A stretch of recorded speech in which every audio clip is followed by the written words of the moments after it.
I'll talk at the same time. 1, 2, 3, 1, 2, 3. Pitch inspection at New Road at 11:30. Okay, great. Cheers, mate. Okay, bye.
Yeah, I'm ready. No further news, but I'm ready.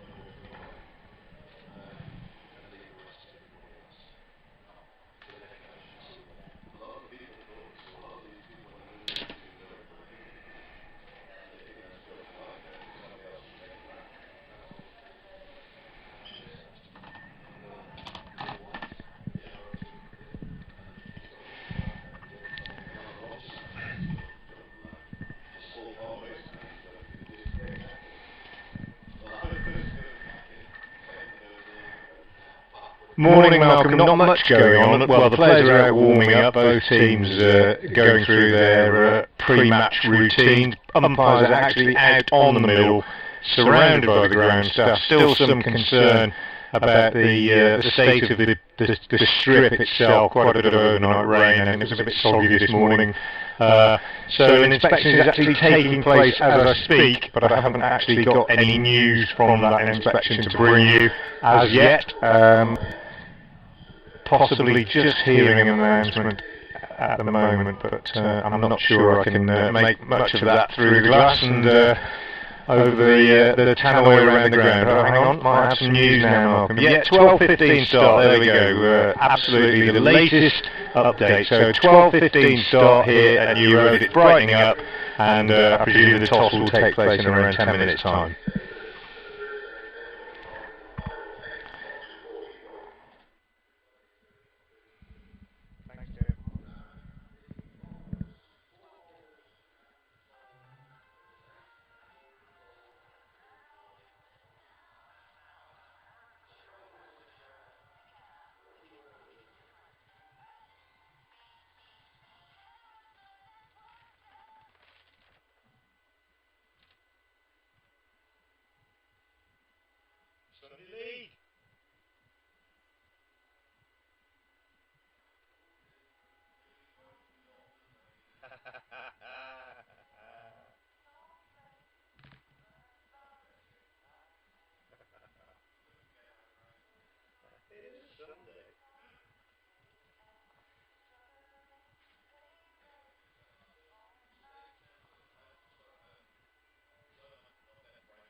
did the job for Radio Newcastle on that day, and he said a couple of days before, he said, I'll send you my pre-match notes. So I said, okay, fine. 5 full pages of notes about, you know, the 16th time that Durham played at Monty's Road on a Tuesday night. Just, I mean, you know, fascinating, but not of any real value whatsoever.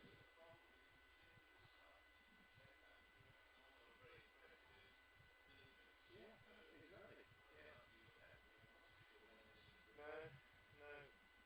There is a bit of that in the, you know. I mean, Brian Halford sent out some funny tweets recently about people that it's just tongue in cheek.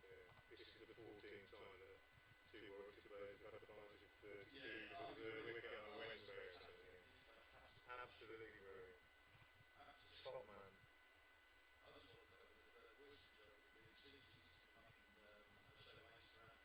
Yeah. Yeah. Yeah.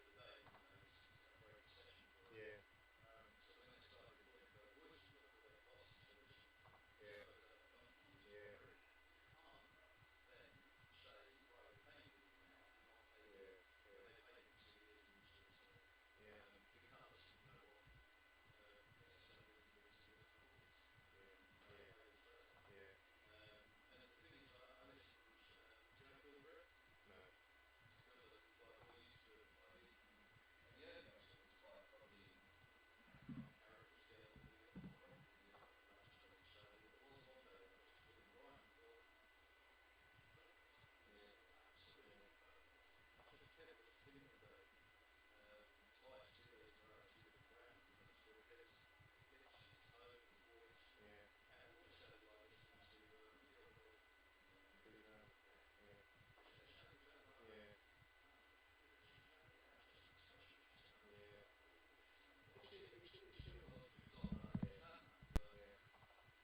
I mean, when because you know, I did cricket when I was in DC, and then I went back into teaching, and I finished, when I retired from teaching / coaching, because I was always in cricket, when I came back to this area, I got back in touch with DC and I said, look, I've done this before, there's anything going, and then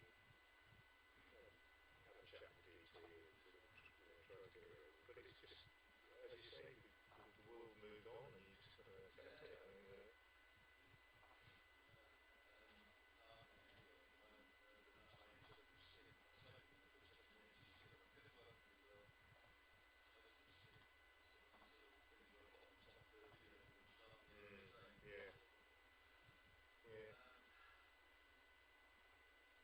and you've got big accounts, I mean, like Moss, which is sort of gone now, these sort of 2 sort of outside company, and so they've all their stuff on the screen, and the interviews and everything else.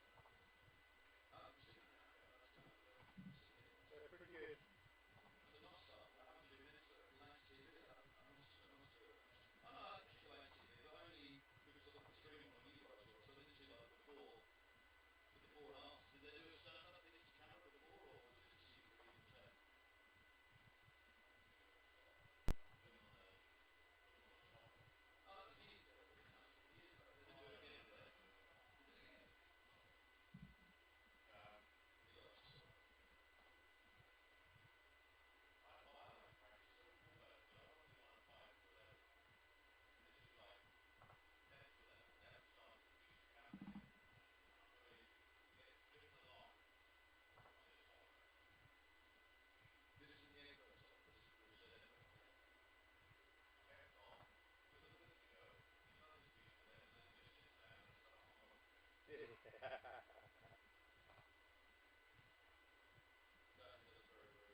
ears are not sticking out quite at the start. Right.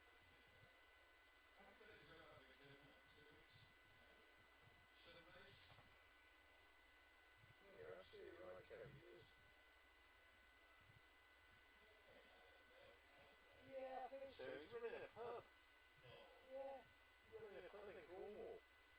Near Hampstead, is it? I only know that because there's a weird old connection. An old headmaster's secretary from Repton, whose husband was an airman, they retired to Cornwall to this farm. And we went and visited them a few years ago. And the other day, or last year, he tweeted me out a little text to me and said, "Remember that village pub we went to last year?" And he said, "Well, the landlord sent us a bill." I said, "Well, what was that?" He said, "He and his wife." Yeah, he was fascinated. So,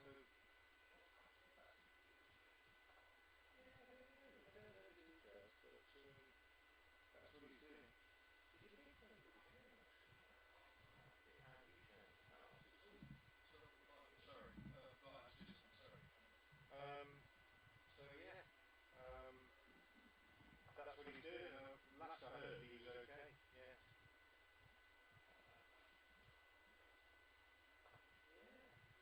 Well, it's not been easy this last year. It must be quite stressful as well. Of all times to become a landlord just before COVID.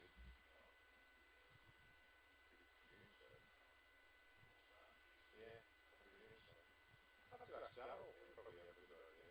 They were quite close, I think.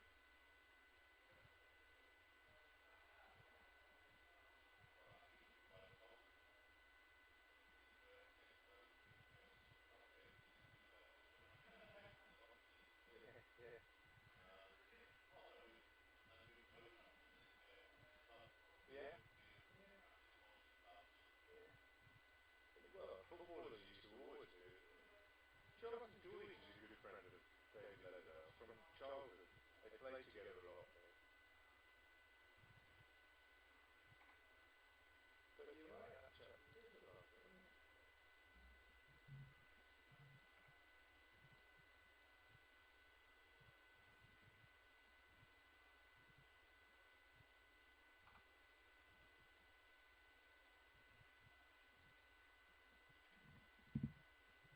Sun's coming out. It's going to be lovely.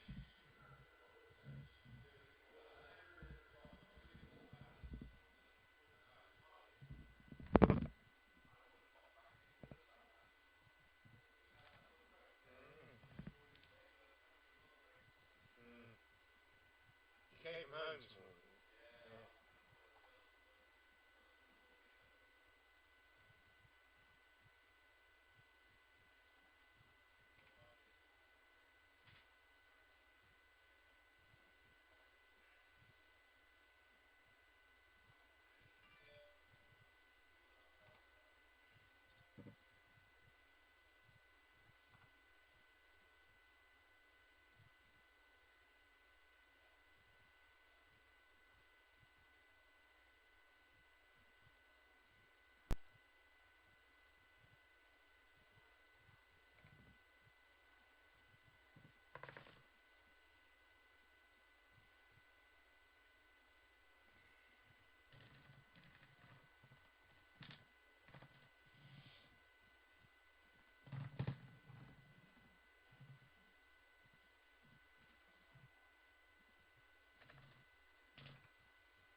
experience.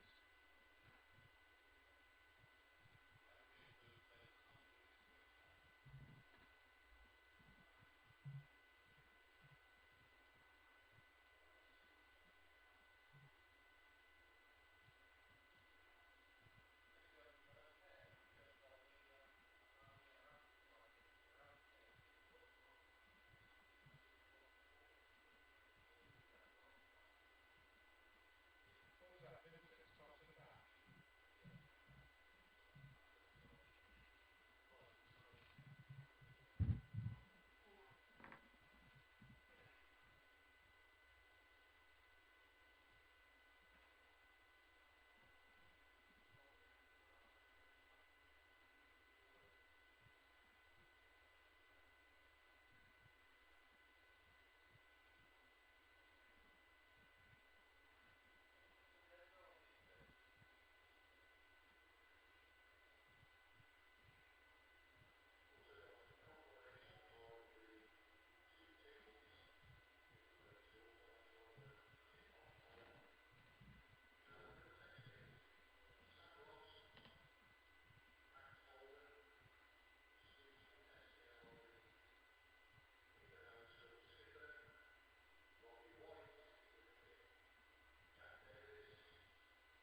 discuss the women's.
Somebody sold those tickets, didn't they, for people to sort of get drunk and then go to the students.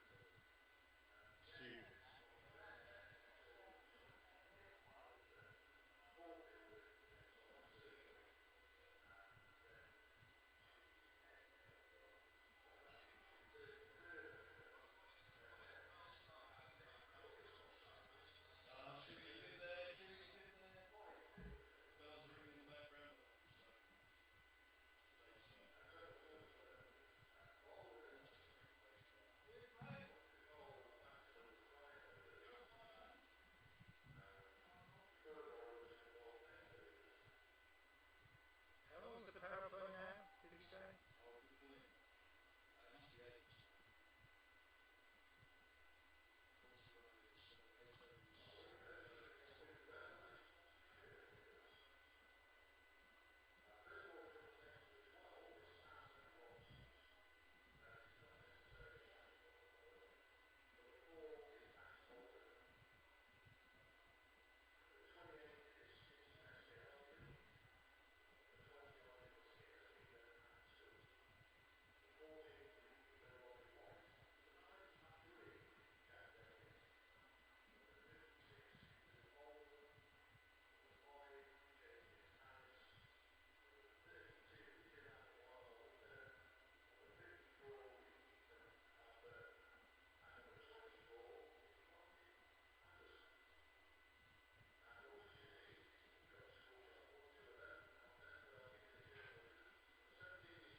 Yeah, 8:25.8 the power plays.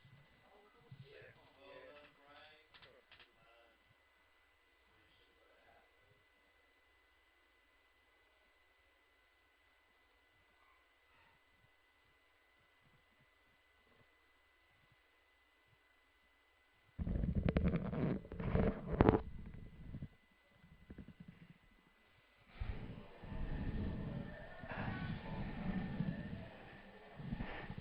Okay, ready when you are.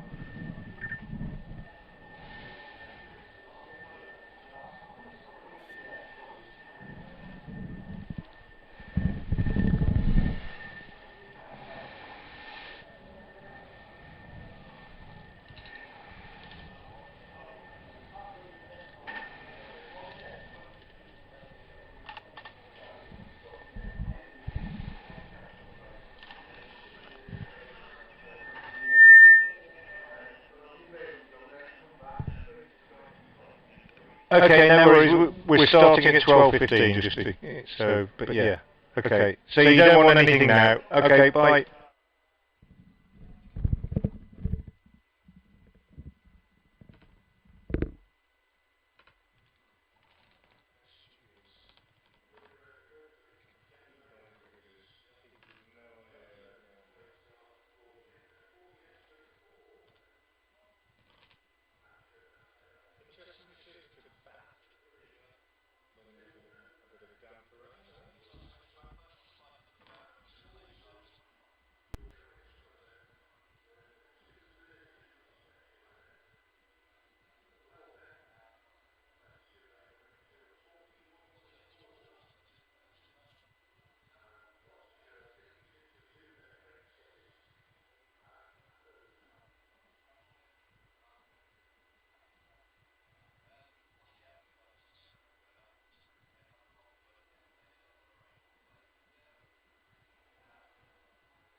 Good afternoon and welcome to New Road in Worcester for the Royal London Cup match between Worcestershire Rapids and Middlesex. A delayed start here at New Road following overnight rain, but we are about to get underway. It's going to be a 12:15 start and the match reduced to 41 overs a side. Middlesex have won the toss and chosen to bat, and we are about to get underway with Charlie Morris bowling from the New Road end for Worcestershire, and he's going to be bowling to Max Holden, who is opening batting for Middlesex along with Steve Eskenazi.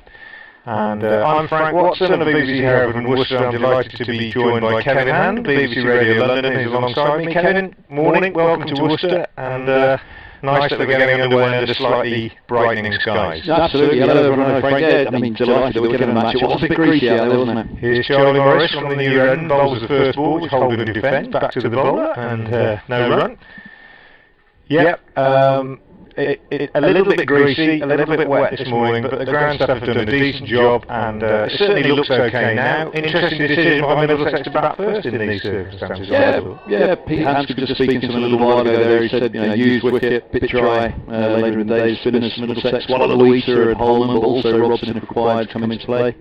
Morris again then moves away from us, right arm over the wicket, medium pace, bowls to the left-handed Holden, who steers this one away square on the offside, fielded by Brett D'Oliveira at cover point, and run, decent crowd in, sat through a bit of drizzle, those that were early this morning, and the rain stopped about sort of 10 o'clock or so, and mopping up operations then began. Sun's breaking through the clouds now, still fairly grey, but a lot brighter than it has been. And as I say, a healthy crowd, biggest crowd I've seen at New Road so far this season, I would say, for this one. And they're still arriving as the sun begins to break through again. Here's Morris once more. He's in, he bowls, and that's outside the off stump, left alone by Holden. Possibly just nipped back in a little bit off the seam and passed over the top of the stump. But a good lead on length by the left-hander, tall man.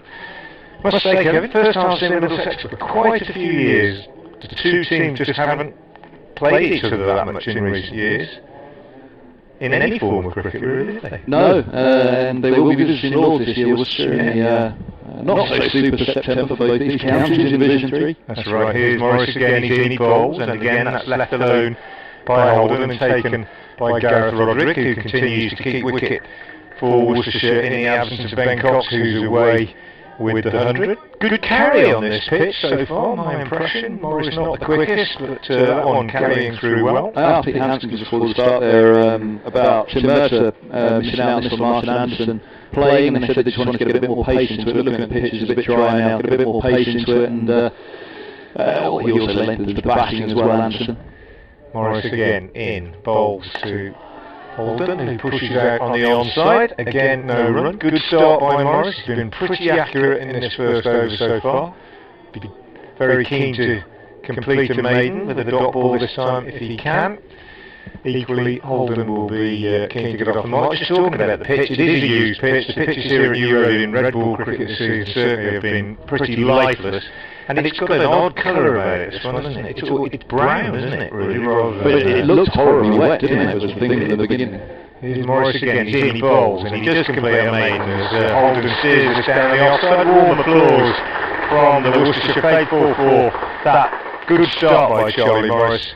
Joe Leach peels off his sweater, drops his cap on the ground and leaves it for the 12th man to come on in his high-vis bib and pick it up, because he is going to take up the attack from the Diglis end.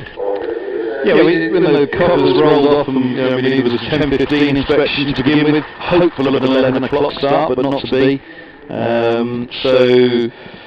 When the covers rolled off, there was a little patch just next to the track, actually, wasn't there? One of the footholds from one of the previous games that looked particularly muddy to the naked eye from here, and we thought, is that an optical illusion, or is that going to be a problem? And all of a sudden they started digging it up, didn't they, and filled it now with sawdust, and we're good and fine to go. We were a little bit worried about some patches, but we're up and running, we are delighted to say, and a little bit of a change up at the top as well with Eskenazi up with Holden, just full of length and eased away into the offside, and there's no run. So Leach has a slip in place, thirds, points, cover, extra cover and mid-off, mid-on, deep square, short fine leg, no mid-wickets, with a 6-3 field. In this day, it's not always seen, but Leach going to keep it on that off stump to Eskenazi. He's in again now, bowls. This one is dabbed into that vacant mid-wicket for a single and mid-on runs down as Eskenazi's off the mark. Middlesex one without loss. Yes, that Middlesex side, they've changed up a bit here. Robson not opening, so where Robson comes in we'll have to wait and see. With Eskenazi returning as well, so no Chopra for Middlesex. Perhaps it's Robson at 3. Eskenazi's gone so well in List Day and 2020 cricket for the last couple of years for Middlesex.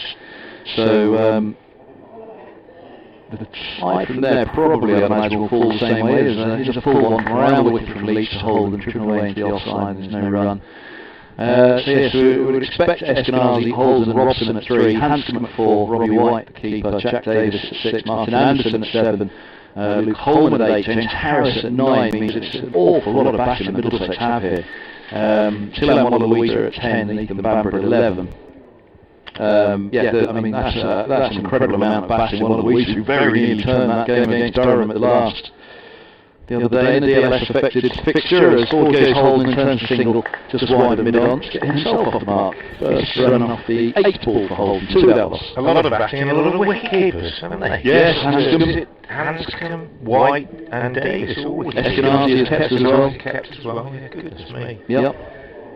Yeah, they're blessed with wicket keepers at the moment. Bear in mind that their Premier keeper isn't with them. Either way, doing wonderful things in Headingley before the Lancashire Johnson. On a match up there for the Headingley base team. The Northern Superchargers they are, aren't they? Here's Leach, bowls and forward goes Eskenazi. This ball trickles away a thick inside edge to the onside, and one more to the total. No mid-wicket in place is interesting because it does feel that it is going to allow them that single, but then perhaps they're happy with that, saying look, we prefer that you were trying to force and pierce that offside field and bring slip into play. Yeah, absolutely. Onus on Leach to bowl the line. He's a man reborn, Joe Leach, really, in recent weeks in this competition. He's around the wicket now to hold them.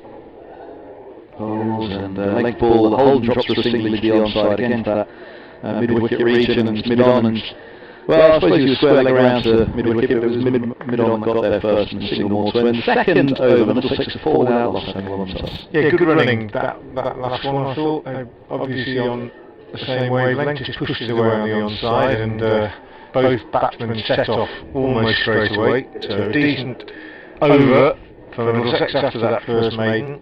Yeah, just talking about Joe Leach being a man reborn, didn't bowl badly in red ball cricket, but perhaps bowled without much luck. Always there's been a suggestion for a while that he hasn't quite recaptured the form that he had before a quite serious back injury a couple of years ago. But in this competition, certainly in a couple of the games so far, he's looked back to his old self. Here's Charlie Morris, meanwhile, from the New Road End, bowling to Holden, who goes on the back foot, looks to force this one away off the offside, but doesn't really time it, and it just dribbles up to mid-off where Leach does the fielding. There's no run. 4 without loss, then Middlesex, having won the toss and chosen to bat. Worcestershire unchanged. Not surprisingly, after the recent successes that they've had in this competition. It means that there's another game for the young left-arm spinner Josh Baker that everybody's been getting quite excited about, as Morris drops this one a little bit shorter to Holden, who goes to pull it but doesn't really time it, and it goes to D'Oliveira at mid-wicket, and there's no run. Yeah, Josh Baker, be interested to see what you think of him, Kevin. Young left-arm spinner, only 18 years old. He's been brought into the side, played the last red ball championship game against Warwickshire, and played all the white ball games so far. Tall lad, good action, bowls pretty quickly, gives it quite a rip. Is Morris in? Bowls, that's a bad ball. First bad ball of the day, short and wide outside the off stump, and an excellent shot from Holden, who doesn't miss out on that, and he cracks it away just behind square on the offside for the first boundary of the day. Takes Middlesex to 8 without loss, and takes his own score up to 6. Yeah, nice shot from Holden. Very attractive player in full flow. Real potential in all three forms of the game. Well, four, I suppose now.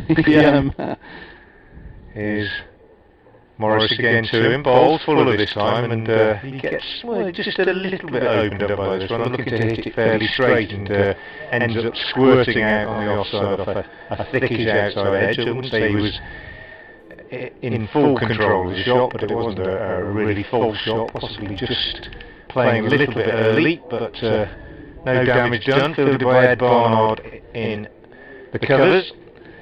So 2 balls left in the third over. Charlie Morris in once more to the left-handed Holden, bowls, and he tucks this one away on the onside. Fielded at short mid-wicket, and Josh Dell, the fielder there, coming in, and there's no run.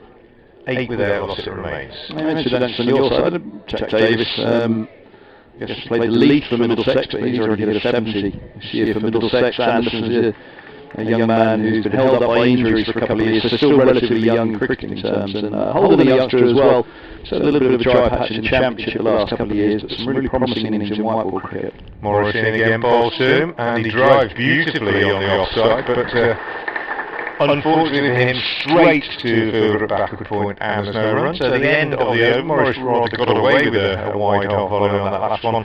8 without loss, Middlesex having won the toss and chosen to bat here. Holden has 6, Eskenazi has 2. Just to remind you, if you're just joining us, we are now playing a 41 overs a side game, which means that one bowler can bowl 9 overs and 4 can bowl a maximum of 8, and the power plays are 8 overs at the beginning and the end of the innings. Eskenazi on 2 from 3. Holden dominating the strike, 15 balls faced for his 6. As Leach is right arm over, he bowls, and Eskenazi tries one-handed into the offside. Completely mistimed, it trickles to extra cover. And 8 without losses in the 4th. So yes, this, by the end of this, we'll be halfway through their power play. The first power play, Middlesex, the crucial power play, really. But then I say that, I suppose cricket has changed now. That the Durham match against Middlesex the other way, they had lots of wickets in hand. They lost quite a few around the mid-20s, early 30s, and thought this will really slow them down. They didn't, they just kept on going. For losing, I think it was wickets 2 and 3, you're not missing anything. I think the ball's damp and shaken out of the middle at the moment, so they said check. As he's putting it through his little gadget, he gives the umpires to see if it's okay. It seems to be fine. Or is it? What are they doing? They're somebody's running something else out of the umpire. I know, it was just a change of... yeah, they're sanitising it, actually. Really? That's a lot. Sanitising break for the ball, isn't it? Well, maybe it's dampness that's the problem, I don't know. Where could it have gone for the dampness? There's only that one boundary that's been struck away. Strange on that. He's got a cloth, whether it's a sanitiser or whatever they were up to. At first I thought he was putting it through the little gizmo they have, but not so. Here's Leach. Setting off with a bit of sun bursting through again. Shadow stretched out in front of him. He bowls now, and Eskenazi runs this one down to third where Morris fields, and it's 9 without loss. Oh, that was nasty for the keeper. An apology from Morris, as it was just in front of keeper as it pitched and bounced up out of the gloves, and he could have worn that on the wrist or somewhere, couldn't he? But, singly, there's 9 without loss. Horrible as an ex-keeper, I can vouch for that. For those that have bounced up and flicked the glove and hit me in the chest or shoulder or perhaps on the chin. Well, he's close enough, Morris, you could shout down then, Frank. Yeah. Give him what for us. Leach is in, bowls, then Holden goes up in the air, a long way up in the air, and it's going to bring mid-off into play. The lucky boy Holden, it falls just out of reach, backtracking from mid-off, outside that 30-yard circle. There was a sprint, but he didn't want to go too fast because he was worried to overtake it, really. Look at that white ball up in the cloudy skies. And as it fell, it was ever so slightly out of reach. But, again, having not sprinted, the judgment just wasn't quite there. It was a difficult one, though. I imagine that was a swirling one. Hit a little inside out by Holden, who's got 2 and he's on strike as Leach. Bowls once more, he turns just fine of mid-wicket for a single. It's 12 without loss, and Holden moves to 9 from 17, but lucky to still be there, Frank. Yeah, it was Adam Finch, the fielder at mid-off, running back. As you say, really difficult one. And seeing the white ball against this sky, probably the worst possible sky to sight a white ball against, this sort of light grey cloud. And he dived, got a hand to it, but couldn't hold on to it. I wouldn't class that as a missed chance.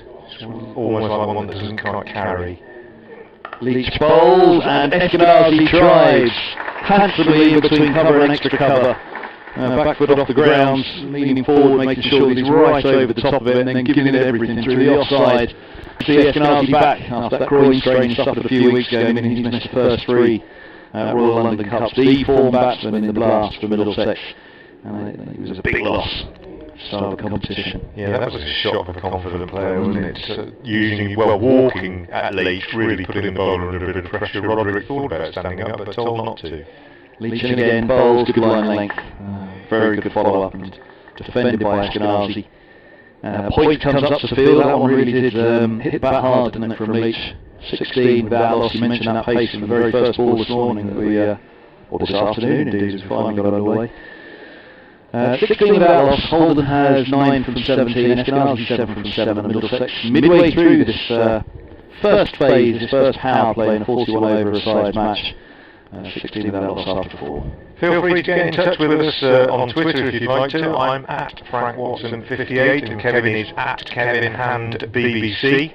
Always like to hear from our listeners. I'd be interested to hear from Worcestershire fans. I haven't heard from them for a while about this competition. Here's Morris in again, bowls to Holden who gets a single, turning a square on the leg side. And fielded by Tom Fell. Goes to 17 without loss. Holden goes on to 10. Yeah, just, my feeling about this competition is that with Worcestershire having failed to qualify for the T20 later stages by losing their last 2 games, it was a big disappointment, and the Red Bull campaign didn't go well. My feeling is that this competition actually, because of the way it started with the young players coming in and doing quite well, has actually revived the Worcestershire season a little bit. I'd be interested to see if other Worcestershire supporters feel the same way. As Morris comes in and bowls to Eskenazi, he pulls a short one, but straight to short fine leg really, didn't get hold of it, bottom edge, and fielded there, and there's no run. Update coming for BBC Harrow and Worcester's FM listeners.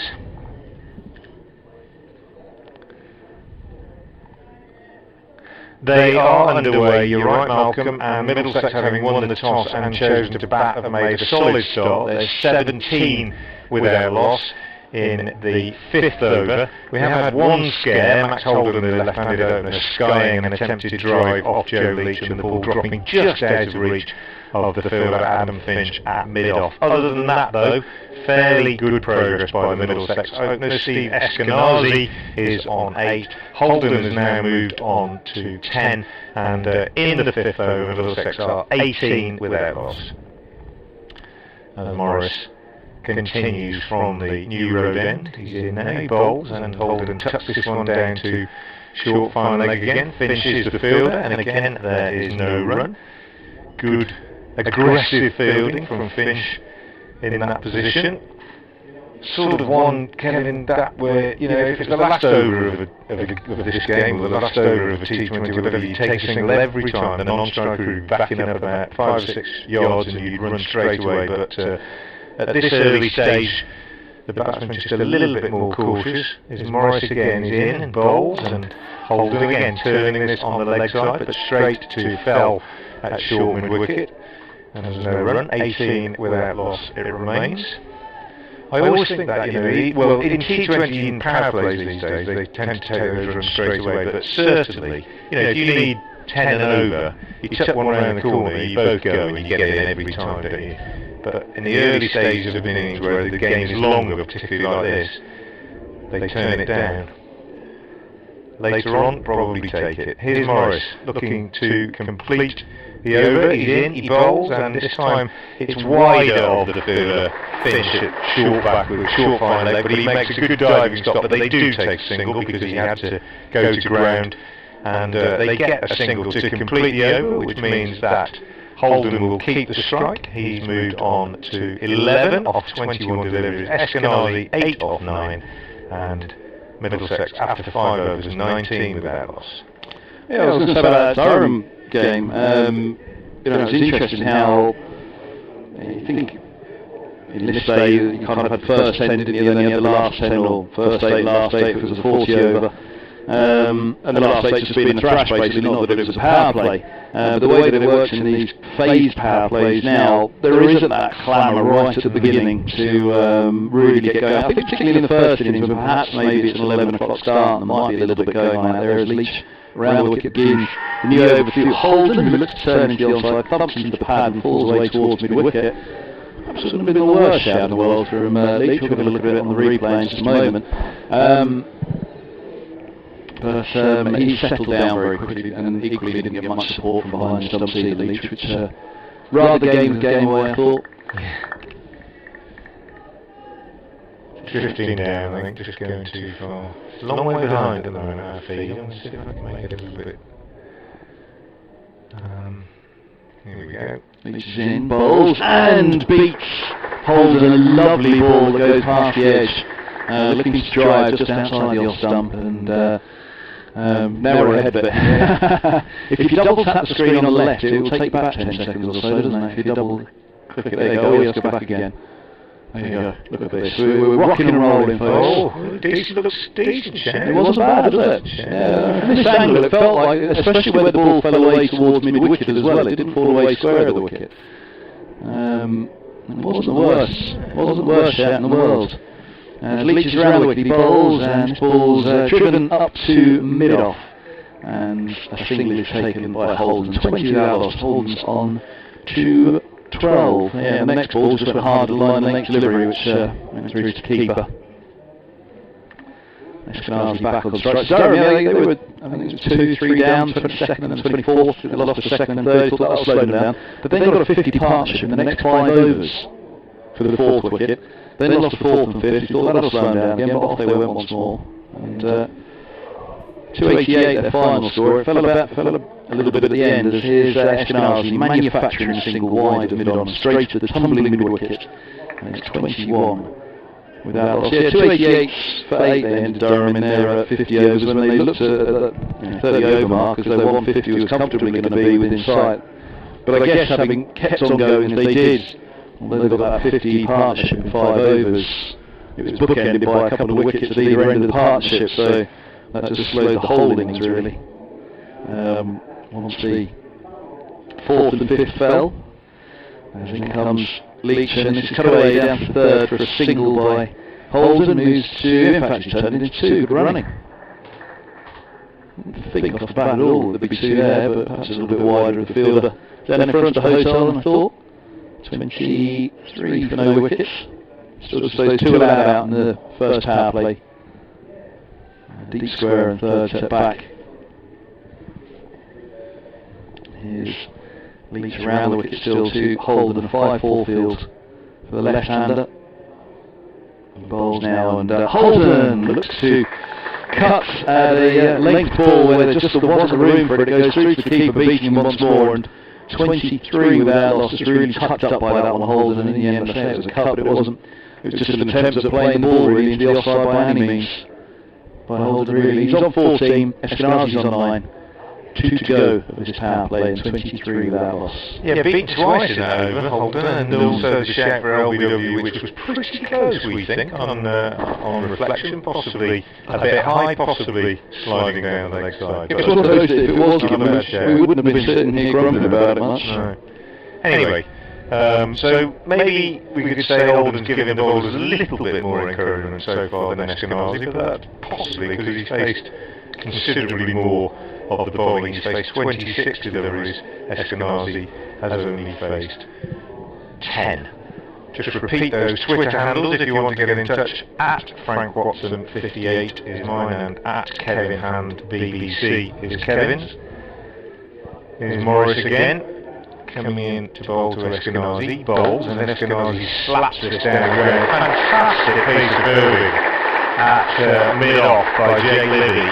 Mid-on, I beg your pardon, diving full length. Looked for all the world like that was going to the boundary. It was a pull, but it was straight down the ground, or just on the onside of the stumps, and Libby moving across from mid-on, dive full length, got 2 hands to it, like a goalkeeper saving a ball in the corner, and certainly saved 3 runs. Espinal here, a bit disappointed. He hit that well. Monstrous shot, wasn't it? Yeah, it really was. It was a real slap, wasn't it? 24 without loss. Here's Morris again. He's in, he bowls, and Holden cuts beautifully. But again, a good move early, this time by Josh Dell, moving to his right at backward point, and making a good save. It bounced up, to be fair, quite nicely for Dell to a decent height, but even so, it was a good shot from Holden. A couple of those good shots from Holden into the offside now for dot balls, and you just wondered if that 14 off 27, does he all of a sudden then look for something that's not there, he's having to work it over from Leach at the other end. Frustrates you a bit when you hit them straight to fielders like that. There's Morris again, bowls. This is better length from Morris, a little bit back of the length, and Holden just standing up, didn't really go forward or back, just stood up tall. He's quite a tall man, and just drops it down on the onside. Tom Fell comes in from mid-wicket to field, and there's no run. Sky's brightening as we speak. Delayed start, 12:15 got underway here, 41 over the side. And a good crowd in at New Road on this Sunday afternoon. As Charlie Morris moves from the New Road end, once more, right arm over the wicket, he's in, he bowls, and again Holden works this on the onside, this time wide of Fell at mid-wicket, and he picks up a single as Brett D'Oliveira comes off the mid-wicket boundary, 25 without loss. This could be an interesting end to the over now, with Eskenazi facing, only 25 on the board. We talk about how you build in a power play. You don't want to leave runs out there equally. And if you're not down at the end of the power play, then you want to feel like you've got a good weight of runs behind you. I think Eskenazi here might be trying to really look for something towards the end of the day. I think, isn't he? Judging by the way he's played the last 2 or 3 he's faced. He waits for this one and actually gets an inside edge, and is possibly a little bit fortunate. A bit of a nothing shot really, just pushed at it. Inside edge down to short fine leg where Josh Baker does the fielding, and they get a single, 26 without loss. Last ball of the 7th over coming up. Charlie Morris bowling it. So far he's bowled, well, this will be the end of his 4th over. It's the last ball of the power play for him, isn't it? Last ball of the power play for him. I wonder what Holden feels about that. Well, we'll find out now, and actually Holden is beaten by a good one from Morris, which went across him. Might just have held that back a little bit. It died a little bit on the way through to keeper Roderick. Holden beaten not for the first time this morning, but he survived. He's 15, Eskenazi is 11, and 7 overs gone, 1 left in his first power play. Middlesex 26 without loss. Dave Bradley getting his steps in for the day. BBC Hereford and Worcester as well. Dave Bradley back and forth. What's he up to? Wandering around in front of our commentary position here. About the last 2 minutes he's been back and forth 4 times, hasn't he? Biscuits been served, have they? It could be biscuits. He'll be with us at Lords, he's told me, for the 4 days of the championship match. Which would be lovely. It'd be lovelier if it was you, Frank, but... but it's lovelier if it's Braz. I know, I said it'd be lovelier if it was you. Oh, I see. But I'm doing the other 3 of the last 4-day games. Oh, where else have you got? I've got 2 here and 1 at Canterbury. Oh yes, Leach is in last over the power play. He bowls to power play 1, and he bowls to Eskenazi, who runs it down third for a single, 27 without loss. Eskenazi's on 12 from 13. Yes, we both got away trips to Canterbury and away trips to home for me. Oh, I was hoping for that. We got that at home. I was hoping for that. I've got one tweet here. It says, always enjoy your commentary, but today the quality is poor as you sound like Daleks. Yeah, apparently on the stream there's a bit of a problem with the stream sound. I'm sorry to hear that, and I'll see if I can do something about it. Leach is in bowls, and this is driven through the covers by Holden for 4. Lovely shot. That'll feel better for Holden. Middlesex to 31 without loss, and Holden moves to 19 from 31. The sound on the stream is beyond our control, I'm afraid. But Peter Mead on that, he said, hello Kev, after watching the Sussex game, I'm with you now. It sounds like you're broadcasting from the bottom of a well on the stream, so I think I'll move to the BBC Sport app, so I'm sure the BBC Sport app's fine, so that means it's just an erroneous error somewhere as forward goes. Holden to Leach, and it's pushed away into the offside and there. But if you are tuning in on the stream and it is a tad difficult, then you can just do that little bit of rocking and rolling that Frank was doing a moment ago and line up the BBC Sport commentary. with the commentary on the stream, i.e. the commentary directly from the BBC Sport website. I'm just contacting the people that look after the stream to see if there's anything we can do. Yeah, we're all plugged in here, so our end is good. And here's Leach. He bowls, and this ball's pushed away into the offside by Holden. There's no run. That end has been very good so far for Worcestershire. And Leach bowled quite nicely. 31, well, both ends have been good, haven't they? But it was interesting that last ball of the previous over where Holden went after it, after a length ball and was beaten through to the keeper. I fancied he was going to go after it, whatever it was, so a length ball or a Yorker. Yeah. It was a perfectly executed length ball. Leach, 2 balls, yeah, he's in, bowled.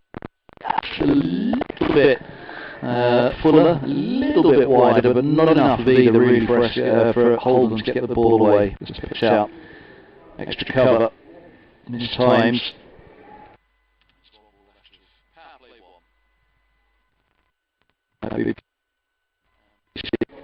London as well. Frank Watson and myself, Kevin Ham, delighted to have you with us live on the Worcestershire stream as well.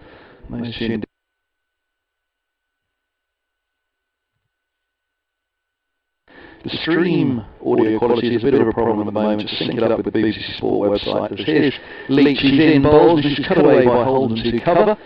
And there is no run. 19 from 35 for Holden. That's the end of power play 1. And Middlesex 31 without loss. Eskenazi has 12 from 13, so strike rate of 100, but stark contrast in the ball there. Holden faced 35 of the power for his 19.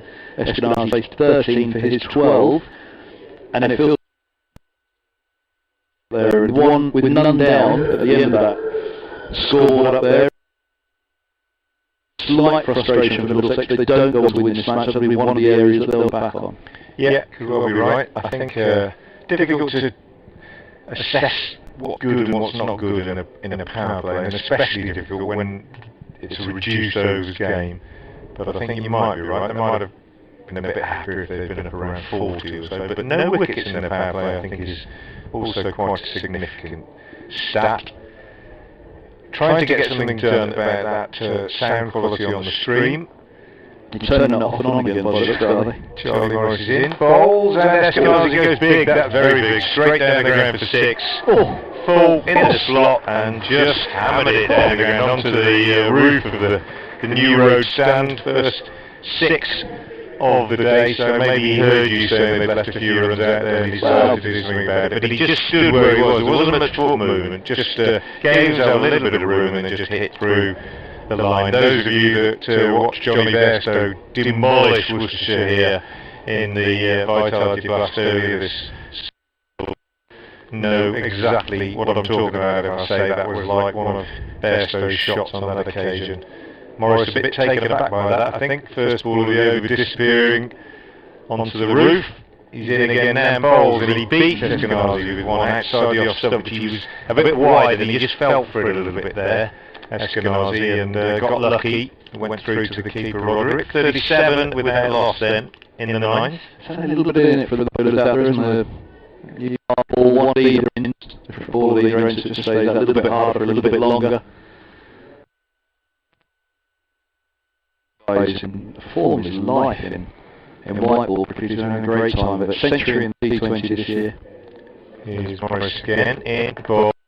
Eskenazi pushes out on the a and look like I'm confident and clear about what he wants to do at the moment. Eskenazi, anything he's going for, and been prepared to use his feet, to Joe Leach as well, to upset the bowler's length a little bit, and yeah, he might have been out with an injury, but he's come back in and appears to be picking up where he left off. I'd been so disappointed to miss those first 2 games. He'd have been available for Friday, washout against Hampshire. Morris into the left-handed Holden, who tried to take a single, even though he sits straight to the field with Jake Libby, who comes in and shies at the stumps and then strikes in.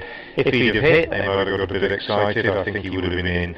As it was, he missed anyway, so Holden goes on to 20, 39 without. I think this is a pretty good start from the Middlesex. I think it's okay, but it's just one of the, at the end of the match when you look back at which area here and which area there.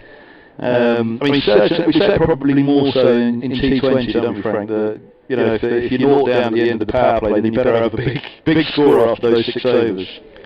Yeah, Morris again bowls, bounces to Eskenazi, who swaps it away on the leg side, and then it's fielded by Haynes out on the mid-wicket boundary. They get another single, 40 without loss. I've had some fun this year with various commentaries describing different hits, particularly on the leg side. So we've had a slap and a swat and a... I'd say slaps more through the offside. Yeah, or like that one down the ground that Libby stopped before. I thought that was a slap. Here's Morris again. Bowls to Holden. This is a clip, isn't it? A clip off his pads out to deep mid-wicket, and they pick up another single.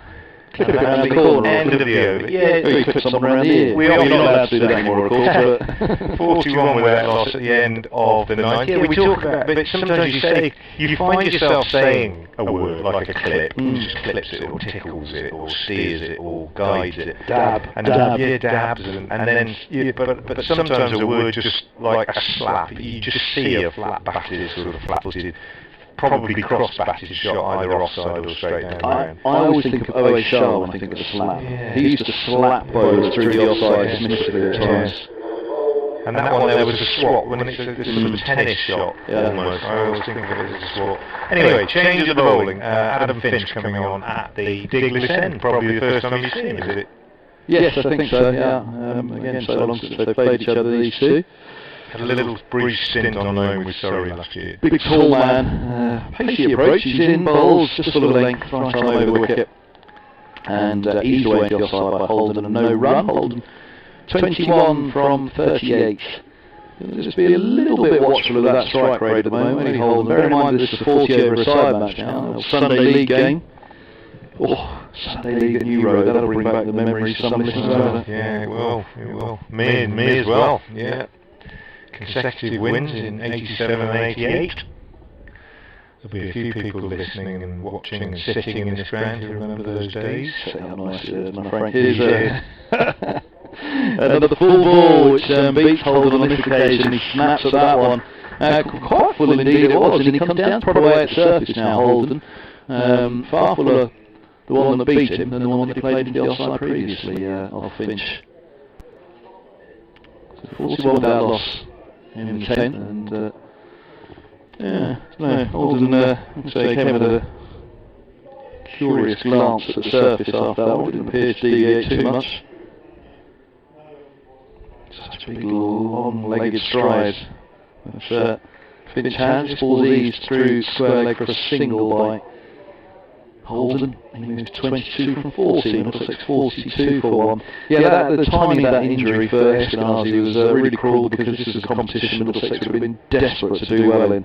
So to have their premier white ball batsman missing the first two, back-to-back defeats for Middlesex, then a depleted Hampshire at Radley, they'd really fancied getting onto the field and trying to get that first win against Hampshire. But a washout there. They have 1 point from 3. This really must win for Middlesex. They are to try and qualify from this group. Is a full ball but wide outside the off stump from Finch, and Eskenazi's attempted to try that was a bit of an afterthought. He was down on one knee but didn't particularly move across it. It was rather flayed the bat there, so we'll look and see what movement there was, if any. Certainly Holden suggested there was some earlier in the over. Should only really be seen, I guess, at this stage, but a little bit through the air, or? Yeah, a little bit in the air, a little bit of shake. Kept it a little bit low as well, I thought, as it has done at this end occasionally this season, on various pitches. 42 without loss. Eskenazi on 20 from 18. Finch bowls to him, and he runs this third for a single where Morris collects. He's 21 from 19. Middlesex 43 without loss with one to come. Of the 10th in this rain-reduced Royal London Cup fixture, 41 aside here to Middlesex. Had a tweet from Graham Morgan.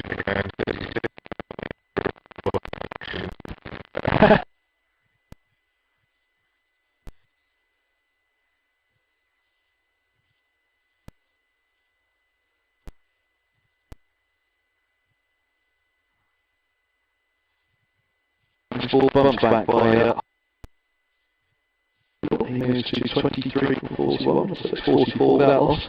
Yeah, at some of the grounds, combining grounds, earpiece, can't you, and tune. There you go, the folks at Worcestershire, a little bit of commercialisation for you to do there. Sell the earpieces and you can listen live in the ground without delay, which is well worth doing. Otherwise, yeah, you'll have those at Lords as well who choose not to buy the earpiece, just listen on the phone, and you're a ball behind on that. But yeah, I mean, to everybody who's getting in touch, thank you very much for your help. It really is good, and we can try and get something done about the quality of the sound on the stream, and I have tried. It is, however, not something we can deal with here. It's not like we can flick a switch or press a button and make things better, but I've contacted the people who are in charge of the stream to see if something can be done about that. Josh Baker is coming into the attack. I always say, Frank, if listeners ever have a complaint, they must get in contact as quickly as possible, especially if it's about the other commentator. You get a lot of that, didn't you? It's very helpful. That's why I say complain about the other one as well. It's very helpful, so do get in touch at Kevin Hand BBC and at Frank Watson 58. We're both on Twitter. Josh Baker is in from the New Road End for his first bowl in this game. Very, very raw, left arm spinner, a young lad from Astwood Bank Cricket Club up near Redditch. Comes in now, again over the wicket to the left-handed Holden, who sweeps nicely, gets on top of it, out to D'Oliveira, who fields out at deep backward square, and batsmen are not quite in tune with each other, because Holden was always wanting to there, and Eskenazi wasn't quite sure and didn't set off for his second until Holden had made about 5 or 6 yards towards him, but all was well. The throw went into the keeper's end, and they got back for 2. Holden moves on to 25, 46 without loss. Here's Baker again, 18 years old, bowls, and welcome to white ball cricket. You could say he's played a bit, but might not have expected that as he bowls this one outside the off stump, and Holden reverse sweeps him very nicely, very controlled, very well. Think of that as a high-risk shot, but that wasn't. It was played with such expertise that it wasn't really risky at all, and he banged it away down to third man for 4, and brings up the 50, who have accelerated quite nicely since the end of the power play. 50 without loss, good start. Baker in again, bowled, and he gets the same treatment. Full toss this time, and again, very nicely played by Holden, a reverse sweep, and it's hit that quite hard as well, pinged it away to backward point, effectively deep backward square, having switched his hands round, but a very good shot. Holden's moved nicely on to 33 off 45, and Baker, with a headache, comes in now and bowls, and Holden is down the wicket and gets 4 more as he skies this one over extra cover. So they've decided, I think, quite well, understandably, you could say, to not allow the youngster to settle, and Holden let the first one go, swept the second one, and he's hit the next 3 from Baker to the boundary. So Baker in to complete his first over, and this one is swept in conventional style again by Holden. He'll only get 1 this time, so it's nicely fielded by Finch at deep backward square, end of a very profitable over which brought 14 runs for Holden. He's 38 off 47, Eskenazi 21 off 19, 59 without loss Middlesex after 11, and Josh Baker with a little bit to ponder at the end of his first over. I just noticed the ladies' pavilion's roped off over there, Frank. What's happened? It's like a police cordon around the ladies' pavilion. I think I'm not exactly sure, but that whole part of the ground has been restricted because of COVID. So, yeah. The ladies' pavilion restricted because of COVID. Ladies' Pavilion hasn't operated this season. No cakes. No cakes. Here comes Finch. 59 without loss, Middlesex. He bowls to Holden. He drops a quick single to mid-on, right on the edge of the 30-yard circle. Mid-wicket's quite advanced in there. Just try and stop that single, that little drop for 1. You don't always see now, usually the 30-yard circle, it's just a ring, isn't it? So you don't particularly say that mid-wicket's up or extra covers in, usually all sat on the edge of the 30-yard circle, but mid-wicket is in on the single. Finch wipes a bead of sweat from his brow with a peroxide blonde. And he turns. Bowls now to Eskenazi, cuts in the air, over backward point for 4, third won't get there, backward point. Watched really as it sailed over his left shoulder. It was of a height where I think even if it had leapt to his highest possible extension with hands out, it still probably at best would have grazed his finger, but flying so quickly as it did off the bat of Eskenazi, he was quite deliberate in his intent, and equally it was fine of him, so just maybe would have been out of the reach. And it's 64 without loss as Finch bowls to Eskenazi, who's wrapped on the pads, but by the look of the shot that he attempted going down the leg side, Finch got excited, nobody else did. And equally excitable then Eskenazi, who had stumbled forward and thought was there a single in it, had to quickly turn and get back. The ball ricocheted off his pads to the points fielder, who was looking shy at stumps, missed. And Eskenazi, I think, would have maybe just been home anyway. 64 without loss. To call that an optimistic appeal would be an understatement. But again, that's why the Holden one earlier, because it deflected pretty much, back up to a straight mid-wicket. That was why I think both of our instincts were, might be close. Whereas this one deflected away towards point. Here comes a full ball from Finch and driven away out deep point for a single. Eskenazi moves 26 from 22, 65 without loss. 2 to go at 12. It's a good start, hasn't it? It's looking a good start. I know we thought at the end of the power play 31 without loss. It was maybe a bit below par, but they've really grabbed on since then. Well, something that Stuart talked about a lot, especially Middlesex's batting, was good cricketing decisions, on-field decisions that they make. And I think you saw indications of it through the power play. These two realised they weren't quite getting the boundaries always they'd have liked. Finch passes the umpire now, bowls to Holden, who's edged and gone. Nice line and length delivery from Finch, good cricket from him. Holden looking to drive, but a ball that perhaps wasn't quite there for it, just keep that tempo going. And he falls, fine catch behind the stumps as well by Roderick, long way to his left, good grab from him. And 65 for 1 Middlesex as the first wicket falls in the 12th over. And reward for Finch. Nice innings in the end from Holden. He got that strike break going with the attack, and that good cricketing decision I was talking about to go after the youngster in power play 2 in his first over. But he's gone for 39 from 49. Middlesex 65 for 1. Yeah, good catch. Nice height for the keeper, to be fair, but he saw it all the way as well, with it being sort of angled across the left-hander, but he took it well. Good breakthrough from Finch. They needed that wicket, Worcestershire, and I think Holden, to be fair, although he'd played quite well, had actually given them a bit more encouragement than Eskenazi at times. He played and missed a few times, and had talked about that shot for LBW, he skied one just over mid-off. But one player who will be glad to see back of him is Geoff Baker, probably. Yeah. Conceded 14 runs off his first over against Holden, and got a bit of rough treatment, but Baker will be happier that he's now got 2 right-handers to bowl that, which is better news for him. Sam Robson, who will be a little bit more methodical in his approach than Eskenazi and Holden were perhaps. It wasn't the one trying, was it, for Holden? When his strike rate tipped a little, he got it back up the end against Bath. Here's Baker, sorry. Here's Finch past the umpire, he bowls, and Robson leaves away outside the off stump. That's the end of the 12th. Holden's caught. Roderick bowls Finch. But it's 65 for 1 as Holden fell for 39.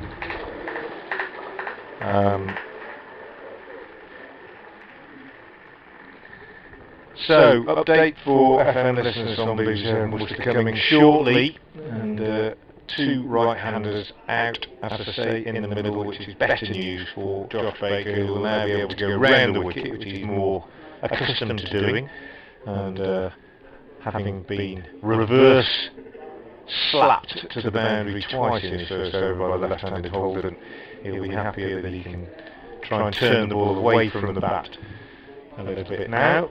His first ball to Eskenazi is on leg stump, clipped up to mid-wicket, no run. Here comes that FM update. Worcestershire have just picked up their first wicket this morning after 45 minutes play. Middlesex had made a good start. They were 65 without loss and going along nicely. But Adam Finch picking up the wicket of Max Holden, caught by Gareth Roderick behind the stumps, moving away to his left. Holden out for 39, made off 49 balls. Eskenazi is 26, not out. He's going along nicely and has just been joined by Sam Robson. We're watching 18-year-old left-arm spinner Josh Baker in operation at the moment, in tandem with the wicket-taker Adam Finch. Middlesex, having won the toss in this game, which has been reduced to 41 overs aside, are currently 66 for 1 halfway through the 13th over. And Baker it is, bowling to Robson, who clips this one up to mid-on, gets off the mark with his first run. Charlie Morris is the fielder, and the total moves on to 67 for 1. Remember, this game reduced to 41 overs aside, so one bowler can bowl a maximum of 9 and 4 bowlers can bowl a maximum of 8 overs, as Baker bowls again to Eskenazi, who drives up to long off and picks up a single. Gareth Roderick gathering the throw, which comes in from Tom Fell. 68 for 1. One ball left in the 13th, and it's Baker in now to bowl to Robson, who clips that one away on the leg side. Jack Haynes comes off the middle wicket boundary to do the fielding. End of Baker's second over, and with Robson on 2, Eskenazi on 28. The one man out, Holden for 39. Middlesex are 69 for 1. So yes, Robson, interesting role for him coming in at 3 now. Again, the dynamic of Eskenazi and Holden at the top for Middlesex. They've both been sent out, they get on with it, not get on with it, but you've got a freedom at the top to go out there and go hard at it in that power play. Robson, that more traditional opening role that he has from first-class cricket.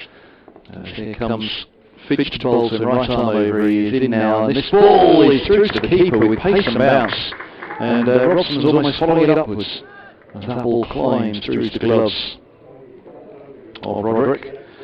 And so for Robson now to settle it back down again perhaps, but he did score his maiden T20 50 this year, Sam Robson. He's only played 7 T20s, and that gives you an idea of how over the years a player who's opened for England way back in 2014 now, but highly regarded of course Robson, but not so much in that T20 as this ball eased just in front of the back of the point field for a single by Robson, who moves to 3 from 5. So yeah, interesting role. Coming in at 3 here, he'll give him time to settle in alongside Eskenazi, who likewise, I think Eskenazi's gone along, his strike rate's been over 100 for the most part of his innings, 28 or 26. He too, I think, will be allowed to build a good innings here, as Frank said. These the last 2, Holden and Eskenazi, really accelerated out of the power play, which I think there was perhaps an onus on them to do so, really, as Finch hits the crease now, he bowls, it's just sort of length, Eskenazi trying to drop single back with a point, but straight to the fielder. But what they did do, and talking about good cricketing decisions, as Stuart Law has talked about how the Middlesex turn around where they've been this year, and where they've been really since they won the title in 2016. He said his feeling is that they just don't make good enough cricketing decisions out in the field. It's something they're all talking about. And when Holden went after Baker in that over, you just thought, well, right, that's clever. You've got yourself set, the two of you know you're a little light on runs. If there's an opportunity to go after someone, it will be the youngster right now. Finch comes in, bowls, and Eskenazi runs this one fine of points on this occasion, so he gets singled down to Morris at third. 71 for 1, Eskenazi 29 from 28, and 2 balls go to the 14th here at New Road in the Royal London Cup. Just in line, isn't it, from a coach about cricketing decisions, because it's something, I'm a coach, I've spent many hours talking to teams and players about making good decisions when you're out on the pitch, because once you send the players out there, they've got to think for themselves, and I can see where Stuart Law's coming from. Finch is in, bowls, and Robson, he's just gone down third man, just out of the reach of the back of the point. And single it is, as Dell was coming around. Josh Dell, backward point. And players learn to make those decisions just through experience, really, through being alongside more experienced players and watching them and talking to them out there in the middle and sensing when it's the right time to try and seize control. That's a fabulous point, Frank, because that's been really the main talking point since 2016 for Middlesex.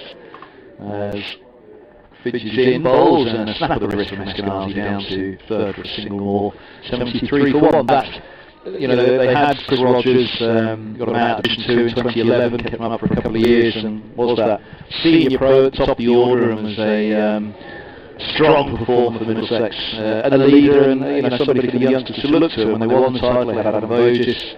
When he was away, they had George Bailey was in, but they also had the likes of Nick Cobson, James Franklin, and the youngsters coming through at that point were Eskenazi, Robson still, I suppose, really, although they played for England by then, and Nick Gubbins now moved on to Hampshire.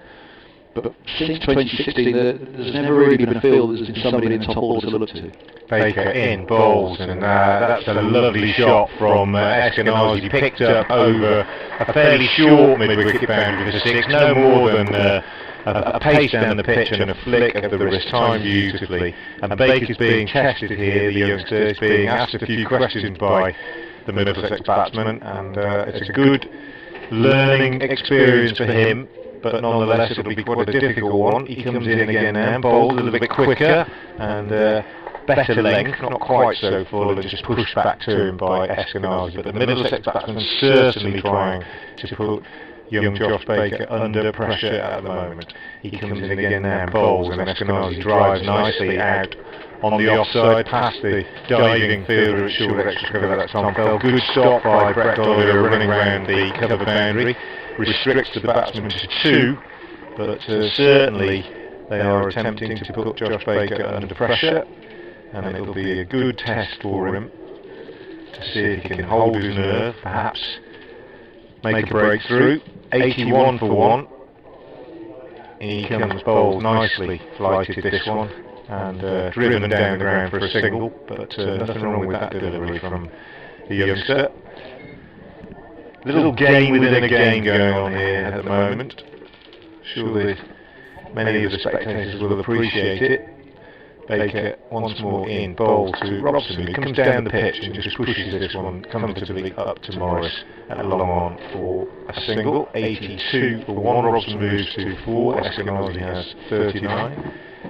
We're still trying to improve the quality of the sound on the stream. If you're watching, just change onto the sports app. Yeah. As Baker bowls again to Eskenazi, so he drives slightly uppishly on the offside, but he gets a single and he keeps the strike, because that is the end of the over, the 15th of the innings. A reminder that the one man out is Max Holden, who was caught by Gareth Roderick off the bowling of Adam Finch for 39. Middlesex in this 41 overs-a-side game are 84 for 1 off 15. So things for young Baker there. I was saying good cricketing decisions for Middlesex. Did they make it out on the field? But you look at the way they've gone after Baker there. Have they actually that they've identified, look, spinners could be key today, and they've got young Baker if you get after him early.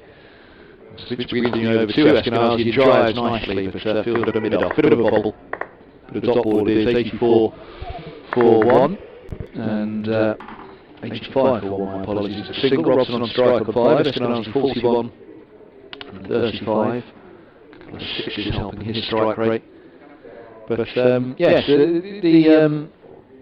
you know, I'm sure it would have been a discussion they'd have had before the start of the match. Middlesex to say that they're batting first because they think it will spin later. If they get after Baker early in their innings, it could be a problem for Worcestershire. Fitch is in, bowls, Eskenazi drives out to deep cover for a single, 41 from 36, 85 for 1. It's interesting though, you know, we were talking about good decisions and with regard to the batting, weren't we, a minute ago? And I was saying about how you can learn from others around you. You've got to go through these experiences, and it's just the same for a young bowler like Baker, isn't it? This is, you know, not exactly the first time he's been put under pressure, but he's bowled 3 overs, he's gone for 30, and he's being challenged, and it's a good learning experience for him. This one's short, slow bouncer from Fitch, loops through to keeper, and up on one foot, almost like a right-handed Lara there, wasn't he? That front foot in the air, Robson trying to get over the top of it and work it into the onside, but the bounce, pace deceiving him. Just loops through to Roderick, 85 for 1. 5 from 8. He's got time now to build himself into this innings after the onslaught from Holden and from Eskenazi in the end as well. Finch is in, bowls quick, fast, full and onto the off stump. It's easy for a single just in front of the extra cover. And one more to the total. Robson's on to 6. Middlesex 86 for 1. Just had a listen to the stream myself, and it is echoey.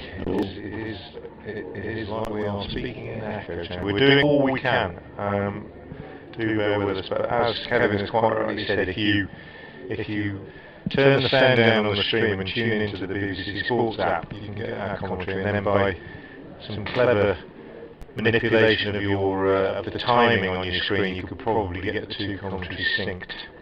It's full of length, this ball from Finch, and ease for a single in front of the point by Eskenazi, who's on to 42, 87 for 1. The old-fashioned way, folks. Turn the sound down mentally and turn the telly off and listen. 87 for 1, yeah. Eskenazi's looking pretty threatening now, isn't he? 42 off 37. Quite slow to start because he didn't have a lot of a strike, but very positive. Well, that's it. He was always going on 100 in his strike rate. He just started to strike as top of it's like 35 balls, but Holden faced Eskenazi's 11 or 12 early in the piece. Finch passes the umpire and bowls again. Good line and length. Good. The seams have done well here, haven't they? Just line and length on that off stump, just full of length. Constantly nagging and probing the off stump. 87 for 1 it is. At the end of the 16th, Robson has 6, Eskenazi has 42. And that brings me back to what I was going to ask about Baker as well. We're talking about good cricketing decisions on the field. I'm sure that would have been something they talked about off the field. Middlesex won toss, wanted to bat first, they felt spinners would play a part, get after Baker early if there's the opportunity. And bearing in mind that we felt they were a little light, and they themselves appeared to look as though they felt they were a little light in the power play, but they did look agitated to try and get on with it at times. Holden and Eskenazi were restricted by the Worcestershire seamers. Yeah, I'm sure it's something that they talked about beforehand. If you get the chance to get after Baker early on, then take it. Both Eskenazi and Holden did, and it means there is going to be a change. There's going to be Ed Barnard back.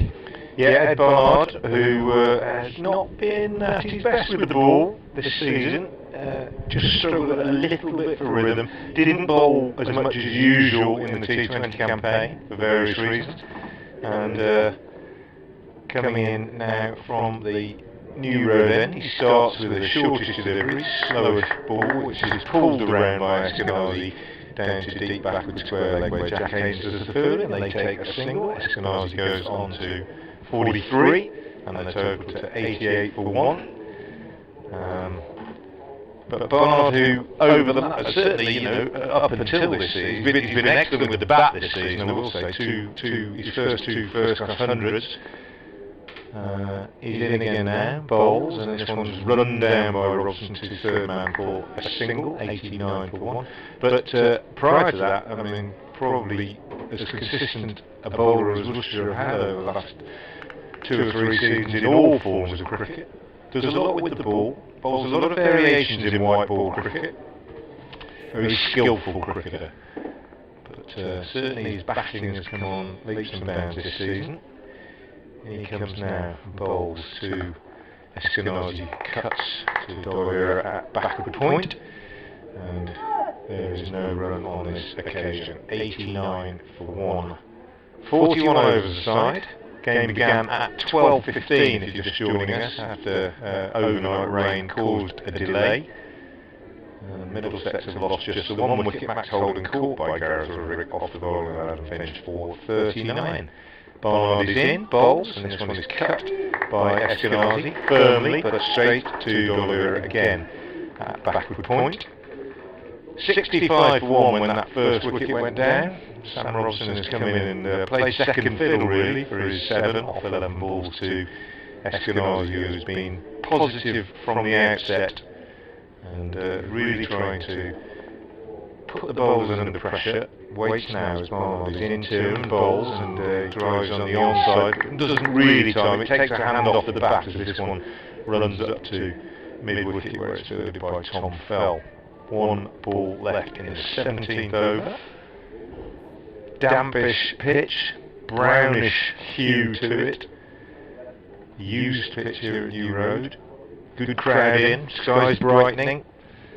Barnard moving away from us, right arm over the wicket, bowls to Eskenazi, who slices this one down to third man, thickish outside edge, a fairly deliberate shot. Fielded by Finch, they get a single. Eskenazi keeps the strike, he's 44 of 42 balls, and it's 90 for 1 off 17. Couple of tweets to get through, Derek. Ravel, morning to you. Still good afternoon indeed. Kevin, fingers crossed we get all 41 overs in, question mark. Well, the forecast, I think, was fine today, wasn't it? It was just about dampness underfoot.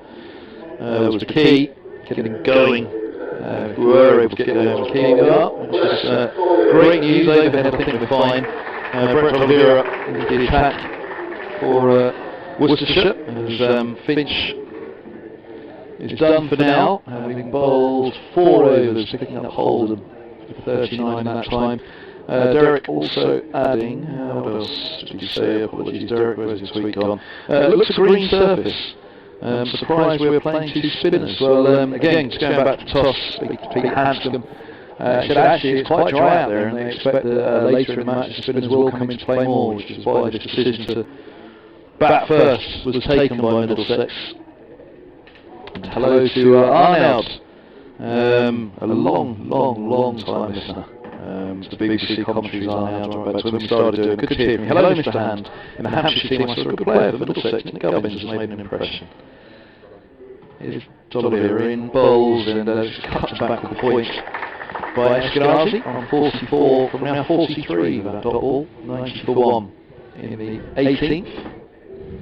D'Oliveira spins the ball hand to hand. He's right on over once more, and this ball's cut away now to deep cover for a single. Eskenazi's on to 45, 91 for 1 is the score. Robson takes strike, takes guard again, the umpires are checking. Happy he is, check the field, settles down, and D'Oliveira steps in and bowls. Nice bit of flight, and ball's worked away into the onside, just rolling the hands over the top of it. Robson keeping control, steering it, just a mid-wicket for a dot ball though. Bathes half the ground now, well, smothers the ground now, in fact, in sunshine. Climbs across from over our head, sunshine. Ball's worked once more to mid-wicket by Robson, no run. Bowls D'Oliveira. A different proposition for the Middlesex pairing than young Baker was. Given a real working over by Holden in particular. Robson back to 8, D'Oliveira now can't get it away though, only to backward point where it's fielded by Leach. Dot ball it is. 91 for 1. Cathedral away in distance, still there. Shaded from the sun. D'Oliveira wraps down a quicker one and rocking back. Robson punches a single down to long on. And moves to 8 from 15, 92 for 1. Warm applause to the end of D'Oliveira's first over, which went for just the 1 run if I'm not mistaken. And 18 bowled now here on BBC Hereford and Worcester and BBC Radio London. The BBC Sport website happens to have with all the county games throughout the season with the BBC, in all the formats, all the competitions, and live as well through the club's website for this on the stream from Worcestershire. Available on the match websites of both counties. Good to have you with us. Everyone drops a line on at Kevin Ham BBC or at Frank Watson 58. Yeah, the stream commentary is echoey, as you will know if you're watching it. We are trying to get something done about it. Not easy from where we are, but I think it's just about listenable. Apologies if you're struggling with it. Ed Barnard from the New Road End is in again and bowls and beats Robson outside the off stump with a good one, and it bounced a little bit and it was taken nicely by Gareth Roderick, who's standing up to the stumps. And the score remains 92 for 1. We've got just about the best weather of the day so far, with the sun properly breaking through the clouds and New Road looking the best it's looked this season for me. As Barnard comes in and bowls again to Robson, who chips him straight down the ground for 4. 1 bounce straight back over the bowler's head, the rope in quite a long way at the New Road End today, and that one bouncing just inside the rope. and continuing down to the advertising hoardings. A check drive really from Robson, no more than that. His first boundary goes to 12, 96 for 1. And I say the ground looking at its best partly because we've got a decent crowd in. Barnard is in and bowls again to Robson, who works this one really nicely. Timed that beautifully off his pads, just a little flick really. He only gets a single because it's a good diving stop at mid-wicket by Tom Fell. But Robson timing that one really nicely, and the batsmen looking in ominously good form, I think, from Worcester's point of view. They're both timing the ball well. Holden, the man out, made 39, played some good shots, and certainly Middlesex looking positive today, having won the toss and chose to bat. Barnard is in, and this one is sliced down to third man by Eskenazi. Uppishly would have flown over third or fourth slip probably. Watched it for a long time, didn't he? Down to third man. Yeah, Eskenazi really watched that. You say he sliced it in the air for a long time. He just wanted to know, didn't he, exactly where it... Yeah, he's leaning on his back the non-strike zone and chatting to the other, but doesn't look entirely happy with that shot, but it brought him a run. 98 for 1, Barnard is in again, bowls, nice little variation, a little off-cutter, but Robson waited for it and just steered it down to third man, and they're picking up singles pretty much at will at the moment. 99 for 1, one ball left in the 19. W score at 30 in the List A game. When it's reduced to 40 overs a side, at what point did W score? Yeah, well, probably about now, I would think. Yeah. Barnard is in again and bowls to Eskenazi, who drives on the offside, gets a single. Finch comes off the boundary, cover to field. He keeps the strike. Eskenazi moves on to 47 off 46. And the 100 is up for Middlesex. At the end of the 19th over, 100 for 1. I think that's a pretty good position. I would imagine they'd be looking at what have we got? 22 overs left. Probably looking for something like 220, 230. Yeah, I was going to go for 230. Yeah. I mean, but with all the backing they've got as well, if it went well, 240, which you know, work out how W score 23, maybe 23 overs bowled. If it's around about 115, 120 in 3 overs, 3 aside. Again, they will want to put a foot on it, but it is an awful lot of batting they've got today. As D'Oliveira's in, bowls in, Eskenazi tries, counts along on for a single. 101 for 1. Yeah, we were joking earlier saying it's a Sunday and it's a 41 over game. It's like an old Sunday league game.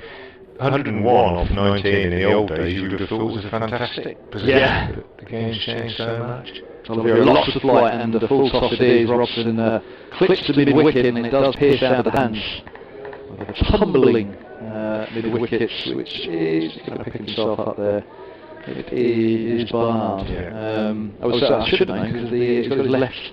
He's got his right arm, he's got his tube grip on it. Yeah, in fact, he's got it on both arms, hasn't he? I thought it was only on one, but yeah, on both arms. D'Oliveira to Eskenazi, that snap with the wrist on his cut shot to batsman point.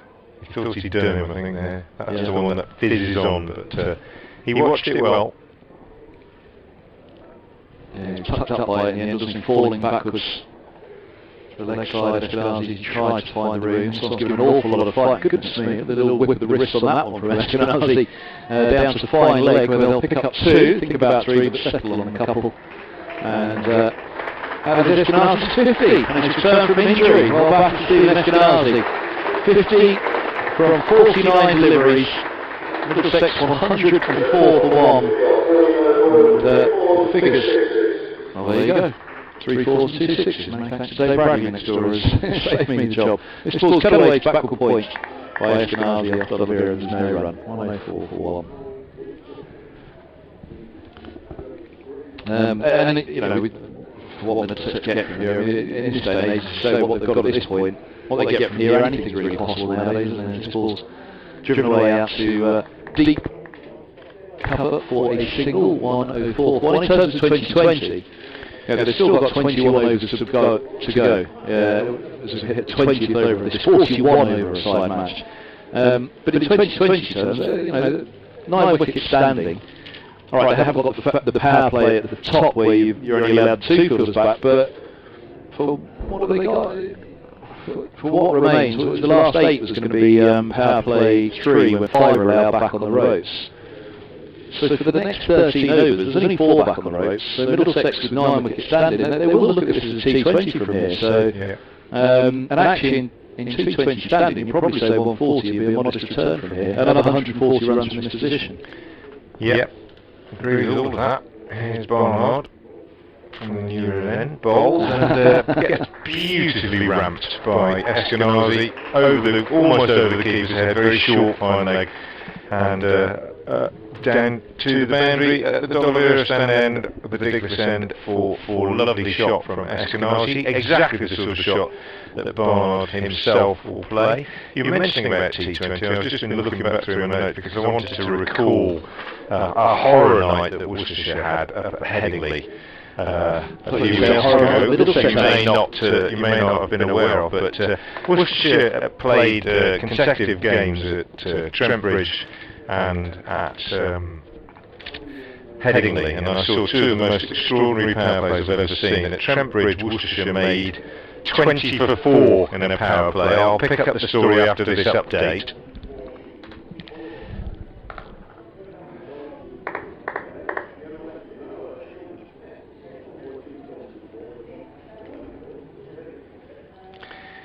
Yeah, they are in full swing. Middlesex batsmen are in full swing, particularly Stephen Eskenazi, who's just gone to a very good half-century of 49 balls, and he's added to that, he's now on 56 or 53 balls, 1 man out so far. Max Holden, who was very well caught by Gareth Roderick off the bowling of Adam Finch for 39, but Sam Robson's made a good start, he's on 15. Eskenazi, as I say, going very, very well. And Middlesex, having won the toss and chose to bat in the 21st over of a game reduced to 41 overs as a side, are 110 for 1. Yes, that game. So Worcestershire made 20 for 4 in their power play at Trent Bridge, and I thought, I'll go a long way before I see a worse power play than that. Barnard is in, bowls, and this one is cut down to third man by Robson for a single, 111 for 1. And the following evening, I went to Headingley, and I did see a worse power play than that, because Yorkshire, in their power play, bear in mind Worcestershire was 20 for 4, Yorkshire's was 18 for 4, and I thought, I simply couldn't believe it, and the 2 outcomes were so incredibly different, as I'll tell you in a minute. Barnard is in again and bowls, and Eskenazi gets a single up to long on. So Worcestershire, having made 18 for 4 in their power play, just trying to find the relevant page again in my notebook. Worcestershire 18 for 4 at Trent Bridge went on to hit only 2 boundaries, I think, in the whole innings. Sorry, I've lost my page now. Sorry, everybody. It's quite dull when I'm doing this, isn't it? As Barnard bowls again, and this is steered down to third man for a single. Right, 18 for 4.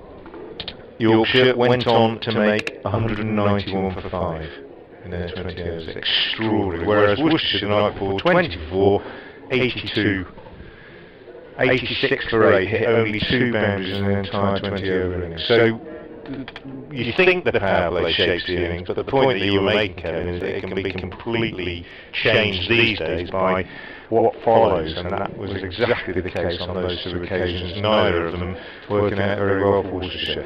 Sorry about that rambling discussion about power plays. End of the 21st over of this Middlesex innings. They're going along nicely, I think. A base being laid for a big score. Robson 17, Eskenazi 57. D'Oliveira is in, bowled. This is punched by Robson to the offside. It's coming around to single, 114 for 1. No, as soon as you said how bad it was and told me all those 2 power play scores, and like Middlesex fans, I just sat there shaking my head thinking, dizzy heights, Frank, dizzy heights. Always a rough old T20. You've not had a 4-wicket power play, surely. Oh, goodness me, what, last week? So, yeah. Length ball, which Eskenazi tries to work away into the offside. Again, that risky attempt that he has, but he gets the bottom edge of the bat and trickles away into the onside. T20's been a tough old competition for Middlesex for many years. She's given a lot of flight right up there, a little bit of pacing as well, though, wasn't that? I suppose it's or the length and the flight of it. It was a reasonably flat delivery, I suppose. It's driven from a single down to long on. Eskenazi's on 58, 115 for 1. D'Oliveira bowls, the flying balls punched away out deep cover coming around. Extra cover had a little grab at it, but couldn't manage to block it off there. Josh Dell, and then completing the field and boundary. It was Jack Haynes with a little bit of a slide and a slip as well under the tree. Over there, a little bit of moisture building up. Two more as Robson's 20. Pause for a moment, check field one more time, maybe a bit of chatter out there. D'Oliveira awaits and he can now time over. Robson just leaves the pitch of it. And the right-handed drives a single to long on. 118 for 1, Robson. 21 from 26.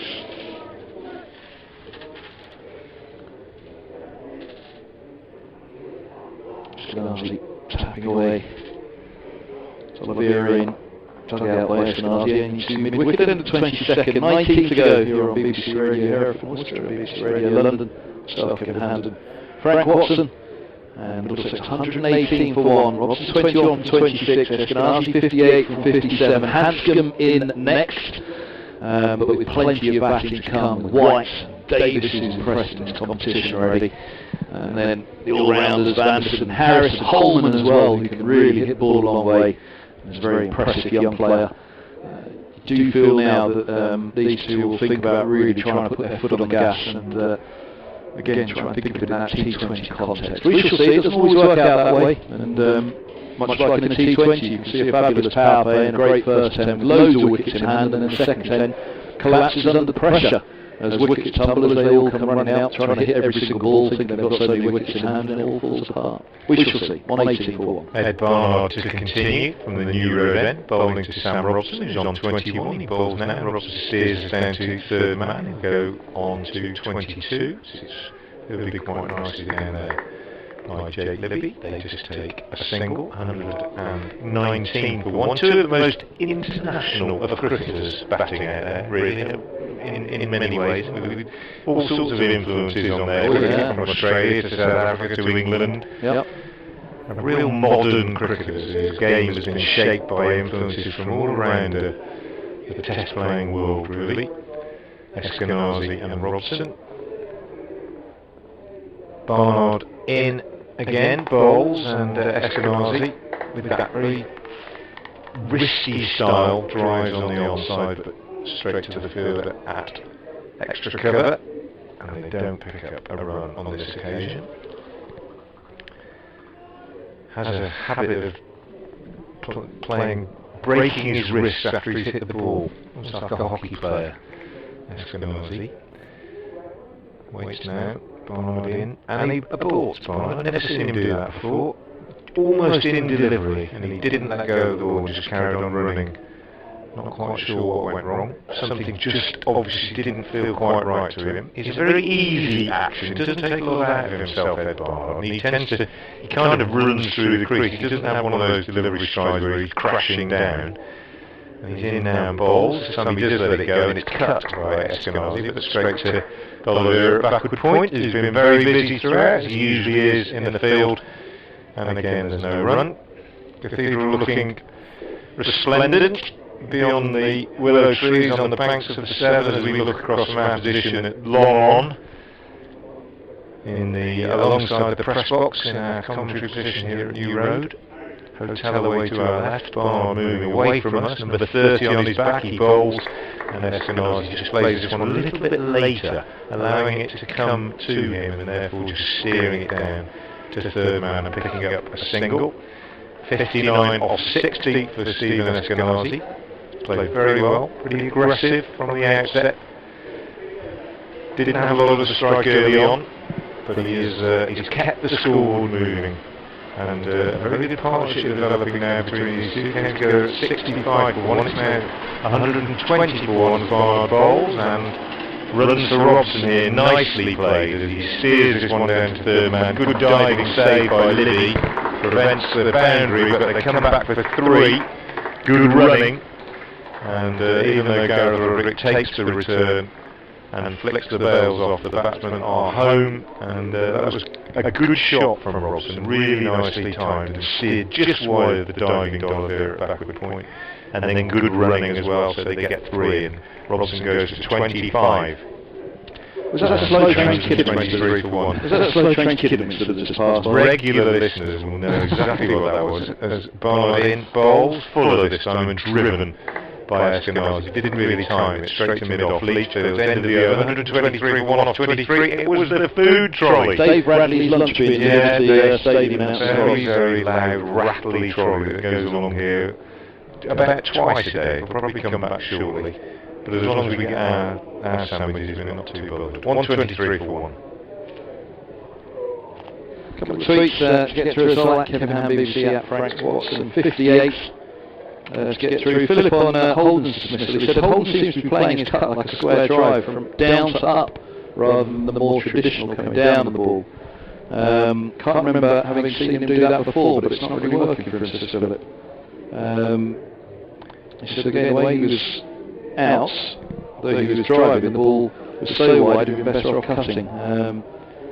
Difference being a mistime shot coming down the ball is more likely to produce a bottom edge, where down to up shot would result in a top or outside edge no, he inquires. Frank, over to you. Who's in bowls, down the track comes Robson. Well, I think it's down to long off, 124 for 1, Robson moves to 56. A little clue on Max Holden is on who he modelled his well, he modelled his entire game on, everything, his mannerisms, everything. He modelled his entire game on Alistair Cook. I was going to say that. That's what I would have said. I wish I would have had the chance. Sorry. D'Oliveira bowls and the ball's clipped away out to deep with wicket. It might be 4 for Eskenazi. Has he placed it perfectly? No. Wonderful times. Stop on the boundary road. They're only going to get 2. Hills had a deep with wicket. The tumbling stop picks himself up and moves around. It's Finch's in a tall figure of Finch. I just watched the replay again. I don't think it was wide, really. He played a fairly straight back shot at it. D'Oliveira bowls, is cut hard by Eskenazi out deep point, and he moves to 62 now from 63, 127 for 1. Yeah, it's a drive, not a cut, really. Good delivery, probably just did a little bit, I think, actually, to be fair. Quick ball from D'Oliveira, cuts down to third, and it beats, yes, short third up inside the circle. That was the groan you just heard from the crowd there as it got away. And 4 it is, which moves Robson to 30 from 30, 131 for 1. Middlesex maintaining the strike rate of 100 they have throughout the innings pretty much. Yeah, I think your Twitter correspondent's been a bit harsh on Holden. I don't think it was wide enough to cut. I think it might just have nibbled a bit off the seam, and he was in the mood to play shots and just pushed at it. Lots of flight from D'Oliveira, hitting the air, straight to the extra cover though, to a wide long off. They're going to take 1, and Robson's on 31 from as many balls faced. On 32 for 1 Middlesex, what's to come, the 24th. He has another question as well. Why did the 45-minute delay result in the match being reduced by 18 overs? Forward goes Eskenazi, turning the last ball of the over, 24th to mid-wicket, the dot ball. Eskenazi has 62, Robson 31, 132 for 1. Are they really assuming an over rate of 24? P.S. shame about that.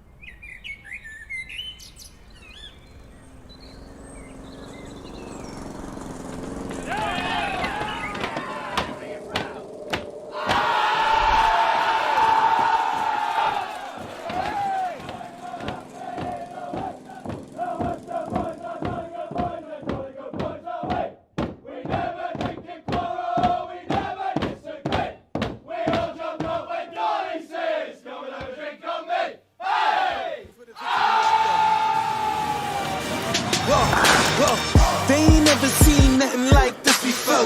Lit the room when I came through the front door. Ask me if I should overcome, what for? Train in the trees, please pardon my sycamore. Touch burning sands, cross lands and stormy shore seasons in the year, yeah. Ain't no channel for champions and chain no fear. Yeah, the champ is here, switch gears. With keeping hitters in the rear. At the blood, sweat and tears and my goal so near. I see my victory so clear. see my victory so clear.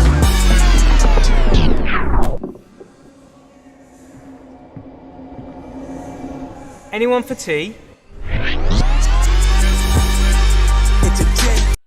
Runnable. Very good batting. Finch, right arm over the wicket, bowls to Robson, who cuts very firmly, and there's a rare misfield at backward point by D'Oliveira, and they get through for a single. It was travelling, and it was still a good stop, but he's so good in that position, D'Oliveira, you don't really expect to see the ball escape his grasp, and the batsman are through for a single. But Robson, 32 off 32, it's just been one of those innings, just kept things ticking over, scored a runner ball, and you haven't really noticed, you can't really remember any great shots, just really good professional accumulation. Finch in, bowls to Eskenazi, and you can remember a few shots he's played, and that's another one. Given room, he just swings his arms through, and that's in the arc, and just lifted back over the bowler's head, comfortably clears the boundary for 6, and yet I don't think he middled it. No, so good at the bats these days. Well, even that slap down the ground that was fielded at mid-on, I think he'd given it, as you said, he hit it really well, didn't he? Yeah. But timing, I don't think he quite got the timing right, because I think if he had timed that one, it was at mid-on that managed to make great stop over his left, clearly. I think if he had really got that out of the sweep of the bat, he did it so hard that, that ball possibly would have gone through the advertising board and still be going now. Anyway, so he's missed it to 6. Here comes Finch again, bowl, short, and cuts at this one. A good reply from Finch, who's got a bit of pace, a bit annoyed by that. Not nice to be hit back over your head for 6 when you're a quick bowler. And Eskenazi fenced at this one outside the off stump and missed it. Taken by Gareth Roderick. Will she need a wicket if they're going to delay this progress? I know it would bring in Hanscom, and I know Middlesex have got quite a bit of batting to come, but this partnership is just beginning to flourish. Current run rate is 5.7, 139 for 1. Finch again in to bowl to Eskenazi, who cuts, get 1 this time. Now on the cover boundary is Barnard, picks up and delivers his throw very quickly. A fleet-footed fielder, and they only get 1. Take Eskenazi to 69, 140 for 1. And yeah, we'll need a wicket, because the best way to disrupt the progress of an innings is to get a new batsman out there and make somebody have to start again. This partnership really developed nicely, almost without scare, as Finch comes in again and bowls a bouncer, big bouncer, which Robson does well to reach actually, gets up on his toes and plays almost a proper tennis shot to that one, out on the offside for a single. Now, confused the blast now. Would that, if you'd have let that go, that would have been a wide? Well, yeah. Although, as you say, it clearly wasn't out of his reach, was it? No. Yeah, because he reached it. But overhead height wide, yeah. In the blast, overhead height say no ball. Oh, I've got it the wrong way around, haven't I? They changed the rules to blast. Finch in bowls, this one's a better length, normal length if you like, and just steered down to third man for a single, which means that Eskenazi will keep the strike at the end of that over. He's gone to 70, and it's 142 for 1 off 25. No, sorry, so this one could have been called a no ball, let's just say. In the blast, that's what confused it. In the blast, it is... so we had the incident at Lords a season or so ago when James Harris bowling to David Visa, was it? Bounced it. Visa went after a hook high above his head and edged it to the short, fine leg, and was given not out. It was called no ball because of height, whereas every other that's why they changed the rule. Yeah. Well, that was the change rule in the blast. His D'Oliveira is in bowls, and this ball's cut away out to deep cover for a single. So it's called no ball in the Eskenazi. 143 for 1. Yeah, I think in every other competition, because Middlesex thought they had their man, but in every other competition in the world it's a wide if it's overhead height. As that would have been a wide if Holden had left alone, if Robson had left alone. This ball's driven down to long on for a single. 144 for one. It always throws me now that the blast has changed it, but it was it was an instant at Lords at Middlesex, because Middlesex all went celebrated at the short fine leg. Yeah, we've got him. He's top edged it too. It's a short fine leg. Full ball to Essex from D'Oliveira is driven to the lawn. 145 for one. And in the meantime, the batsman had started to cross, but then Leach started to walk off. Now, of course, everything was still live. Middlesex at the last minute realised they could run him out because they realised that no ball had been called. This ball's cut straight to the short third by Sam Robson. Sliced it really, without any real pace. It's trickled to Finch, just down below our commentary position here. D'Oliveira goals up above him, steps in, bowls, and inside out Robson takes him over extra cover, long off, will have a chance, but he won't. Just thought he'd have a dive at the last there, skipped away in front of him. And Robson 4 more. Moves to 38 from 36, 149 for one. Yes, it was chaos, and we were all trying to work out what was going on the sidelines. We were interviewing Stephen Finn at the end of the match, and he was a bit miffed about it. You know, that in every other competition in the world that would have been out, but in Blast it was a wide. It was a no ball, sorry. Still confused me as I'm explaining the story. This is pushed back by Robson. You have 38 from 37, end of the 26th. D'Oliveira bowled 5 now. 149 for one. Strike rate's still going at the moment, Frank. 38 from 37 Robson, Eskenazi 72 from 70, 9 wickets standing, 15 overs to go. Again, if we were thinking of it in terms of the T20, 9 wickets standing and 15 overs to go, at a run rate of just below 6 that they're going at the moment. So let's say we were 5 overs into a T20, there'd be 30 without loss after 6. Okay, there's no power play in place at the moment, so factor that in. You know, power play 1 as it is in a list A. But there's just a little bit of an onus here. They're going to need to pick it up a bit, isn't it? Yeah, maybe. I think we're looking at a decent score though, aren't we? He's finished again short, hammered away by Eskenazi. For timed that one alright, that's for sure. That raced over the ground and wrapped into the advertising warnings in front of the marquee. Just to the left of the ladies' pavilion as we look 153 for one. I mean, we were saying 230, 240. I'm looking more like 260, 270 now. That's what I mean about Worcestershire needing a wicket as this partnership develops. We're getting up, well, 94. Is it they've added now? No. 88 is finishes in again, bowled down the leg side, big swing and a miss from Eskenazi. Came together at 65 for one, so yeah, 88 they've added, and as I say, almost without scare. They've played missed a few times, haven't given any chances that I can recall, and they've both been scoring just about a run of ball. Eskenazi with the bigger shots, Robson with the more careful and measured accumulation, but it's been an impressive batting from these two. Hasn't finished trying to do something about it. And comes in now and bowls, and this is driven up to mid-off by Eskenazi. They take a single. He goes to 77. Just look at the score. We've got a slight anomaly in we today. You get this now and again. Rapids against Middlesex. Yeah. You know, one or two teams stick with their 2020 sobriquet, and there's Durham, for example, and Durham known as Durham, aren't they? And yeah, they have had one in the past. They have, yeah, but they changed back. Anyway, we know who they are. As Finch comes in, bowl short, hammered through extra cover by Robson. Short, wide, and slapped. That's a real slap, wasn't it? Through extra cover, past the diving. Dell at short extra, and 4 more.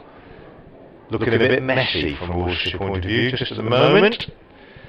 Josh Baker, the left arm spinner, came on early, went for 30 off 3 as Holden in particular got stuck into him, and since that wicket went down, as I say, Robson and Eskenazi have been untroubled by whatever's been bowled at them, by whoever, and The pitch has offered little in the way of encouragement. I would suggest ball seems to have come onto the back quite nicely. There'll be all eyes on the Middlesex spinners now. Exactly. Talked about the toss. Yeah. Pete Hanscom. Just going to say that. In comes Finch and bowls, and that one's outside the off stump, and a flat-footed little wave at it by Robson, really, nothing more, didn't move his feet, just trying to get a bat on it and run it down to third man, missed it, 158 for 1. I don't think it'll turn a great deal.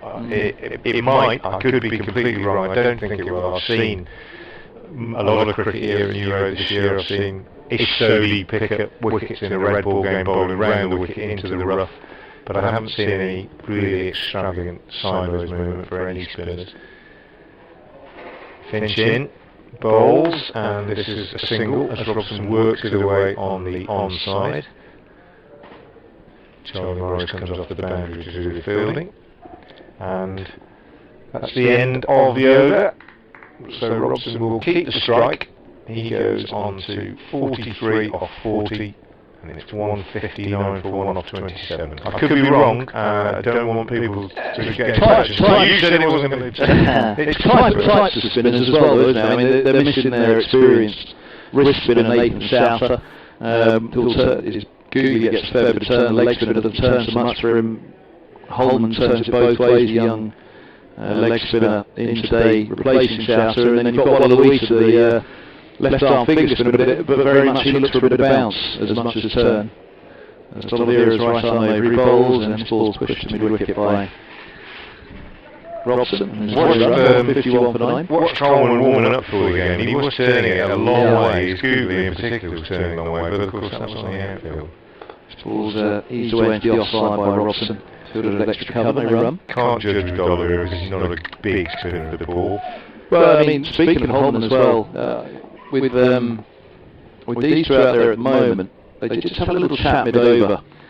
So Robson's down the track now and hits over the bowler's head, 1 bounce, 2 bounces into long off coming around, just a single, 160 for 1. When Robson missed that cut in the previous over looking to run, they had a real chat after that delivery. I think they've got an eye on this run rate.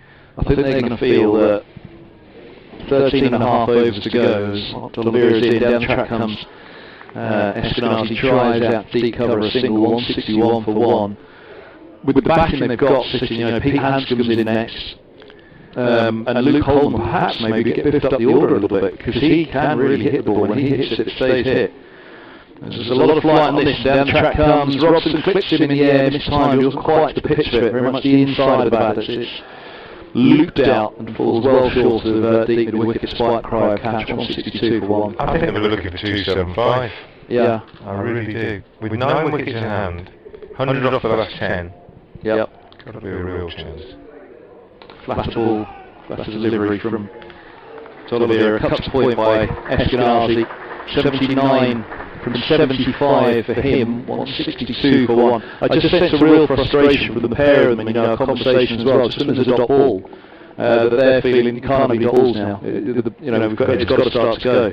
And I'm mainly thinking of what they've come, and it's a rarity to say that Middlesex got a lot of depth in the batting, but that is what it is today. Martin Anderson as well, he's had a tough year with that, which is why he hasn't played the Blast in the Royal London Cup, but he had a tough year in the Championship with the bat, and very promising young all-rounder Anderson. He's hit some fine runs in recent years, and it would have been exciting to see him get a bat today actually, but at the moment it'll only be a cameo at best, with Hanscom next. Davis as well, who's also whacked about. Actually, young White's Robbie, in form, but Robbie White, he's more of a nudger and a nurdler, and I do think in this match situation now they'll rejig the order with 13 overs to go, and Holman will be pumped up, and White might have to drop down. We'll see how they use Davis as well. 162 for 1, that was the end of the 28th, so 13 to go here on BBC Hereford, Worcester, BBC Radio London with myself, Kevin Hannon and Frank Watson. And Joe Leach coming into the attack from the new road end, bowls, and this one is steered down to short third man by Sam Robson, but he doesn't get a run. D'Oliveira does the fielding. Just going to go through the bowling figures. I know if you're watching the stream you'll probably have seen them a few times, but people listening to us won't have seen the bowling figures. Charlie Morris opened the bowling, 5 overs, 1 maiden, no wicket for 20 for him. just break off as Leach comes in again. Bowls to Robson, who cuts this time past D'Oliveira. And Libby down at third man comes round to do the fielding. They come back for 2. Good running again from Robson. He goes to 47. 164 for 1. Adam Finch, the 1 wicket taker, 6 overs, no maidens, 1 for 36. Josh Baker, 3 overs, no maidens, no wicket for 30 today. Targeted by Holden when he came on. Ed Barnard, 4 overs, no maidens, no wicket for 24. And Brett D'Oliveira, 6 overs, no maidens, no wicket for 31. Here's Joe Leach in his 5th over, short. And this one is pulled up to long on by Robson for a single. Finishes the fielding. 48 to Robson, 165 for 1. Joe Leach in his 5th over, and so far he has conceded 24 runs and is wicketless. 100 partnership greeted by a polite ripple from the Worcestershire supporters. Probably a few Middlesex supporters here as well. Haven't seen too much pink around the ground. Leach in again, bowls, and he's ramped beautifully ramped by Eskenazi. Absolutely played to perfection. It's a shot that we used to get astonished by, and now we just accept it as run-of-the-mill white ball batting, but it never ceases to amaze me how easy batsmen make it look against a bowler even of Joe Leach's pace. 4 more for Eskenazi, 82 off 76. He's looking ominous. 169 for 1. Leach in the 29th, in bowls, and Eskenazi cuts in the air. There'll be 4 more, down to third man, up and under, cutting over D'Oliveira at backward point, and raced away down to third man. Stephen Eskenazi, 86 now. I've got to say, this really is excellent batting. It is excellent batting. I'm just trying to rack my brains, because we're careful to go over the top of things, aren't we? But this is going to be as good an innings as I think I've ever seen Stephen Eskenazi plays. Yeah, those ramp shots, they're not shots we usually see Eskenazi play, but he's obviously in such confidence and such form at the moment, despite the 3-week absence through injury. Leach again, and he's ramped him again, and he's played it to perfection again. Absolutely superb. Leach went fuller, didn't bother Eskenazi, just moved across to the offside, kept his eye on it, and ramped it over the keeper once more. Super batting from Stephen Eskenazi, 90 off 78 balls. Robson, 48 off 47, has been equally impressive for me. 29 overs gone, so 13 left, 177 for 1. They might even be thinking about 300 now. Well, yes, and Worcestershire are in great form, and Middlesex know this is a must-win for them, really. Otherwise they'd have to win every single remaining fixture to have any chance of grabbing third spot. But a win here today, and you have to throw rain into that as well, don't you? Rained off fixtures. So this really is a must-win, and it's a match position where Middlesex, again, they can't go away feeling that they've left runs out there, and it's not often over the years that you've been able to say that for Middlesex the batting is their strong suit. It certainly is today, as D'Oliveira starts the new over to Robson. He comes down the track and wrong foots mid-wicket. They're going to pick up 2. Mid-wicket was trying to anticipate the push single down to long on. Well, actually steered it fine mid-wicket. He's running completely the opposite direction, and that's Robson's 50. He moves to 50 from 48. Middlesex are 179 for 1 in the 30th with 11 overs to go. This rain reduced Royal London Cup match. I say it's rain reduced. Rain was overnight, really, wasn't it? So it's Robson down the track now, and chips a single down to long on, and he moves to 51 from 49, 180 for 1. But yeah, on Eskenazi, I'm really racking my brains. I mean, look, first class, what I'll say is perhaps the best list day, or the best white ball innings I've seen him play. Update for FM listeners to BBC Hereford and Worcester.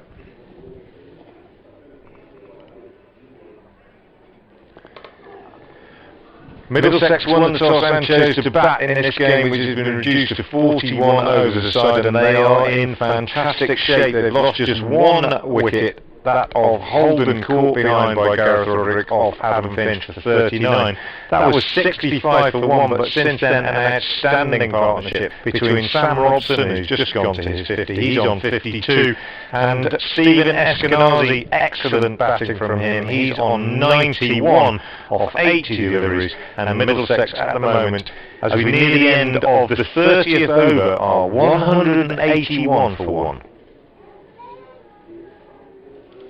D'Oliveira's in, bowls, that's brilliantly pulled away by Robson on the back foot, quickly down, trapping down the ball, and it was more of a punch than a pulling end.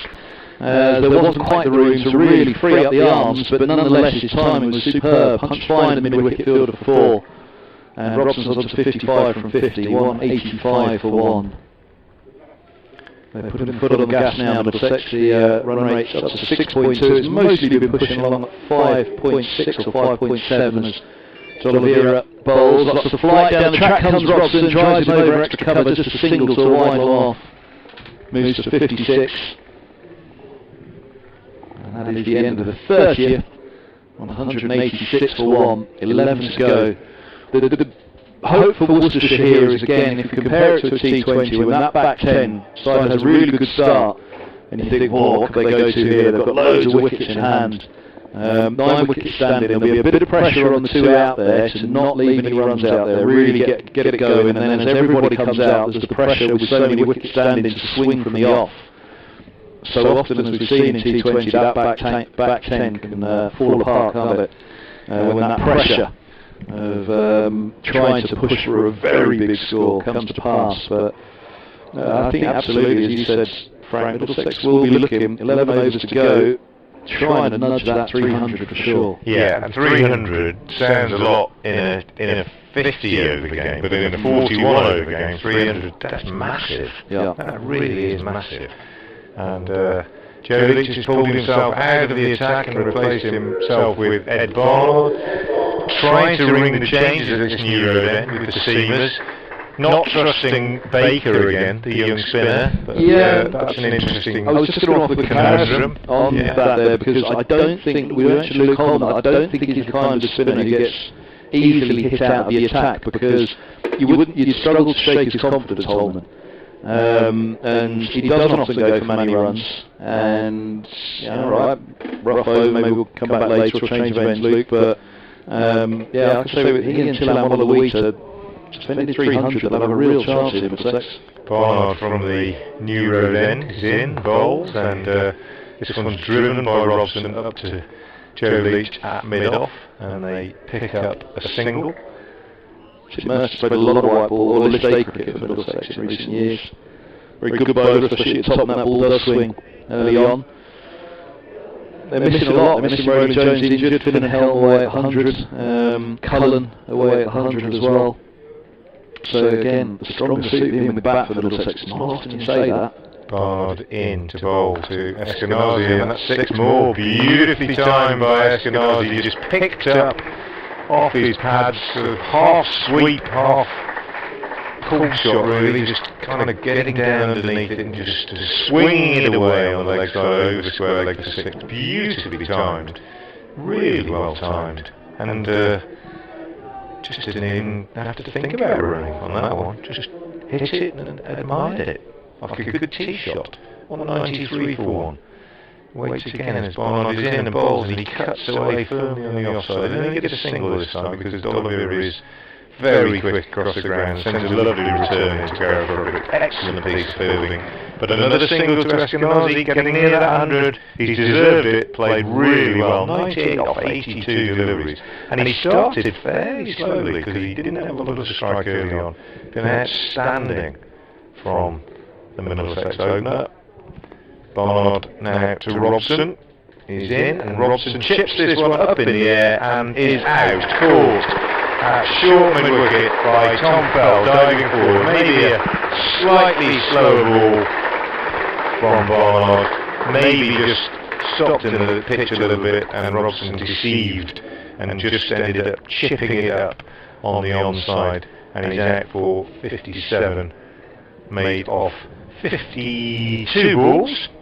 53 balls, a really good excellent innings, I would say, from Sam Robson, and he shared in a partnership of 129 for that second wicket with Eskenazi.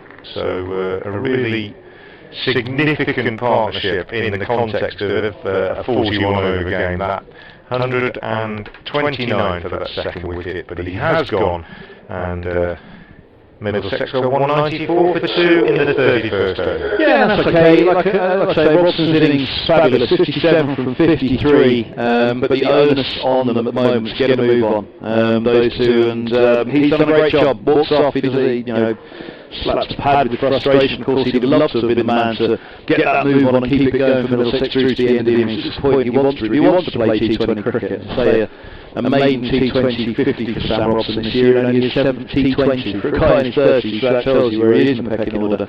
It was a struggling T20 side that Middlesex have been over the years, so he's played a fabulous role today in this list day innings, but really the onus is there to get on, and it'll be interesting now watching Hanscom. He'll want to go hard from the off as well. He'll know that 300 is something they need to try and get close to. Barnard into the captain, and he's off the mark with his first ball, steered away on the offside, coming back for 2, going to have to hurry, and I think he's run himself out. It's Eskenazi, I beg your pardon, they crossed, and he has run himself, no, he's got 100, he's been given a not out. Well, that's interesting. Well, okay, it's all happening here. Sorry, first of all I misheard by the batsman, because I didn't think they crossed when the ball was in the air, but they had. Eskenazi cut that ball away on the offside, and they came back for 2, and it brings up his 100. I thought he had run himself out. It must have been incredibly close, but we haven't got a TV umpire, and umpire deciding that he was in, and he then raised his bat and celebrated that 100 and made off just 83 balls. A brilliant innings from Eskenazi. He's absolutely delighted, and it's 196 for 2, and I think a little bit of consternation amongst 1 or 2 of the Worcestershire fielders who genuinely thought that they'd got their man. It was a very risky second. I can understand him taking it to bring him 100, and he's got it. Barnard in, bowl, slower ball than Eskenazi cuts, and it's all rather more sedate as he settles for 1 this time, hitting it out to the same fielder, D'Oliveira, and keeps strike end of the over, 101 not out, Stephen Eskenazi. Hanscom yet to receive the delivery, and the man out in that over, Robson for 57. Yeah, and I can only say, it really, certainly in white ball cricket, it feels like the best innings I've seen Eskenazi play, and his white ball cricket in recent years has come on leaps and bounds, and he's a player that has all the talent in the world, he really does, and it's great for him to see that he's taken white ball, and particularly 2020. I think this day there was never a doubt. Like Nick Gubbins is always a cracking this day player for Middlesex. I think that's why Baron Chopra was brought in this year to cover for the loss of Gubbins. And today they haven't needed him. Chopra sits on the sidelines and we've seen, they've backed Holden, the youngster who has got runs again today, 39. Robson's got a 50th century for Eskenazi. You're thinking it's tight. You're thinking it's tight on the replay, Frank. Very, very tight. Obviously, I'm making from one end, but very, very, very tight. I don't know what he was doing. He might have well have run himself out there. If there had been an umpire, it would have gone upstairs if they had the facility, I'm sure of that. The uppercuts here at the start of the new over from... Oh, he's going to go for 4, it is, yeah. Just fine. Dear. Poor old, that's Ed Barnard down there, isn't he? He slipped, slided, tried to pick it back into play, and then, oh, quick, get up, try to get it back into play. Didn't realise the ball was also over the rope, as he was as well. 4 more for Eskenazi. And uppercutting Morris. Change of ends for Morris. He started up down below us. First time today he's been fired. And then 200 up for Middlesex as well. 201 to 2. I made my decision. He was out. He was out. Yeah. He's on strike now. Still though Eskenazi is on short and hooked to deep square. Slow ball bouncer from Morris. And Eskenazi moves to 100.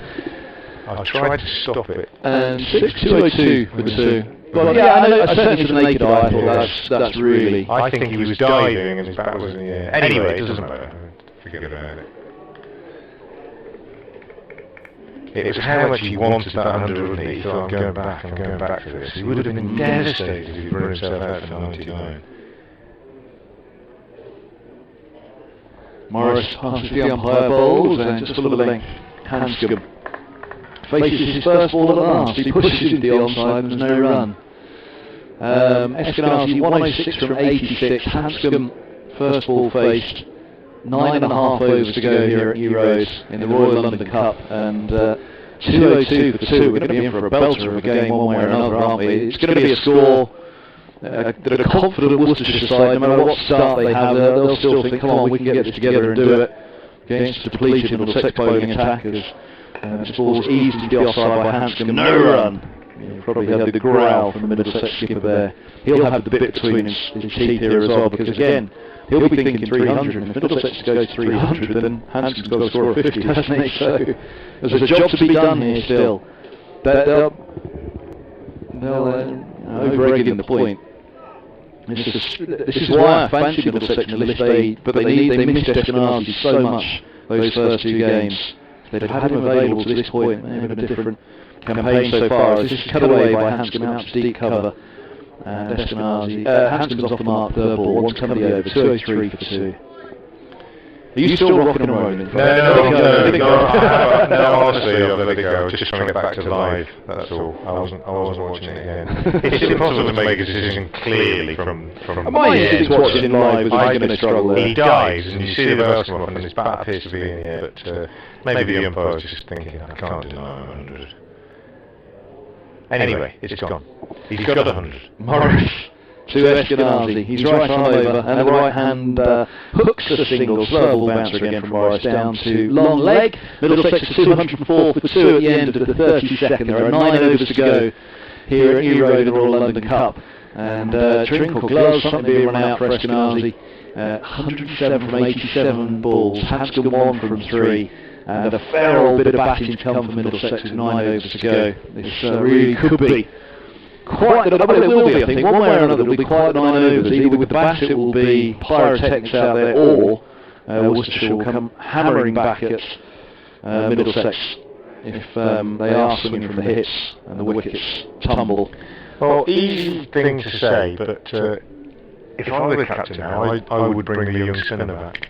I would back him, because I think two right-handers, got to give him a chance and say, come on, you could easily deceive somebody in the air here, and they could miss-hit 1 or 2, and how much confidence it would give the young man if he came back and picked up a wicket.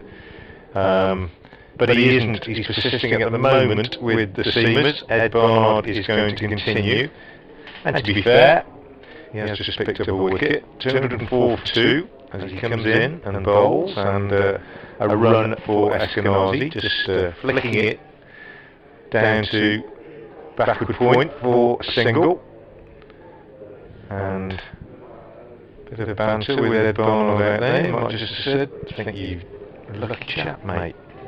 And they're grinning, it's all good-natured. Eskenazi 108 off 88 balls. Been there since the start, with 2 men out, Holden 39 and Robson 57. Wicket takers Finch and this man Barnard, who moves in from the New Road end now and bowls to Captain Hanscom, who works this one away on the onside, and it's fielded at mid-wicket by Tom Fell, who took a catch there in Barnard's last over to dismiss Sam Robson. So we've just entered. No, we haven't just entered the last power play. It'll be when there's 8 overs left. Of course, it's a 41 over game, so after this over, as Barnard is in and bowls, and Hanscom steers this one down behind the stumps, really, hoping for a single, but turning it down as Gareth Roderick sprints up from his position as Wicket is standing back to pull off a glove and do the fielding. So again, as we were giving a comparison to what we'd be thinking in the T20 at this stage, Middlesex as such, they've got a little bit of a bonus here, because this over and the overs that we've been running up to it, talking about it being a T20, it's only 4 back on the boundary road, isn't it? Yeah, absolutely. Barnard is in, bowls, Hanscom drives nicely on the offside, slightly uppish, but a single as it goes wide of Haynes and D'Oliveira fields out on the cover boundary, fires a throw back in to Roderick, And the total goes to 206 for 2. So we're in the 33rd over. So 8 left after this. 41 over the side. Middlesex won the toss and chose to bat. And on a surface that we thought might offer some assistance to the bowlers, because it was a bit damp, but it is a used pitch and it hasn't really offered a great deal of help at all, one would say so far. But as we always say when we make comments about pitches, we have to wait until both sides bowl on it before we really make a judgment. Barnard bowls an attempted Yorker, which Eskenazi squeezes out on the offside and takes a single. And again, he and Barnard continue their conversation as he completes his run. Something going on between those two at the moment, but it all seems good-natured. Eskenazi now 109, 207 for 2.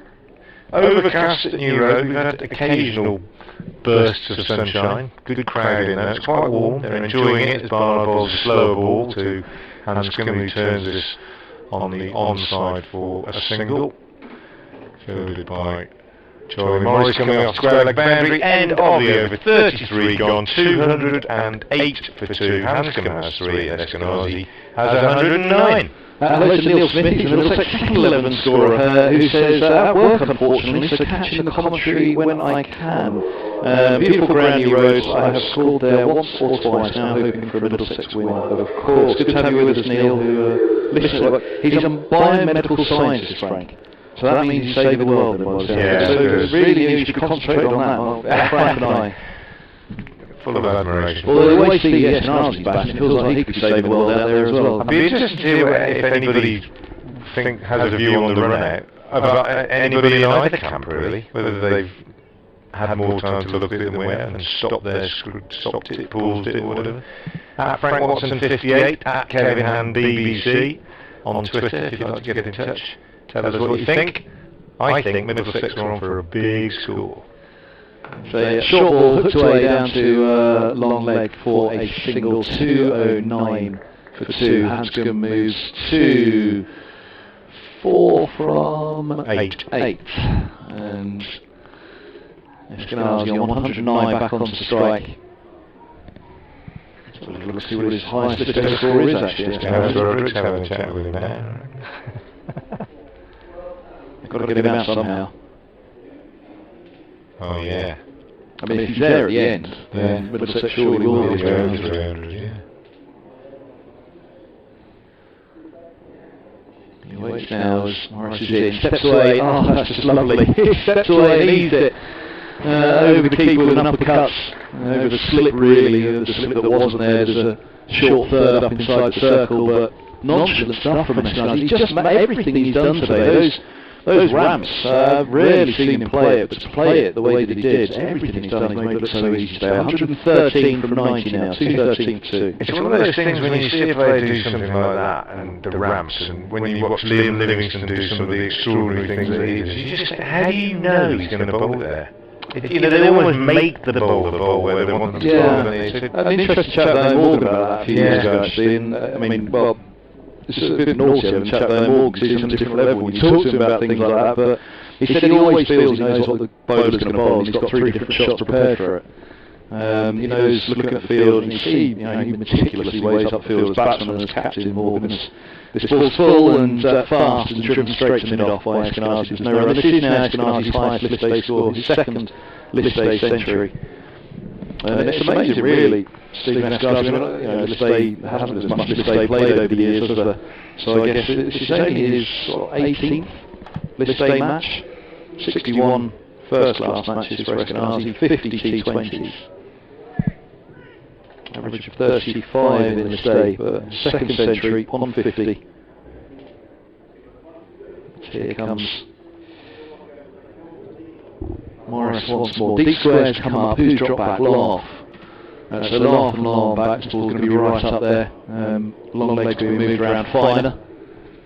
Deep point and mid-wicket the other 2 backs. So midway through the 34th, Morris, he come in and bluff? No, he does go right into the block hole, and it's dug out for a singles backward point by Eskenazi. Stumps thrown down, but a deflection actually ricochets straight past the fielder. It's almost like playing, it's almost like playing handball, wasn't it? He threw it at the wall and came straight back to him. 2.14 for 2. Eskenazi on 114. It was telegraphed, wasn't it, where that ball was going to go, so Eskenazi was happy just to dig it out, take the single. His hands can strike again, and deep square drops back, and long off comes back up inside the 30 yards. Morris is asking, does he drop back at third, but he'll be 6 out of so who will they bring up? Yes, he's going back, and who's coming up? Long on. So they're going to go the shorter length for Hanscom. No, long one's gone back. Oh no, so how many are out now? 4. Here comes Morris, he's in bowls, and Hanscom goes up in the air. He hasn't got all of it. Underneath it, his cover, and he's gone. Let's go inside out, just stand and deliver from Hanscom. He's gone for 4 from 9. Middlesex 2.14 for 3 in the 34th, and he was just determined to go inside out over the offside. It went farther than he wanted though, and straight down the throat of the fielder. And again, they set the field really to suggest that it wasn't going to be that full of delivery. We'd often won. Oh no, he had dropped back in the end, hadn't he? Long arm. They were in there. It was a cuckoo clock out there, wasn't it? Yeah. 2.14 for 3. So a wicket for Charlie Morris, 1 each for Finch and Barnard. Bowling figures in full, giving them while the batsmen are changing over. Morris 1 for 33 in his 7th.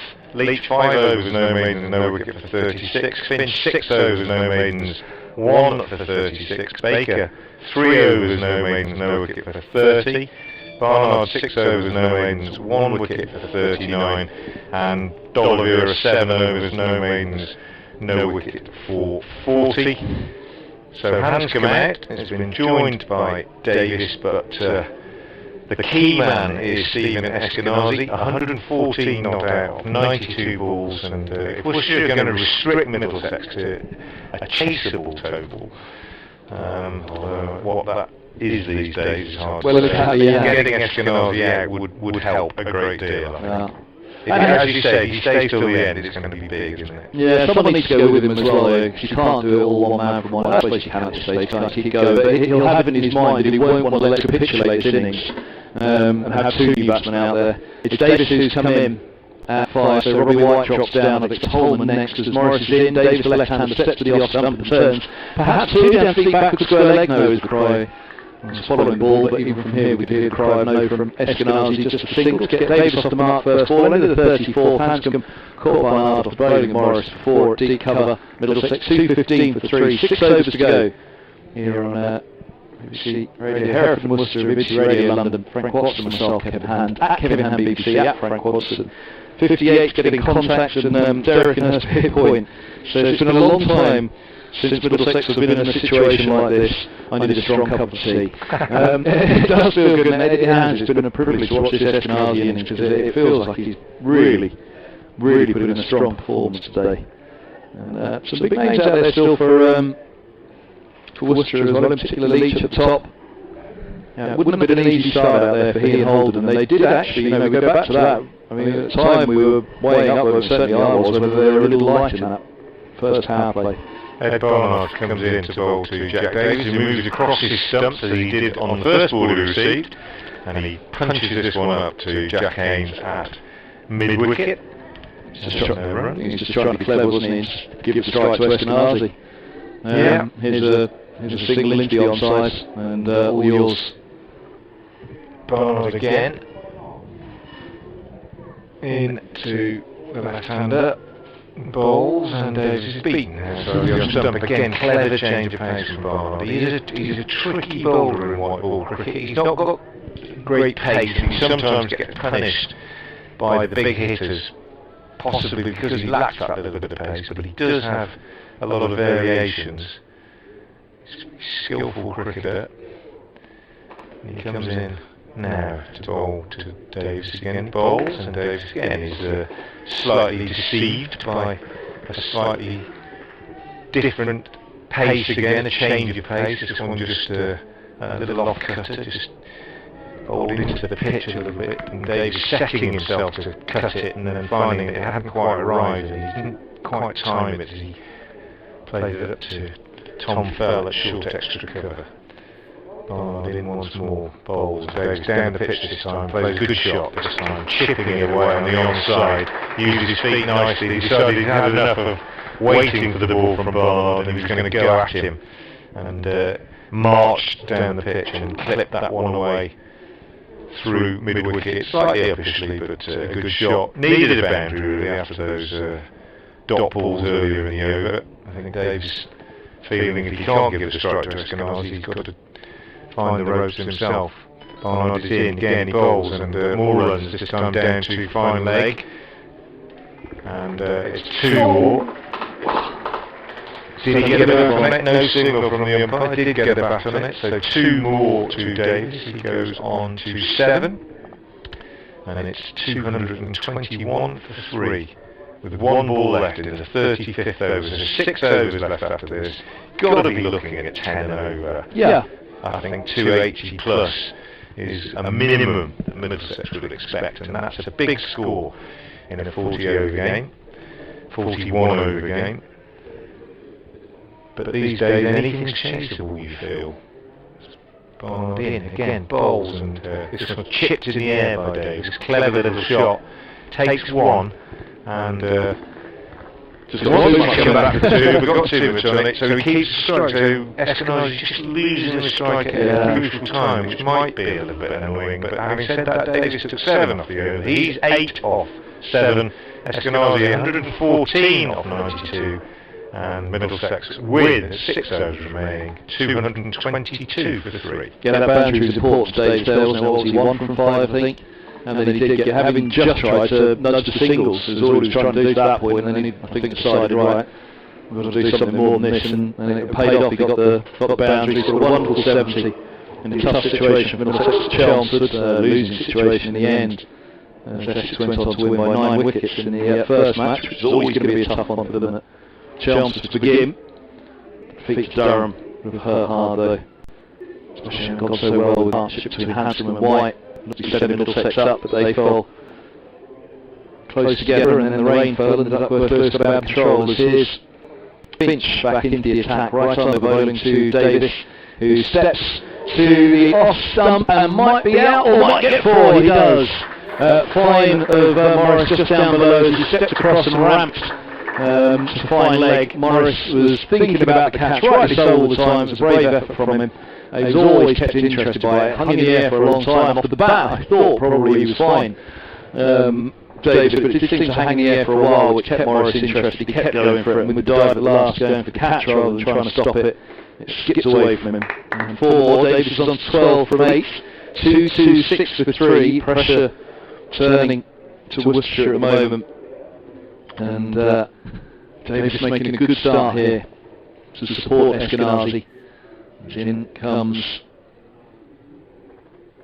Finch once more. He bowls right up into the block hole, and Davis has dug that out for 4. That's a brilliant piece of timing. Right up into the block hole from Finch, but Davis, he's not the tallest Davis. He's managed to really manufacture some beautiful timing away into the onside, just outside off stump, and he's clipped it through mid-wicket for 4. There is a sweeper back there, but timed it well enough to beat him, and he's on to 16 from 9, 230 from 3.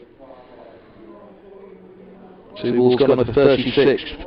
Little conflab between the bowler and the mid-off and mid-on. They'll try and work out what needs to handle each skipper at mid-off. Finch's follow-up, he comes in, takes the pace off it, and Davis goes big. Has he placed it well enough? He has. He's put it in between deep mid-wicket and deep square, and they've run 2. He didn't quite get hold of it, but the placement was good enough that he didn't hole out down the throat of one of the fielders. He bisected them, and even though it wasn't time to go for 4, it meant that he didn't put it down the throat. Eskenazi's come to have a chat with him. What would he be saying right now, Frank? It's going pretty well. Can I have a ball, please? Well, yeah, he's 18 from 10. Yeah. He's probably saying, don't worry about me, just keep doing what you're doing, isn't he? Yeah. I would think. I mean, he's playing. Actually, Eskenazi, a little breather before he'll want to go at the end. He will put his foot on the gas and won't worry about. Yeah, no problem, I don't think at all. Keep going, son. Finch is in, bowls. Davis looks to swing that, misses, and through to keeper it goes. A welcome dot ball for Worcestershire. 18 from 11 Davis, 232 for 3 Middlesex, having won the toss here at New Road. The longer it goes, the more difficult it becomes to bowl the spinner, doesn't it now? Yeah. I think from a Worcestershire point of view, as I said, I would have done it 6 or 7 overs ago, but I think now it would be a really tough one. Which means you just keep rotating the more experienced seamers, I think. Still got 3 to come from Leach. Here's Finch bowls, short double bounce outside the off-stump, angled across the left-hander and beaten, trying to pull at that ball, done by the pace. 232 for 3 it remains. Update for BBC Hereford and Worcester's FM listeners, up and coming. Middlesex looking as though they're going to build a really substantial score here in this game, which has been reduced to 41 overs aside. They made a good start, lost their first wicket on 65, but then an excellent partnership of 129 for the second wicket between Sam Robson and Stephen Eskenazi. Robson eventually out for 57, but Eskenazi is still there. He's made 114 so far off just 92 balls. He's been joined by Jack Davies, who's made a very positive start to his innings, and he's on 19 off 13 balls. We've got 5 overs left in this Middlesex innings, and they are 233 for 3. And again, Davies has taken a single and kept a strike. I don't think Eskenazi faced a ball since Davies came in. In fact, he hasn't. Took a single of the last ball of that over, didn't he? The Hanscom one. Yeah. Oh yeah. But and then he faced 2 sets of 6, Frank. 2 sets of 6. Indeed, yeah. Well, he's done well. He's 19 off 13. You can't complain about that. But you could say, what would Eskenazi have done? And Finch did manage to produce a couple of dots in that over, which was good bowling. Barnard in the sunshine from the New Road end in there. Davies, who again walked right across his stump and he's bowled round his legs. Walked outside off stump. Barnard got the Yorker in, and Davies has been bowled for 19. So a 4th wicket is down. I do think wickets are the best way to slow up a run surge, if you like, at the end of the innings. 19 added for that wicket, all of them scored by Davies, but he's gone bowled by Barnard for 19, 233 for 4. Keeping his strike rate was good though, 19 from 14, so everything he did there was fine at this stage of the innings. And the mix-up continues in the line-up order. The mix-up makes it sound as though it's Luke Holman comes in. It's Luke Holman. Change-up in the Middlesex order continues. Holman comes in next. So they've gone for their big hitters again. You know, in a reflection that the way that this second half of this innings was played out, it's played out more like a T20 than a List A innings where White would have come in at 4 or 5 indeed. Anderson all round, and we can give him time out there as well. But Anderson's capable of some big shots, a powerful batsman as well, but just been out of form with the bat. They've set Holman up. Well, I imagine it'll probably be Anderson next, if required. 4.5 overs to go. And Middlesex 233 for 4. Holman, left-handed batsman, big broad shoulders on him. Here's a big boy, and he hits the long ball. Kevin reliably assures me as Bard comes in and bounces it first ball. Interesting start. He's full of surprises here, Barnard, and that probably was a bit of a surprise to Holman, who just swiveled around and got the wrists over the top of the ball and rolled it round down to backward square leg for a single. So he's off the mark. More importantly, perhaps, Eskenazi is on strike for the first time for ages, and it's 234 for 4.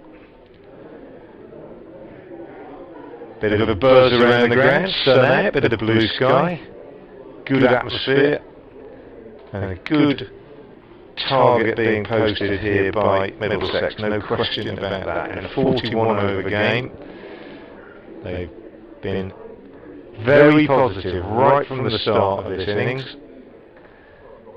Very positive. Eskenazi has been there since the start, and he's the cornerstone of the innings. 114 not out. Waits now as Barnard moves in and bowls to him, and well, extraordinary shot from Eskenazi, one that Barnard himself would have been proud of.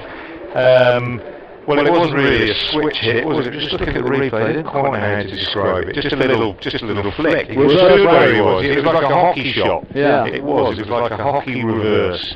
He just waited for the ball full outside the off stump and then just let the ball run up his bat and flicked it over where first slip would have been.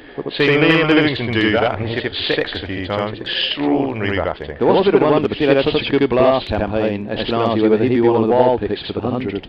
Middlesex's relief, he's not. Yeah. He's in now, Barnard, bowling 2, and he waits for this one and pulls it round on the onside for a single. Thinks about 2, but changes his mind as Morris comes into field. That boundary took him to 118, that single takes him to 119 off just 94 balls, 239 for 4. And Holman on strike again with 2 balls left in the 37th over. And Barnard, what will he come up with this time? He comes in to bowl to the left-handed Holman, and he bowls slow ball, and Holman just steers out on the offside for a single, fielded by Fell at extra cover. Holman goes to 2 off 2, and it's 240 for 4, with 4 overs left after this. Worcestershire should be hoping anything below 280 would be decent for them from this point. Barnard in. Bowls now to Eskenazi, who drives out on the offside in the air. Gets a single. Haynes fields on the cover boundary. Keeps the strike. Eskenazi 241 for 4 at the end of the 37th. Yep, they're quite going to get to 300. Middlesex, 4 overs to go. 10 and 0 from here, up to 280. It's pushed to 290. I think we'll be delighted with that. I suppose it depends what happens at the other end. Young Davis went well. So his 19 off 12, I think it was. It's going to be Eskenazi. He's had strike on 120 from 95. Really, having played as well as he has to this point, he can do whatever he wants in these last 4 overs. If he wants to wait 2 more before he really tees off. Have that right, given that, again, 2 new batsmen at the crease, so he might think, let's steer through a couple more overs before he really starts to launch and maybe gets into it in the final 2 overs of the innings. But pick your bowler as well. It is Finch to continue. This will be Finch's 8th over. 8 balls as well by Barnard, 7 from Leach, 5 from Leach, 7 from Morris. Here's Finch to set off for his 8th, and Eskenazi awaits on 120. Finch bowls, Eskenazi steps away and then pulls the ball with him to the onside for 4 more, in between deep square and mid-wicket. Very set back, nothing they can do about it though. Slaps into the sheets, the covers out there, and Eskenazi moves to 124, Middlesex 245 for 4. Could still get 300 of course, but really will be some extraordinary hitting from Eskenazi and Holman to get there. Couldn't rule it out. Finch in the sunshine with a patch of blue behind him. Sets off, he bowls now at short, an uppercut by Eskenazi, just short of the deep cover, coming in again, brave to go for the catch, and he manages to smother it as well, so it doesn't shoot past him for 4.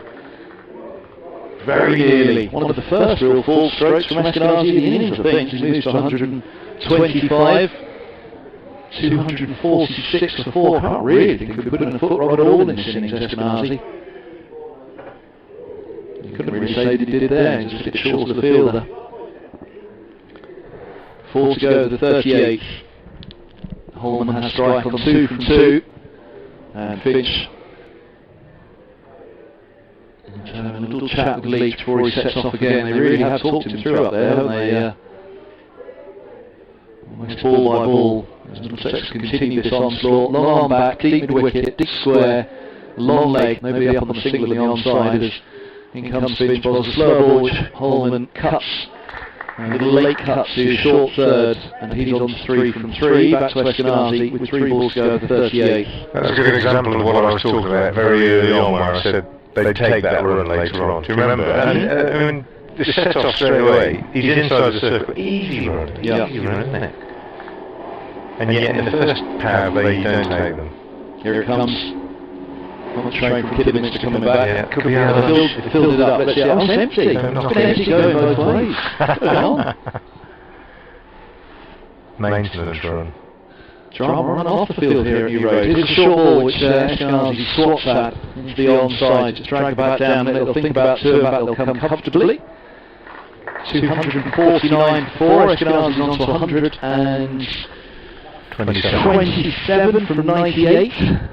2 to go the 38th. Really has been a masterful innings from him, hasn't it? Couldn't have done any more than he's done out there today. A little check of the field before Finch sets off the mid-on remain up for Eskenazi as Finch comes in, bowls, bangs it in short, and Eskenazi, well, swaps at that one in the air and ends up dropping the bat as he gets hold of it. He had to really swing hard at it. Again, you know, that perhaps could have let it go. One for the over signalled by the umpire, and Holman picks up the bat and carries it back to the non-strikers then for Eskenazi, who he swapped it a bit in the air above him and had to drag it down to long on for the single. The bat fell out of his hand, could have fallen onto the stumps, of course. That would have been a horrible way for him to go. That would have been his downfall. He's on 128 from 99, 250 for 4. It's still that groin strain that's seen him out for 3 weeks. Has had a real test today, hasn't it? Middlesex very, very pleased to have him back, a form batsman in white ball cricket this year. Here's a short one from Finch, which is hooked and top-edged by Holman for 4 over the keeper. It's all down Middlesex's way in this innings at the moment, isn't it? Holman moves to 7 from 4, 254 for 4. That's the end of the 38th, and with 3 overs to go as well, it means that Eskenazi has to strike. That very easily could have been the downfall of Holman. Hook, and he was rushed by that one by Finch, but top edge, just out of reach of a jumping Roderick behind the stumps. 254 for 4 here on BBC Hereford from Worcester. BBC Radio London itself, Kevin Hand and Frank Watson. And 3 overs to go, and it will be Leach to come back to bowl his final 2 just down below us. Yeah, so Josh Baker only getting those 3 overs. He was brought on early, and we saw Max Holden get stuck into him early on. He conceded 30 off 3 overs and was replaced, and they haven't felt able to bring him back at any time. It had to be about an hour ago or so, I think, if they were going to reintroduce the spinner. So other than that, we've had a diet of seam, really, with the exception of D'Oliveira's kind of quickish leg spin. A diet of right arm seam, and it's been very much to the taste of Stephen Eskenazi, who waits now as Leach comes in and bowls to him, and this is full and whacked away on the offside. Very well fielded on the boundary by Jack Haynes, diving away to his right, and they only get 2. Good round of applause for Haynes, whose fielding has improved beyond recognition in the last couple of years. I say that as somebody who's coached a team that he played league cricket for, and it was an area of his game that needed to improve, and he really, really, really has worked on it, and that was a super bit of work. 256 for 4 as Leach is in again, and this one is sliced up in the air and caught by Roderick. So Eskenazi's innings ends. He goes down on one knee, tries to whack it away on the leg side, gets a top edge and is caught by Roderick off Leach for 130, a CB, a career best for Eskenazi. An absolutely brilliant innings, but out possibly at the wrong time if we're going to look at a 300 type score, because he needed to do the real damage, one would have thought, in these last few overs. But nonetheless, magnificent innings from Stephen Eskenazi. 130 off 101 balls with 11 fours and 4 sixes. It doesn't come much better than that. Nearly ran himself out coming back for his 100th run. Got away with it, and didn't slip into a northeastern accent. I was just about to say, I'm going to start calling you Marky if you keep this. He's gone for 101. Well, he did nearly run himself out, let's be fair. But anyway, it was a fantastic innings. I'm not taking anything away from it. Anyway, Holman's on strike because they crossed Leach into bowl to the left-handed Holman, who he doesn't edge it. There was an appeal from Roderick as he cut at that, but it went through without touch to the keeper. 256 for 5. The new batsman is Martin Anderson, who is the non-striker. Notice Anderson with 2 S's. There's some sort Swedish of Scandinavian, father, yeah. Swedish father. Must be, Swedish father, but he has got an English background in cricket, hasn't he, completely? Yeah, came through the youth ranks at Berkshire all the way through. Here's Leach round the wicket to the left-handed Holman. Bowls, another one short. Holman swats it away on the leg side. Swats is another good verb, isn't it, for describing a shot like that. Got on top of it and just whacked it as if he was swatting a fly and out for a single. He goes to 8 off 6, 257 for 5. 2 overs left after this. Worcestershire now be hoping they can keep it below 275 also, and if they do, they'll probably go off with a little bit more of a spring in their step than they would have had, or they would have been expecting to have maybe 15 or 20 minutes ago. I think that period where Eskenazi lost the strike when Davis got 19 in that partnership of 19, although he scored them quickly, may just have worked in Worcestershire's favour a little bit. Leach goes back over the wicket to the right-handed Anderson, who slices it away on the offside for a single. Out to deep backward point. Haynes the fielder once again, and Anderson is off the mark. 258 for 5. Were Anderson in the form of the last couple of years with the bat, I'd say, we still could have an awful lot of fun here. And maybe we did, because this is why I'd have liked to have seen Anderson actually giving a go in the blast, which he didn't get. Because it can just be one shot. It can just be one middle of the bat, can't it? And all of a sudden, everything falls back into place. Changes, Leach round the wicket again to the left-hander. He's in, he bowls. Holman swinging at this one down the leg side, misses it. Gathered by Roderick, and the first wide, I think, of the innings. Just about to say. The first extra of the innings, which is pretty impressive. Worcestershire have worked hard on this, and there have been a few T20 innings this season where they haven't bowled any extras, but Leach just blotting the copybook with that one, just sliding down the leg side. 259 for 5. 1 ball left in the 39th, and in he comes. Bowl short and 4 as Holman swaps it away on the leg side. Short sat up nicely, and he just pulled it away very late, swivelled round and paddled it 10-15 yards to the right of the diving wicketkeeper for a boundary. So disappointing end to the over with a wide and a 4. Holman on 12, Anderson on 1, 263 for 5. The men out, if you're just joining us: Holden 39, Robson 57, Hanscom 4, Davis 19, and Eskenazi for a brilliant 130 made off 101 balls with 11 fours and 4 sixes. First extra of any description of the entire innings, 39th over. That's a really superb effort from a side that have conceded 263 for 5 in the 39th. And again, depleted as all are in the Royal London Cup this year. So it's not the well-oiled machines that coaches and clubs would hope to have, but we are still being treated to a wonderful display of cricket in the Royal London Cup this year. It's been some fine matches, fine performances, some good stories as we hit the halfway stage of this group stage. 8 games in the group to be played. It's Middlesex's 4th, 2 defeats, a washout, and now desperate for victory here as Morris is back into the attack. Right arm over, he bowls short, and Anderson pulls him away to deep square for a single. Anderson 2 from 2, Holman 12 from 7, 264 for 5 with 11 balls to go. I'm pleased to say, with 11 balls to go, I've just had a message to say that the audio is now perfect on the stream. I'd love to take credit and say that I'd done something, but I haven't. It's just life, isn't it? It's the way it goes. It's just suddenly improved. Anyway, let's hope it stays clear for the rest of the game. But honestly, if you've been disturbed by the audio being a bit echoey and our commentary being a little bit difficult to hear on the live stream, apologies, beyond our control. Frank, don't worry. Apparently it's all sorted. If dear old Ellinghurst Pierpoint can manage to sync up the stream and the BBC commentaries over the years, anyone can. Our octogenarian listener. That's a down good the South effort. Coast. Yeah, that's a great effort.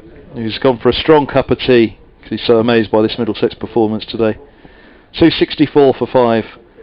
Holman's on 12, and around the wicket comes Morris, and this is swung down the ground to Long On, who will get there to gather. Anderson's looking for the second. They might just have made it. They were thinking about trying to put the pressure on the fielder, and the throw wasn't great, but they've settled on 1. 265 for 5. Holman 13 from 8. Anderson 2 from 2. 10 to go here at New Road in the Royal London Cup. And well, Middlesex, they dearly love a strike rate of 200 for these 10, wouldn't they? 285. I think it would be a real fine return for them. As Morris is in, bowls a bouncer, and he's uppercuts for 4. Nicely played by Anderson. And for a guy who's had his struggles with the bat here, he stepped away for a moment. He was weighing up what to do with it. It was a slower ball, and he managed to adapt and get that uppercut away and steer it past the backward points and pick up his first boundary. Josh Dellard is in there at backward points. Deep cover wasn't going to get around either. It's fine of him.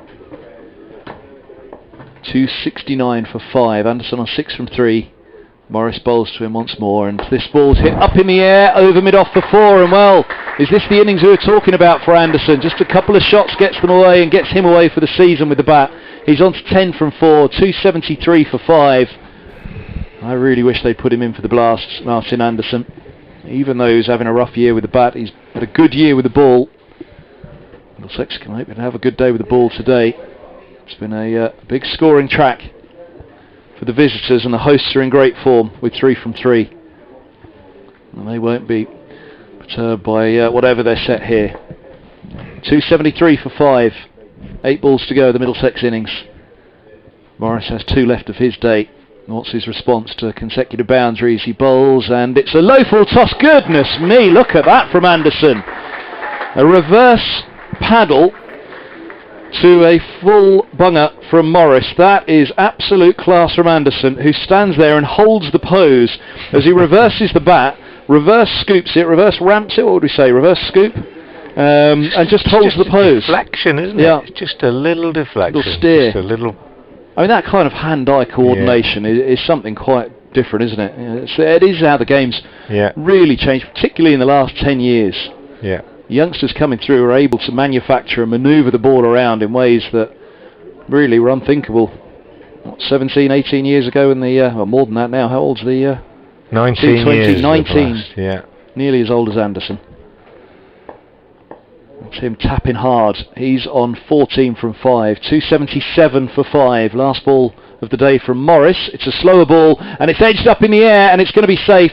It'll kick away, which might allow them to come back for 2. Throw goes to the wicket-keeper's end. Good pressure put on. Anderson's got a couple more. Deep cover coming around. He just cleared that infield. And the spin on it was always going to kick it away from them, as they were all chasing back from it if they weren't able to get there for the catch. But coming around was Barnard at deep cover. 279 for 5. And how many came off that over? Anderson's moved to 16 from 6.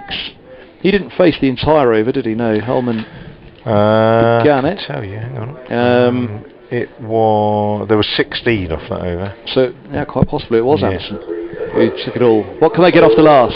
279 for 5. Holman 13 from 8. Anderson 16 from 6. It's been the kind of display that Middlesex have wanted in any format all season long. I will run through the bowling figures for the whole innings during the course of this over from Joe Leach. He's going to be bowling it, the last of the innings. And he comes in now from the New Road end, round the wicket to bowl to Holman, who digs out a Yorker, gets a single up to mid-off, where it's fielded by Jake Libby. So here are those bowling figures. Morris 8 overs, no maidens, 1 for 50. Finch 8 overs, no maidens, 1 for 60. Baker 3 overs, no maidens, no wicket for 30. Barnard 8 overs, no maidens, 2 wickets for 54. And D'Oliveira 7 overs, no maidens, no wicket for 40. Leach in his 7th over at the moment has conceded 46 and has picked up 1 wicket. Holden caught Roderick, bowled Finch 39. Robson caught Fell, bowled Barnard 57. The first 2 men out. Leach is in, bowls, full toss, smashed down the ground and brilliantly stopped by Libby at long on down in front of her. Superb, diving across to his right and flicking the ball back in. They get 2, but really good fielding from Libby. 282 for 5. Going back to that scorecard, Hanscom caught Barnard, bowled Morris 4. Davis bowled Barnard 19, and Eskenazi, the linchpin of this excellent innings, caught Roderick, bowled Leach for 130. Those are the men out. The 2 men still in are Holman on 14 and Anderson on strike on 18. 4 balls left in the innings. Leach is in and bowls, and Anderson, wow, that's a magnificent shot, full and wide from Leach.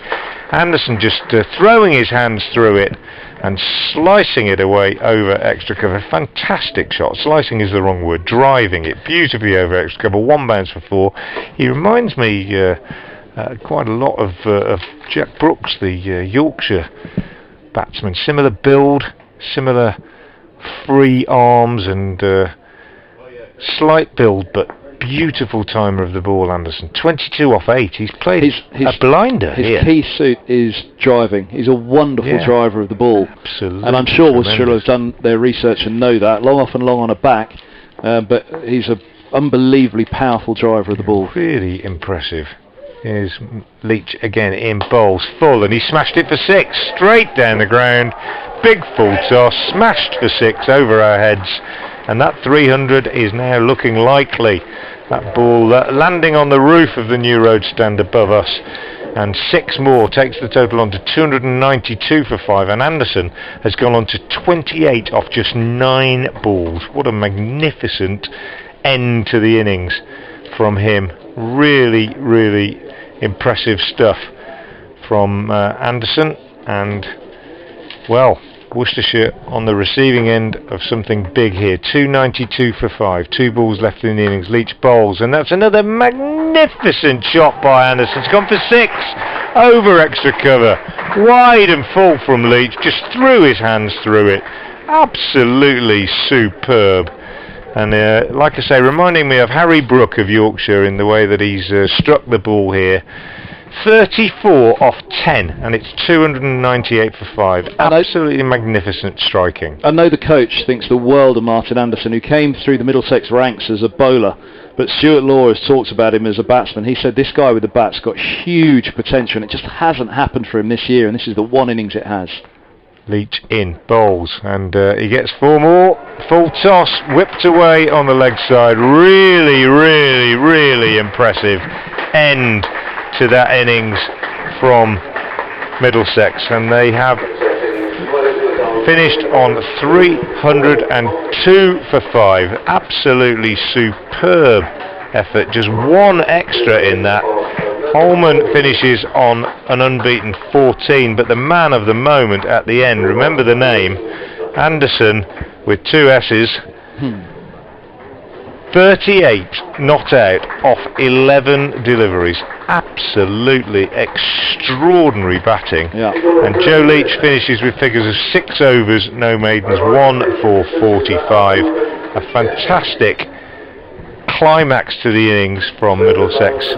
Anderson in particular, following up on Stephen Eskenazi's brilliant 130. Martin Anderson, 38 not out off 11 balls, and Middlesex finishing on 302 for 5. Superb. I'll keep talking for a bit because I've got an update coming, but Kevin, I'm sure you're thrilled with that. Well, great to see for Martin Anderson. We talked about Eskenazi all the way through. As I said, I think it's the best white ball innings I've seen him play. And for Anderson, lovely to see his comeback innings. A tough season with the bat for him, but to see him go out there and do that today, we all know what he's capable of. And again, it can just be a white ball game, can't it? Go out there and just get that sweetly timed shot away, and all of a sudden it all starts to click and happen again. Middlesex will have had their reasons for not playing him through the blast, but wonderful to see him back and wonderful to see him playing like that, because he has got so much talent, and when he is playing well, Martin Anderson, boy oh boy, is a joy to watch. Absolutely tremendous performance from Anderson, and as I say, update coming for BBC Hereford and Worcester FM listeners imminently. I'll just run through the scorecard once again. This game began late at 12:15 with Middlesex winning the toss and choosing to bat, and they made 302 for 5. And the Middlesex innings has just come to a close in this 41 overs a-side game. It ended with a real flourish from magnificent Martin Anderson, who finished on 38 not out off just 11 balls. And this after Stephen Eskenazi, who made 130, had finally been dismissed. He made 130 off just 101 balls with 11 fours and 4 sixes. Sam Robson made 57. Worcestershire bowlers struggled all the way through. Middlesex posting a magnificent total in 41 overs, 302 for 5, and the innings break is being taken. Turning it off and on again by the looks, are they? Charlie Morris is in, bowls, and Eskenazi goes big. That's very big to 25, 46 without loss. Here's Baker again, 18 years old, bowls, and well, welcome to white ball cricket. You could say he's played a bit. He realised they weren't quite getting the boundaries away that they'd liked. Finch passes the umpire now, bowls to Holton, who's edged and gone. Nice line and length delivery from Finch, good cricket from him. You can feel there's somebody in the top order to look to. Baker in, bowls, and that's a lovely shot from Eskenazi, picked up over a fairly short mid-wicket boundary for 6. No, probably about now, I would think. Yeah. Barnard is in again and bowls to Eskenazi, who drives on the offside, gets a single. As Finch comes off the boundary, cover to field, he keeps the leg side. Eskenazi tried to find the room, so given an awful lot of fight. Goodness me, the little whip of the wrist on that one from Eskenazi. Down to the fine leg where they'll pick up 2, think about 3, but settle on a couple. A tough old competition for Middlesex many years. She's given a lot of flight right up there, a little bit of patience as well, though, wasn't that? I suppose it's all the length. Just really good professional accumulation. Finch in, bowls to Eskenazi, and you can remember a few shots he's played, and that's another one. Given room. Pick it up a bit, isn't it? Yeah, maybe. I think we're looking at a decent score though, aren't we? Here's Finch again, short, hammered away by Haynes and Brett D'Oliveira. 6 overs, no maidens, no wicket for 31. Here's Joe Leach in his 5th over, short, and this one is pulled up to long on by Robson. For a strong suit, it certainly is today, as D'Oliveira starts the new overs. Robson comes down the track and wrong foots mid-wicket. They're going to pick up 2. Mid-wicket was trying to anticipate the push single suit him with the bat for Middlesex. Not often you say that. Barnard in to bowl to Eskenazi, and that's 6 more. Beautifully timed by Eskenazi. He just picked up off his pad. Middlesex opener. Barnard now to Robson. He's in, and Robson chips this one up in the air and is out. Caught at short mid-wicket by Tom Feld. Go hard in the off as well. He'll know that 300 is something they need to try and get close to. Barnard into the captain, and he's off the mark with his first ball. Steered away on the offside. Coming back for 2, going to have to. It would have gone upstairs if they had the facility, I'm sure of that. The uppercuts here at the start of the new over from. Oh, he's going to go for 4, it is, yeah. Just fine. He waits now as Morris is in. Steps away. Oh, that's just lovely. He steps away and eased it over the keeper with an uppercut. 4. Here comes Morris, is in, bowls, and Hanscom goes up in the air. He hasn't got all of it underneath it. His cover and he's gone. Let's go inside. Tom fell at short extra cover. Barnard in once more, bowls, goes down the pitch this time, plays a good shot this time, chipping it away on the onside, uses his feet nicely. The attack right on the bowling to Davis, who steps to the off stump and might be out or might get 4. He does. Fine of Morris just down below as he steps across and wraps to support Eskenazi. In comes Finch once more, he bowls right up into the block hole, and Davis has dug that out for 4. That's a brilliant piece of timing. In that over, which was good bowling.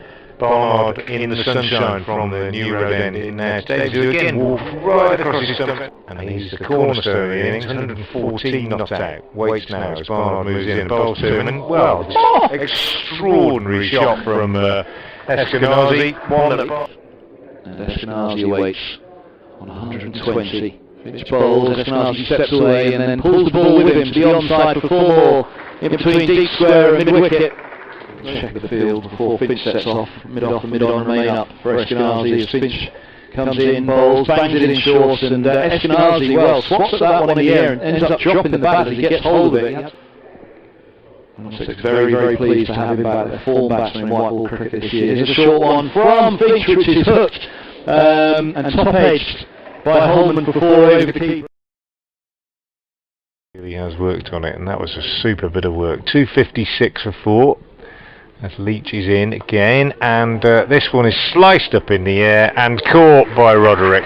1 ball left in the 39th, and in he comes. Bowls short and 4 as Holman swaps it away on the leg side. Short, sat up nicely, and he just... 285, I think it would be a real fine return for them. As Morris is in, bowls a bouncer, and he's uppercuts for 4. Nicely played by Anderson, and for a guy who's had his struggles with the bat here, he steps away. 269 for 5. Anderson on 6 from 3. Morris bowls to him once more, and this ball's hit up in the air over mid-off for 4, and well, is this the innings? Morris has 2 left of his day. What's his response to consecutive boundaries? He bowls, and it's a low full toss. Goodness me, look at that from Anderson. Anderson on strike on 18, 4 balls left in the innings. Leach is in and bowls, and Anderson, wow, that's a magnificent shot, full and wide from Leach. And driver of the ball, really impressive. Here's Leach again in, bowls full, and he smashed it for 6, straight down the ground. Big full toss, smashed for 6 over our heads.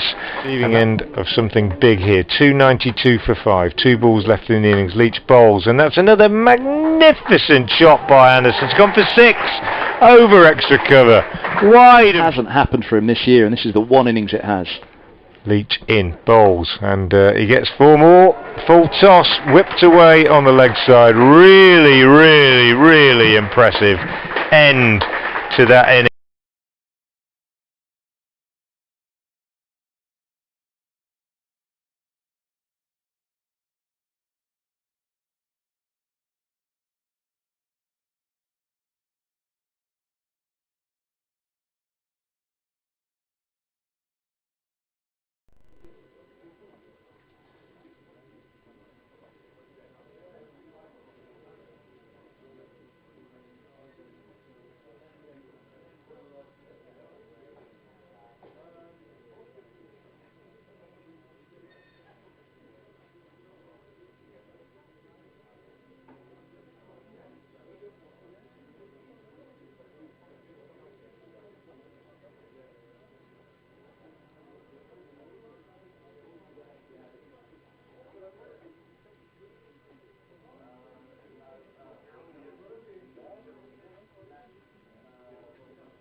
Oh, didn't you play? Yeah. Oh, well, I was just right there with it. Ah, right. Thank you.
Good afternoon, welcome back to New Road in Worcester, where play is about to resume in this Royal London Cup one-day game between Worcestershire and Middlesex. Worcestershire have been set 303 to win, and they are about to begin their innings in bright afternoon sunshine with Jack Haynes on strike, and he's going to be facing the left arm spin of Joe Leach, the Sri Lankan Middlesex overseas spin bowler. Alongside me, I'm Frank Watson of BBC Hereford and Worcester. Alongside me is Kevin Hand of BBC Radio London. Good afternoon, Kevin. Fantastic effort by Middlesex. Oh, incredible.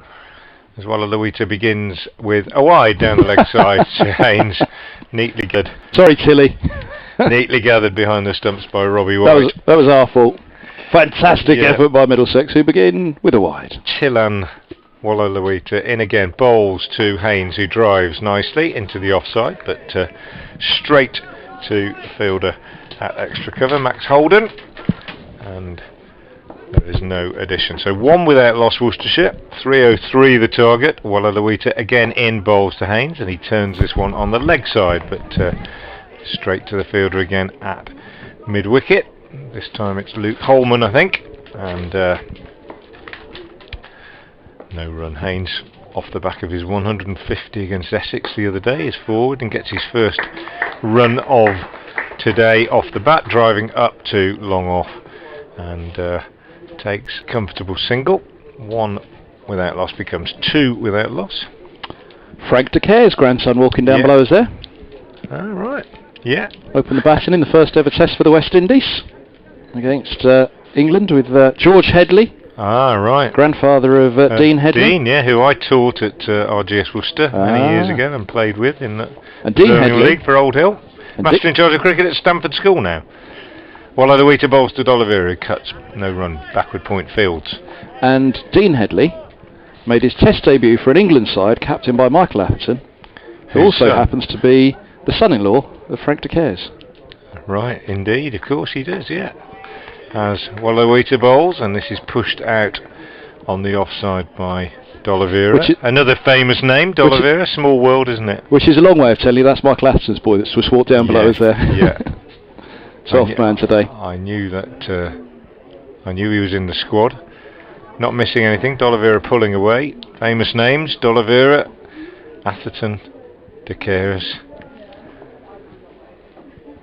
in this game of ours, as Leach bowls a quicker, flatter delivery to D'Oliveira, which defeats him, takes him on the pad, runs away on the offside. There's quite a loud appeal, but it was missing leg looking at the replay, hit him in front of leg and was going on with the arm, but tidy first over after that first wide from Leach. At the end of it, Worcestershire needing 303 to win, two without loss.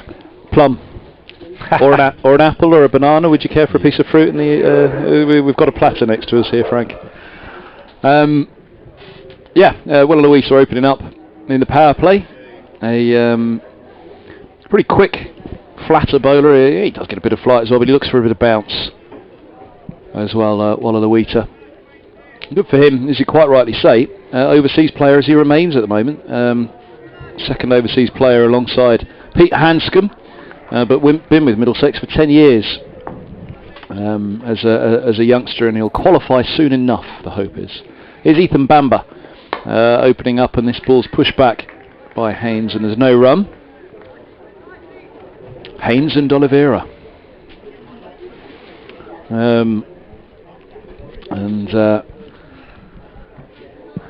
Great Middlesex opener, Desi Haynes. Well, Jack Haynes' dad, Gavin, who also played for Worcestershire, is down in front of us, down in the crowd this afternoon. There goes Bamber. Past the umpire he bowls, and this ball's punched away through the covers off the back foot. Nice looking shot by Haynes, picking up a couple here. Mid-off retreats to collect. 4 without loss. How many famous cricketing bambas can we think of? No, I'm stuffed there. I'm stuck there. I can't think of any. In 1862. We've seen Ethan Bamber though play against Worcestershire recently, because he played at Cheltenham for Gloucestershire a couple of years ago at the festival when he was on loan, and played a good role in a Gloucestershire, very narrow Gloucestershire victory over Worcestershire. Bamber bowls just full of a length and driven to mid-off. Hanscom fields. Haynes remains on 3. Time for an update for our FM listeners. Well, Worcestershire are in the second over of their response to Middlesex's excellent 302-4-5. Untroubled progress so far for Brett D'Oliveira, who's yet to get off the mark, and Jack Haynes, who made his first team 100, I beg your pardon, for Worcestershire the other day against Essex, a massive 150 in fact. He started brightly. He's currently 3 not out. Remember, Worcestershire in this 41 overs a side game need 303 to win. It's a tall order. They've made a solid start. In the second over they're 4 without loss.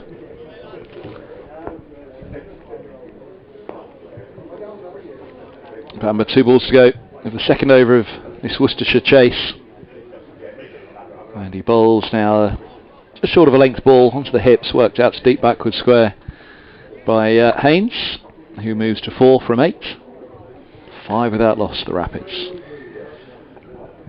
Yeah, Brett D'Oliveira having a good season for Worcestershire in all formats, particularly in T20 and in this Royal London Cup so far, batting up the order, bowling his useful leg spin, brilliant fielder of course. He's a key man, a member of the white ball side. Bamber just full of a length on this one and driven by D'Oliveira to mid-off, yet to get off the mark from 4 faced, end of the second, 5 without loss, the Rapids chasing 303 to win here at New Road. Yep, if you're just joining us early today, 302-4-5 the Middlesex score, the linchpin of the innings. Stephen Eskenazi, a brilliant 130 off 101 balls with 11 fours and 4 sixes. Shared a partnership of 129 for the second wicket with Sam Robson, who made a very good 57 off 53 balls. And then we had a real flourish at the end, a fantastic effort from Martin Anderson, who made 38 off just 11 deliveries. Extraordinary surge at the end of that Middlesex innings, taking them to 302 for 5. And Worcestershire, with 303 required, are 5 without loss as we begin the third over, with Waller bowling to Jack Haynes, who drives into the covers, and again there is no run. So it's Tillan Waller-Lewita, yeah. Or Tilly we call him, do we, or Tillan? His teammates call him Tilly. Tillan Waller-Lewita bowls to Haynes, who sweeps at this one as it goes down the leg side, misses it. It's a wide call, nicely taken by Robbie White down the leg side. Worcestershire have got this. It took 39 overs before we saw a wide in there, and an extra at all. We've had 2 in the first 3. And he comes again, Waller-Lewita, and bowls, and Haynes drives on the offside off the back foot and gets a single as a bit of a misfield, well, not really a misfield, a tumble, but he's unable to stop Hanscom at mid-off, and they pick up a single. Haynes goes to 5, 7 without loss. Only a clutch of games for Waller-Lewita. Be interested to see what you think of him, Frank. Yeah. Well, at the moment... He's had some highs, he's had some real highs. Yeah. He comes in again now, bowls to D'Oliveira, he pushes out on the onside, there's no run. As you said, he doesn't give it a lot of air, he bowls it fairly quickly, or so it would seem. Especially in the power play, I guess he'll dart it through that bit quicker, won't he? I mentioned to Josh Baker when he made his debut about bowling it a bit quickly, and he said it's what you have to do against the better players. Well, Waller-Lewita again bowls to D'Oliveira, who plays off the back foot, there's no run. And it's something that Moeen Ali has said on many occasions as well, that the higher level you go in your bowling spin, you've just got to bowl it a little bit quicker, or it's too easy for the batsman to get underneath you. Baker had a tough day today, probably the toughest he's had so far since he got into the first team. Waller-Lewita bowls to D'Oliveira, who drives back up the pitch. The bowler attempts to do his own fielding and parries the ball and then kicks it accidentally, and it runs out towards extra cover, and they think about a single but decide against it. What we were saying about Shane Warne the other day with the comparison with Parkinson, I think Parkinson, they worked out, spins it bigger than Warne but doesn't bowl it as quickly as Warne does, and obviously Warne had incredible control of his variations as well. Yeah, I don't think I've ever seen a leg spinner bowl fewer bad balls than Warne. I think that was the most extraordinary thing about him. As well, D'Oliveira comes in and bowls. Again, fairly flat and fairly quick to D'Oliveira, just pushes out on the offside, end of a tidy over from D'Oliveira. 7 without loss, Worcestershire off 3, needing 303 to win. Cool, you haven't seen our Luke Holman yet. From a personal point of view, from a Worcestershire point of view, I'm quite happy to see a steady start here, because I think when you're chasing 300 plus in 41 overs, the danger is that you go out all guns blazing and lose early wickets, and you're out of the game in the first 10 overs or so. Again, I do think though in the power play, they've either got to have a big score on 8 overs or be something for 1 by the end of it to feel like that they've maximised what they can in this time, as Bamba's in, bowls, and this is driven to mid-on, watchfully so, 7 without loss, but you have to counter that with the fact that this man in particular, Ethan Bamba, will be bowling with a hard ball for, 5-6 overs probably, because it's a new ball from either end, isn't it? So with that, the white ball that goes that bit softer, that bit sooner, doesn't swing as much. That's why we've got a different ball at each end, so that it does maintain that hardness for a little while longer. Bamba's in, bowls, and this is driven back into the stumps of the non-strikers and then deflects to mid-wicket. We're coming around to Sam Robson. No, Martin Anderson collects. Another of the heroes of the bat, top Middlesex up from what looked like being short of 300 in the end, which was never a guarantee, the 300. Even when Eskenazi was there, it was no guarantee at all that they'd go to 300, but Anderson's incredible effort on his return to form with the bat, seeing Middlesex to what should be a match-winning total here, unless 2 weeks on the bounce Worcestershire able to chase down 300. They've got 9 overs less to do it. 9 overs fewer to do it this week, as this ball's driven to mid-off by D'Oliveira and there's no run, 8 without loss.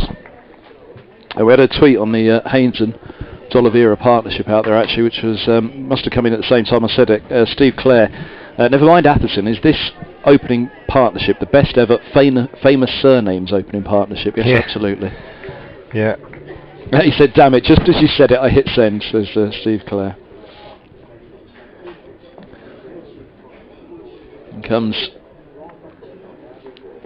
Bamba, that's hooked up into the air but short, over short mid-wicket and short of mid-on, coming around Stephen Eskenazi, who just managed to see a thumbs up from me a few moments ago for his innings. Really I'm sure it will be him that I'll be interviewing at the end, no doubt tonight, but really was something quite special from Eskenazi today, back from injury, and boy oh boy how Middlesex have missed him in the first 2. Farron Chopra coming in to cover for Gubbins, but really in the end was covering for Eskenazi. Holden's gone okay at the top, Robson as well, as here's Bamba, bowls in the air, it's chips, and Hanscom makes a good tumbling stop to his right. Just wondered for a moment whether he'd go forward for the catch. Instead he went directly to his right and on the bounce pouched it and made sure there wasn't even a single. 9 without loss. That in itself does just build the pressure a little bit. Eskenazi comes across to have a chat with Hanscom from mid-on. Skippered the season, the start of the season, the first 2 matches in the Championship. Eskenazi, he was dropped after that in the Championship, didn't return until the final game of the first clutch of Championship games at the end of May. Got a couple of starts and then went through the blast with some fine form as Bamba comes in, bowls, and this is driven to extra cover by Haynes, and a dot ball to end the 4th over. 9 without loss. Midway through the power play, chasing 303. Just a little circumspect at the moment, Frank. I know because I'm in total agreement here. Don't throw it away before you've got it started. But we're just 2 out at the moment, chasing 303. Frustration for Haynes, I think, in that over. Really, really good shots. Sweet timing. Half volleys, maybe one of them slightly on the up. Both beautifully struck. Both bringing good saves from the fielders, and it's a horrible situation when you do that and you feel you're playing really well and you're not scoring runs. Well, Aloita bowls to D'Oliveira, who drives on the offside, gets his first run out to deep extra cover. Rapids go to 10 without loss, And Jack Haynes will be just a little bit frustrated to have timed the ball so well and not been able to pick up runs. But that's all part of gaining experience, and he drives this one from D'Oliveira out on the offside and gets a single this time. Goes to 11 without loss, Worcestershire. Haynes goes to 7. But it can be very frustrating when you keep hitting fielders.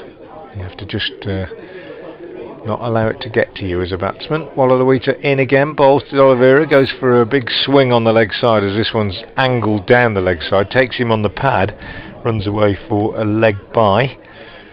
So D'Oliveira so far, no sign of any particular response from the pitch to his left arm spin, but he has varied his pace quite nicely, pushed it through for the most part fairly quickly. Comes in now again round the wicket, bowls, and Haynes goes again for a big hit, this time on the leg side, times it beautifully again, hits it really well again, but straight to the fielder on the deep square leg boundary, and therefore only a single. He goes to 8, 13 without loss, and D'Oliveira from the Diglis end into bowl to D'Oliveira again, and D'Oliveira's, well, it's a combination of bat and pad as he tries to work this one away on the onside, and it just dribbles out on the leg side, running up towards fielder at mid-wicket. No run. Here's D'Oliveira again from the Diglis end, bowls. D'Oliveira works this one away again on the onside, but again there is no run as the diving fielder at mid-wicket stops the run. That's Holman. End of the over. 13 without loss. Worcestershire requiring 303 to win. And we've had 5 overs. Haynes has 8. D'Oliveira has 2. Yeah, they're playing the long game here, aren't they? Which is fine. The required rate is 8 and over, though. That's a lot for 36. A lot for this many. Yeah, it is. Somebody will have to play very well. Yeah, it is. 8.1.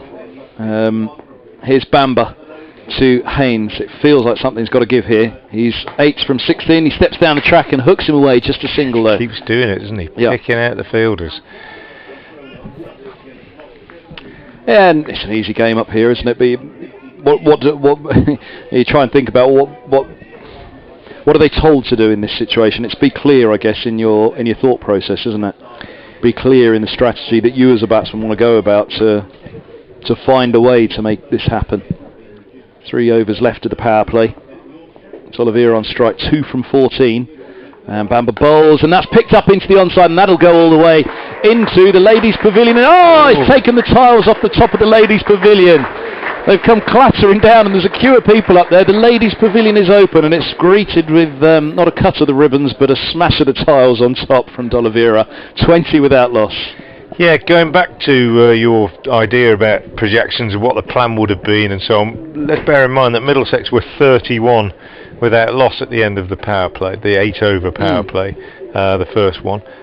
Worcestershire 20 without loss now with that 6, every chance of being similar. Ahead. So no need to panic. I think when you say what would the plan have been, I think very much they would have been saying, let's not go mad. Let's not do what Essex did against us the other day and lose 4 wickets early on and effectively be out of the game.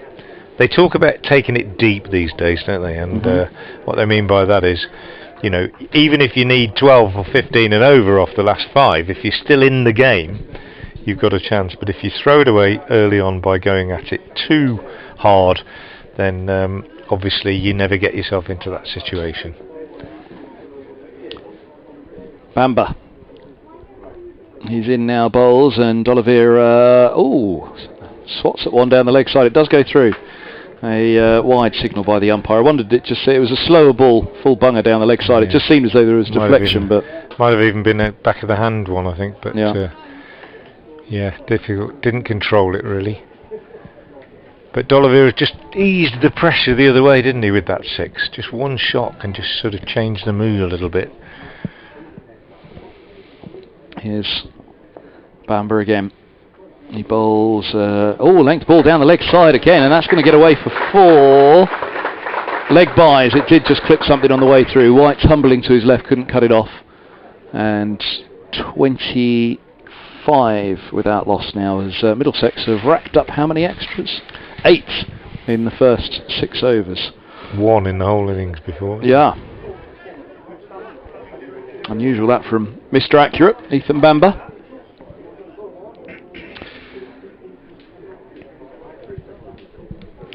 Yeah, chasers can do funny things, can't they? Which is why you sometimes think you probably need to get it going in the power play, just to take a chunk out of it and take a bit of that pressure off so that it doesn't happen later on, that psychological pressure of the scoreboard when you're looking up at it and requiring 8 and over to win. You can just take a chunk out of it now. But equally, as you said, the chat, I was saying, thinking about what could you do about it now, it was more that case of hitting the fielders just as the individual. What could they do about it at this point? As this ball's driven back to the bowler, who gets a hand to it, and it deflects to mid-off and there's no run. Sweetly timed by D'Oliveira. That was on the full, wasn't it? If he'd have caught it, it would have been the most sensational catch. 2 hands to it. He did get 2. Really hit hard, burst through the hands, deflecting to mid-off. Well, according to what I saw on TV the other day, Kevin Peterson would say that was a definite chance.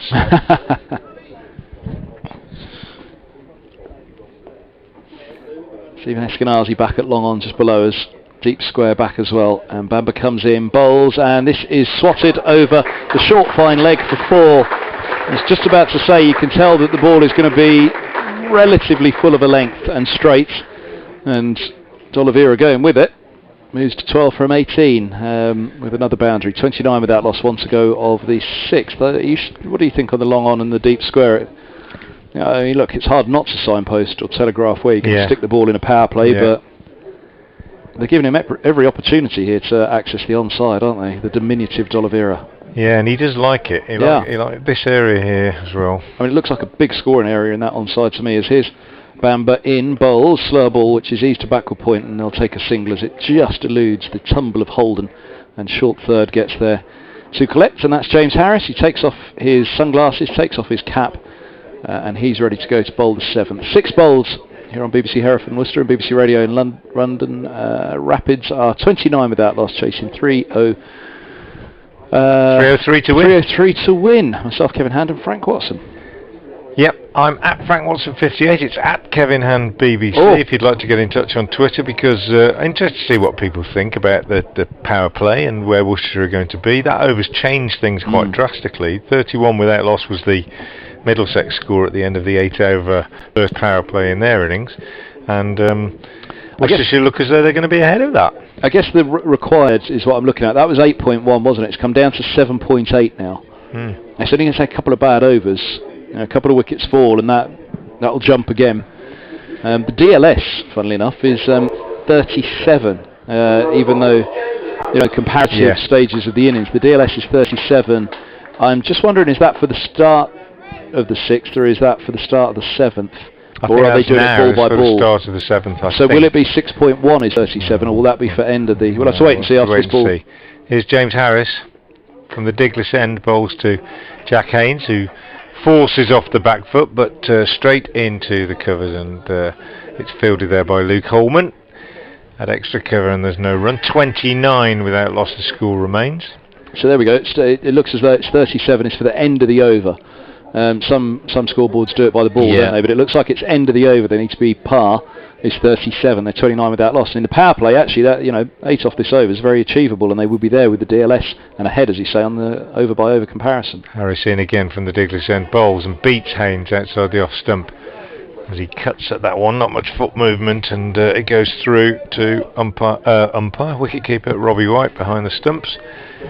Earlier today, if you're just joining us, Middlesex 302 for 5, 130 from Stephen Eskenazi. Brilliant innings, 11 fours and 4 sixes, faced just 101 balls, and 57 from Sam Robson, and a blitz of 38 off just 11 balls from Martin Anderson at the end of the innings. As James Harris comes in and bowls, and that's hurt Jack Haynes. That's hit him right where it hurts. Just sort of a length, swung round on it, and We've all been hit.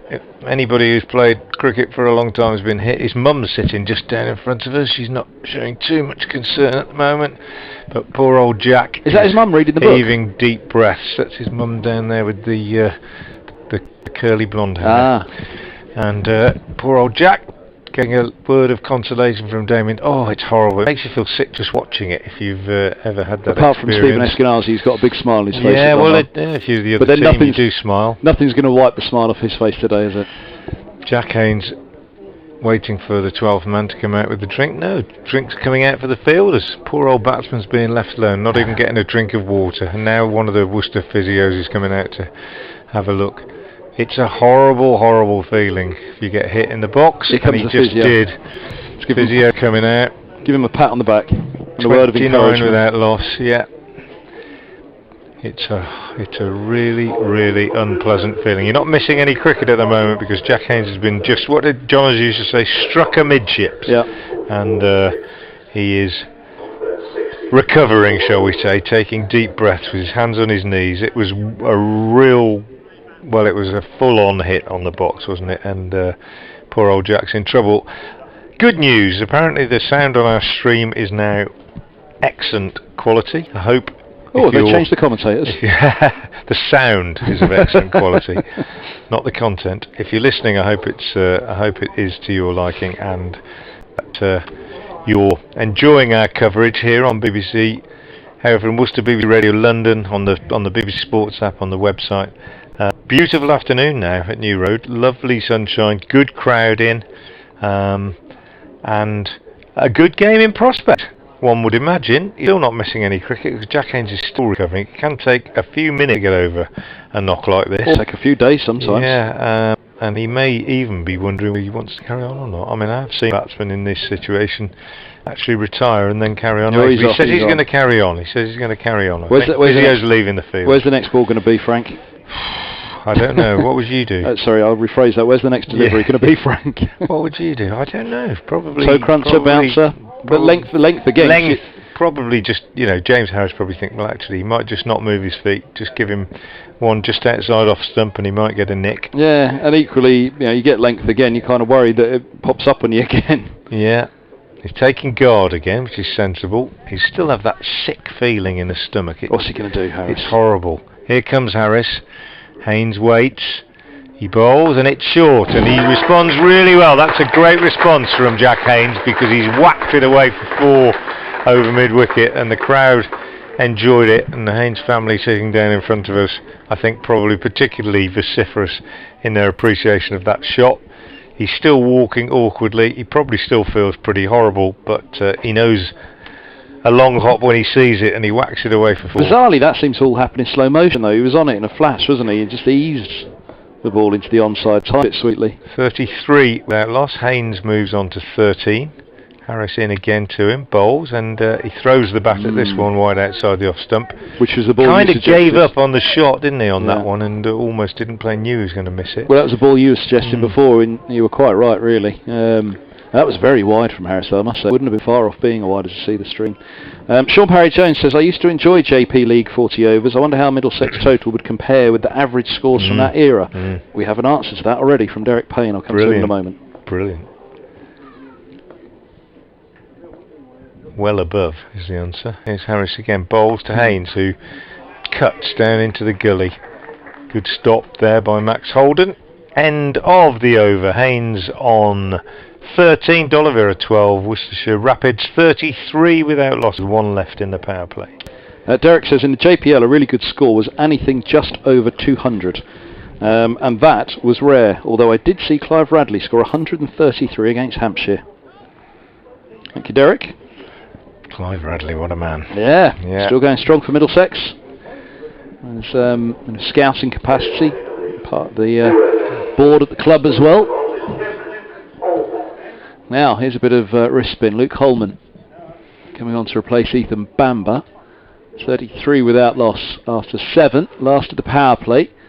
And it's the wrist spinner Sabola. I think this is the key, isn't it? Is it going to turn much for the wrist spinner? There's not been much for the finger spinners. D'Oliveira bowled well, D'Oliveira, didn't he? Yeah, but he bowls pretty quick and pretty flat, doesn't he? Yeah.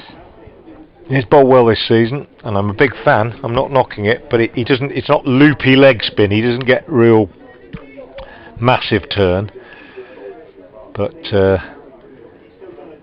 it could be quite significant if Holman does.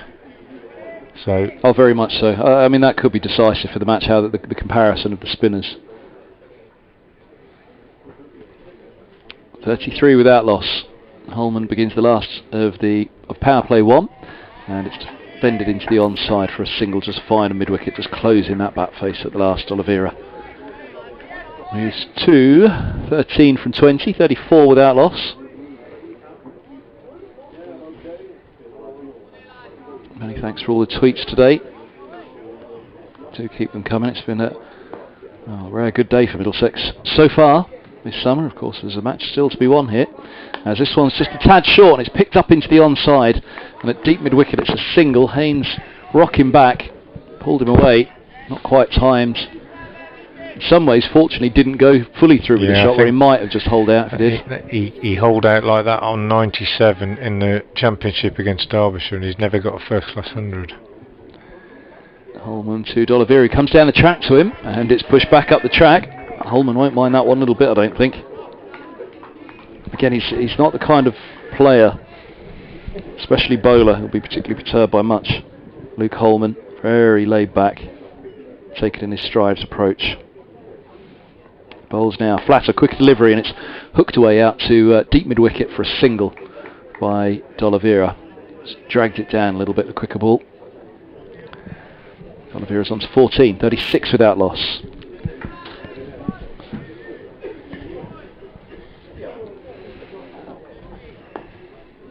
Holman steps in. I've got a message for both you and Kevin Howells in a moment, actually. Although Kevin Howell's got his headset on, so I don't know if he can hear me, as Holman's in, and this is an attempted launch down the pitch from Haynes. Didn't quite get to it and drags it out along the floor to the deep mid-wicket. Just again starting to shuffle to it. And it is 37 without loss.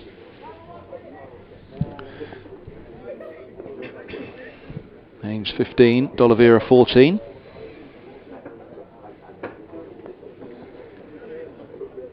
And Holman flipping the ball hand from hand. Here he comes. Bowls now and drops field on that one. He's cut straight to cover and he gets away with it. D'Oliveira just trying to give himself room. Straight to the cover field, about end of the 8th, end of power play 1. And Worcestershire chasing 303 to win here at New Road, a 37 without loss. Haynes 15 from 25, D'Oliveira 14 from 23. Very similar to the start Middlesex had in terms of Holman's strike rate for a while. Eskenazi was always going to run a ball, wasn't he? But he didn't have as much to strike. And Holden managed to come back with quite a counter-attack against, in particular, the youngster Baker. And then the Eskenazi show began thereafter. 37 without loss. Power play 2 begins, so 4 drop back. Harris continues against Haynes.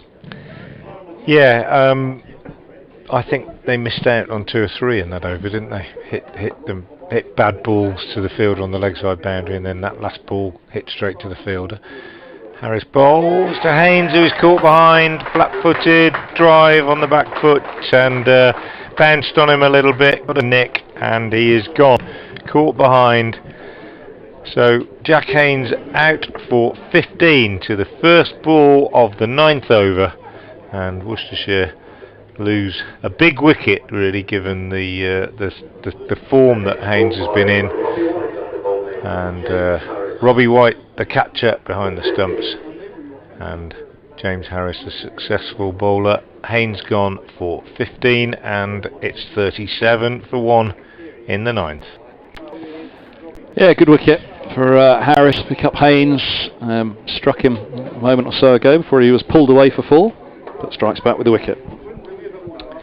Worcestershire have just lost their first wicket in their attempt to get 303 to win this game after Middlesex's 302 for 5 earlier today. And the man to go is the in-form Jack Haynes, who received a nasty blow in the midriff a few minutes ago, from which he took a moment or two to recover, and he's just been caught behind by wicketkeeper Robbie White off the bowling of James Harris for 15. Tom Fell is the new batsman. He's yet to face a ball. Brett D'Oliveira is on 14. We're in the 9th over. Worcestershire need just over 8 an over to win this game. They are 37 for 1, chasing 303 to win. And Tom Fell is the new batsman coming out to join Brett D'Oliveira, with Jack Haynes having been dismissed by the first ball of the 9th over. Haynes caught behind by Robbie White off Harris for 15, a ball just outside off stump, bounced a little bit on him, and the catch taken comfortably by the wicketkeeper. Harris in, bowls to Fell, who goes on the back foot, steers this one away on the offside, and there's no run as it's fielded in the gully by Jack Davis. 37 for 1. Fell, who's been in mixed form this season, really, in red ball cricket and in white ball. He's had one decent score in this competition. Got 57 against Kent in the first game. Waits now, bat tapping as Harris comes in from the Diglis end and bowls to him, and he's off the mark. Fell getting inside this and just turning it off his pads to deep backward square leg, where Ethan Bamber is the fielder, and they take a single. 38 for 1. So Haynes, the man out, the man of the moment, really. He's been in good form, made 150 the other day, as I was saying, against Essex, and looked in good touch today. Hit some great shots straight to fielders, but possibly a little bit disturbed by that nasty blow that he received from that short ball from Harris, and he nicked that one behind.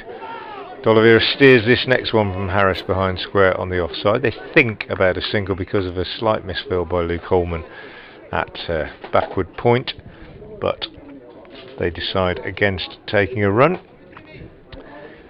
and D'Oliveira stays on 14 off 24 balls. He's hit 1-6. Lovely pickup off Ethan Bamber over square leg onto the roof of the ladies' pavilion. Waits now as Harris comes in from the Diglis end and bowls, and he's got runs here. Magnificent shot. Well, he's only got 1 run actually. He's going to get 2. He's come back for 2. Good running. Fantastic flat batted cover drive really by D'Oliveira. Timed to perfection. Raced away over the ground, but good diving stop on the boundary by Holman, and he sprang to his feet and returned it. D'Oliveira came back for 2 despite a slip.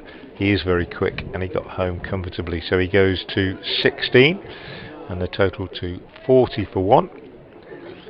And James Harris about to complete the 9th over of the innings. He's in now and he bowls, and D'Oliveira drives uppishly on the offside. They take a single. There's a throw from mid-off which hits the stumps, but so quick is D'Oliveira that he was already them when the bails came off, and he keeps the strike. The end of the over, he's on 17, 41 for 1, and 9 overs gone. Remember, the target for Worcestershire is 303.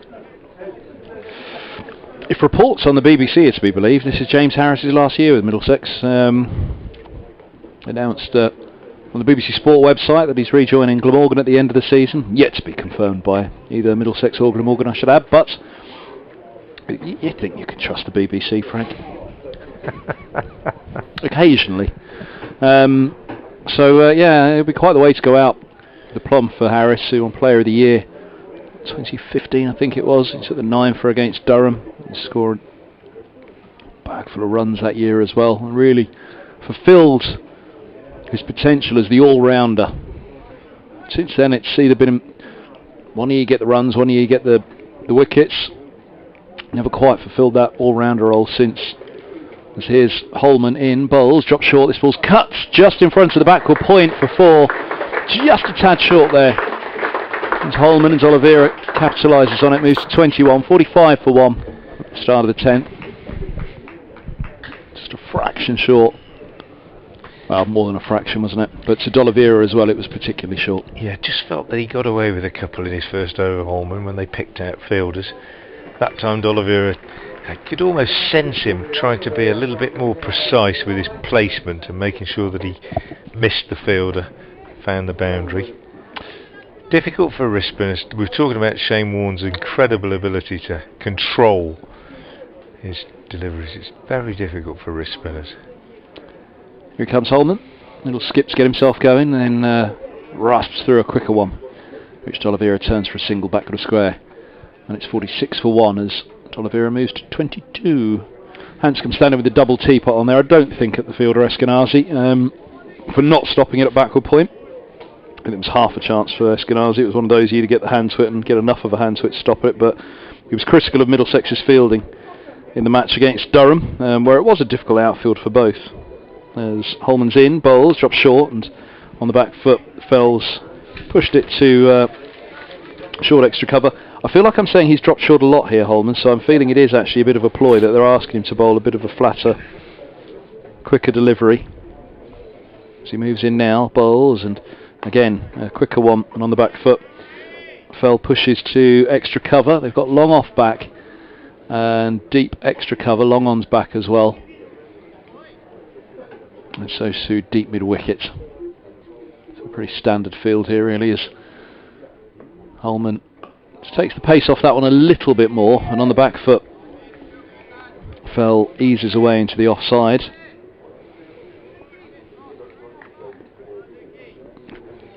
And Robson it was coming around from cover who collected. Last ball of the 10th. Holman bowls, and nice stride and drive down to long off for Fell, who doubles his tally with a single. He's faced 6 deliveries for his 2. The Worcestershire Rapids have 47 for 1 from 10, and D'Oliveira 22 from 8. Hanscom walks over, gives a little pat on the back to Holman. I don't think that was a thanks for now. It's only his second over, isn't it? But yeah, interesting to see how they do deploy the spinners, though. Wallaluita had 3 at the top, didn't he? That's 2 for Holman now. Harris, he's picked up the wicket. Continuing, and Bamber, and then the next man is Martin Anderson, who will be full of beans after his cameo at the end, and quite the cameo it was. Here's James Harris from the Diglis end to continue, bowling to Tom Fell. Bowls, and Fell is beaten by that one, well beaten by it, played long after the ball had gone past.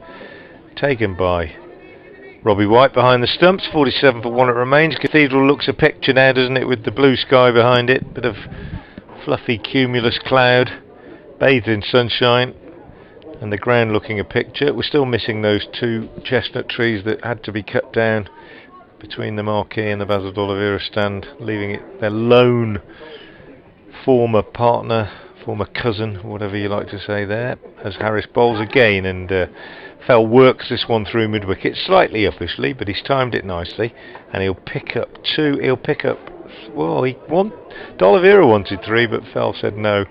Good combination fielding out there by several of the Middlesex fielders, and it's just 2 runs taken. So Fell goes on to 4, 49 for 1. Yeah, 2 of the chestnut trees lost to disease last year, and just 1 left, which is sad, and it's left a sorry little gap there between the Basil D'Oliveira stand and the marquee. A lot of people used to enjoy sitting in the shade of those trees and watching the cricket from there. Good view from there today as Harris comes in and bowls to Fell, who drives back up the pitch. Harris dives, gets a hand to it. Ball goes behind the stumps at the non-striker's end. Fielder from mid-off. Hanscom moves across to field it, and they don't take a run. The one man out, Jack Haynes, looked good today, but eventually, having been hit in the box by James Harris and taken 2 or 3 minutes to recover from that, was eventually caught behind in the 9th over off the bowling of Harris for 15. Here's Harris in now to bowl to Fell, and Fell plays this one late and just steers it down on the offside, and again there is no addition. Fell has 4, he's faced 10 balls. D'Oliveira 22 off 28, and Worcestershire needing 303 to win off 49 for 1, and That after Stephen Eskenazi was the star of the show in the Middlesex innings, making 130 off just 101 balls. There was also a 50 for Sam Robson. Just break off as Harris comes in and bowls to Fell, who's taken on the pad as he tries to work it on the onside. They take a leg by, good running as the ball dribbles out on the offside. 50 is up for Worcestershire, 50 for 1 in the 11th. And we saw a magnificent cameo, a white ball cameo at the end of the Middlesex innings from Martin Anderson, who came in with just 2 or 3 overs to go really, faced 11 balls and struck a magnificent unbeaten 38, which carried the visitors to 302 for 5. An extraordinarily good score in a 41 over game. Harris bowls to D'Oliveira, who drives uppishly on the offside, but in the gap between cover and cover point, picks up a single as the fielder comes off the boundary. That's Holman to do the fielding, and he will come in now because I think he's going to bowl the next over from the New Road end. 51 for 1. D'Oliveira's kept the strike. He's 23 and Fell has 4. You're listening to BBC Hereford and Worcester, BBC Radio London. Frank Watts, myself, Kevin Hands.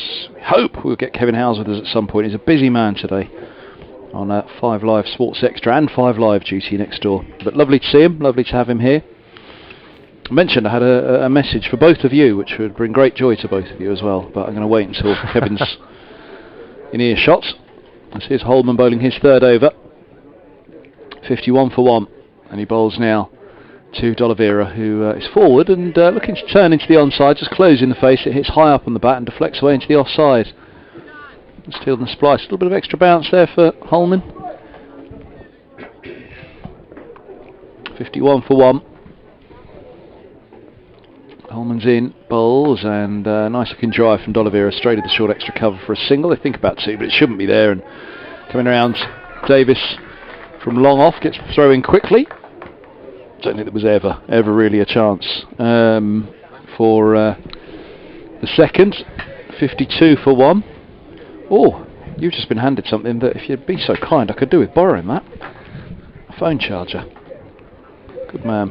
Here's Holman bowls, and this ball's punched away off the back foot for a single by Fell. He moves to 5 from 12.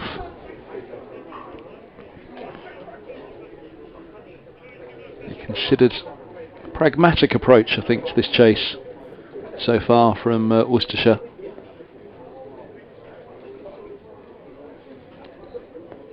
Holman, 4th ball of his 12th over, bowls, and this ball's driven down to long off for a single. 54 for 1. I said to you, Frank, that there's not many times, certainly in all the years that I've been, well, certainly since Angus Fraser took over as the managing director of cricket in 2009, I don't think it's ever been possible to say that Middlesex's strongest suits has been with the bat. But I'd say that today that batting lineup was pretty powerful for Middlesex for a List A game as Holman bowls, and this is cut away out to deep cover for a single. 55 for 1 ball to come of the 12th, and Worcestershire will be aware of that as well. I know James Harris, dangerous. 2 young spinners though in Wallaweeta and Holman, very young, very inexperienced, and with that you will get fluctuations in performance.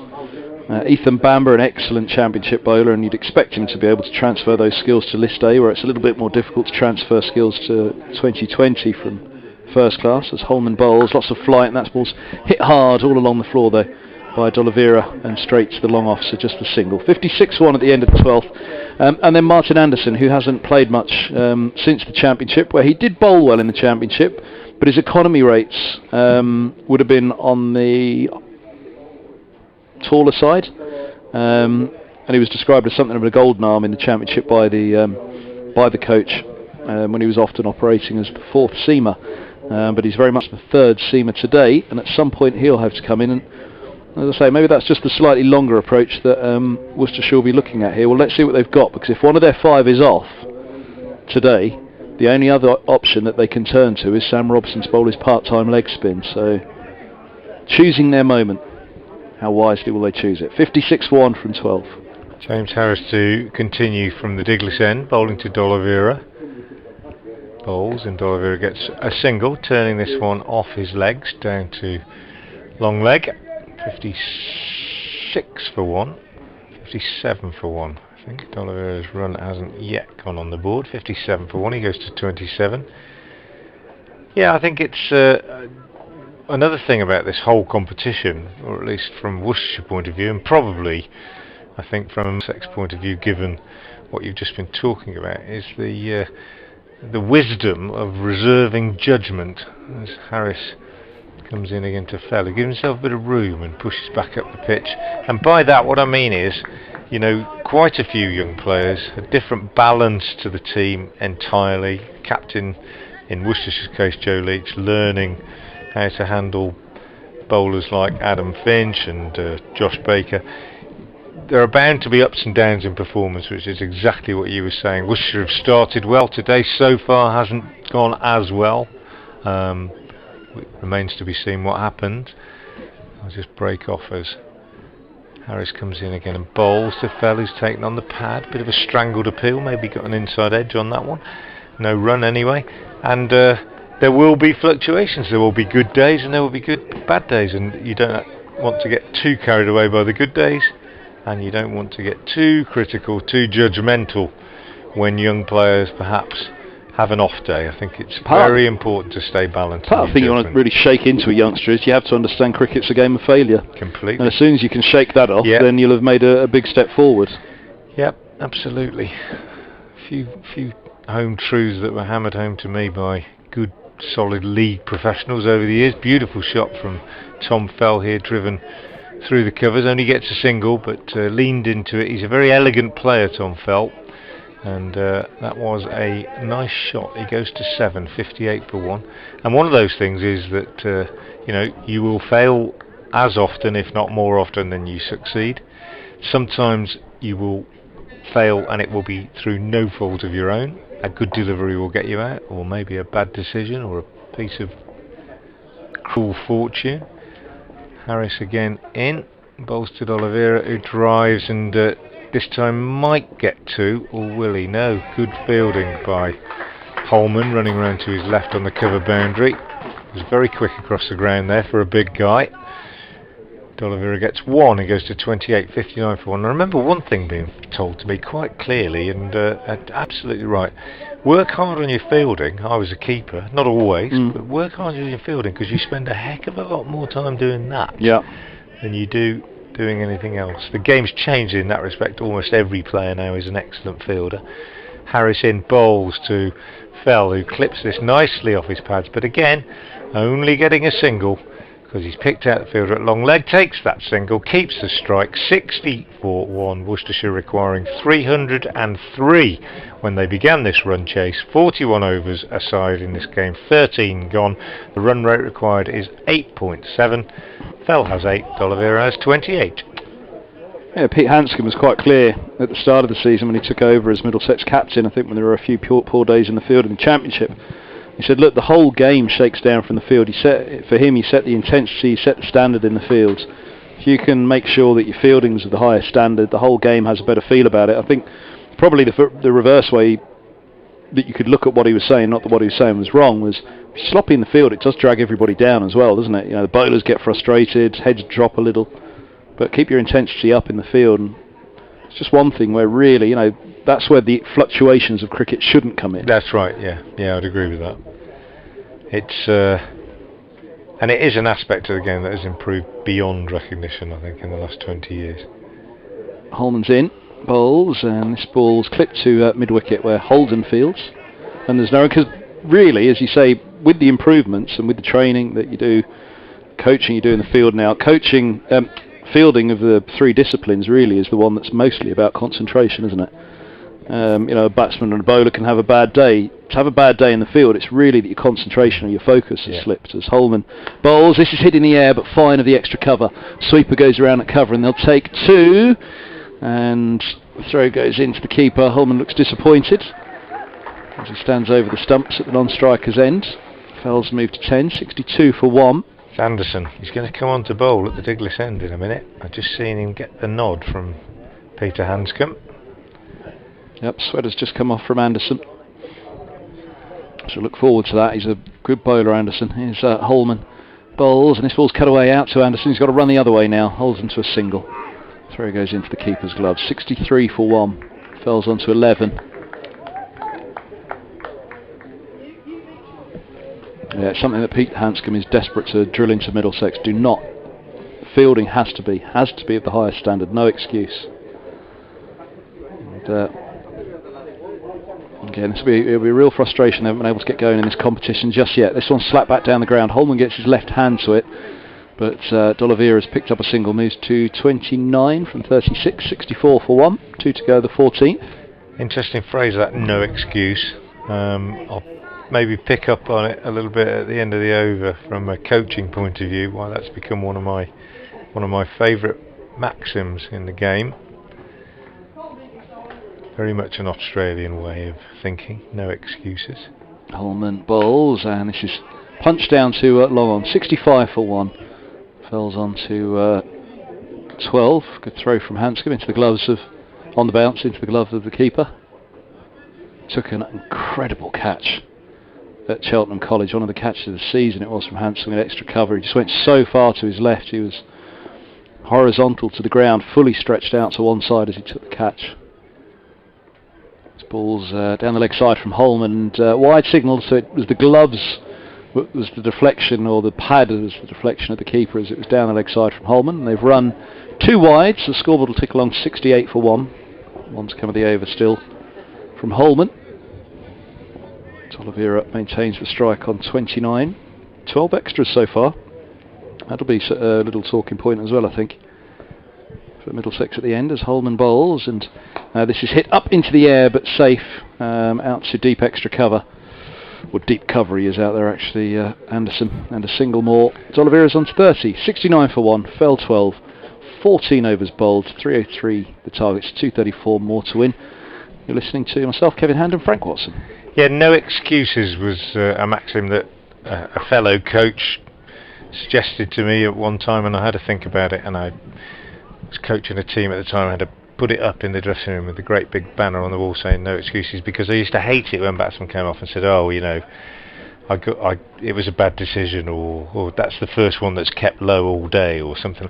It's a bad frame of mind to get into, to look for excuses when you're out, to look to blame something other than your own failings as a batsman. And I'm not saying you can't get a bad decision, or you can't get one that shoots and keeps a bit low, but it's a good frame of mind to get into, to think I'm not going to make any excuses, I'm just going to play. You'll like this one then. When Stuart Law took over in 2019, the constant phrase that kept on coming back, you pick up on something that comes back in the interviews that you do, whether it was with Angus Fraser, Stuart Law, anyone, it was about a cultural change that they wanted in a dressing room.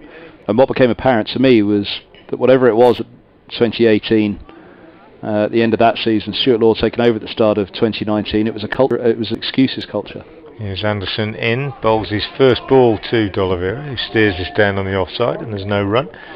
Yeah, an excuses culture, blame somebody else, blame anything except yourself, is not a good way to be. And it's a good way of thinking. I think, to be fair, I think most teams have adopted that now. Most teams have got on board with it and realise that you have to take responsibility for what you do out on the field. And in comes Anderson and bowls. D'Oliveira smashes this back, straight back past the bowler, bisects long on, or mid on and mid off, and picks up 2 runs, which takes him on to 32, and the total to 71 for 1. And then, if you do something that is culpable, if you're culpable, if you play a bad shot or you make a mistake, you bowl a bad over, accept it, own up to it. Own it, say, yeah, I got that wrong, but I'm not going to get it wrong next time. I think that's the way forward.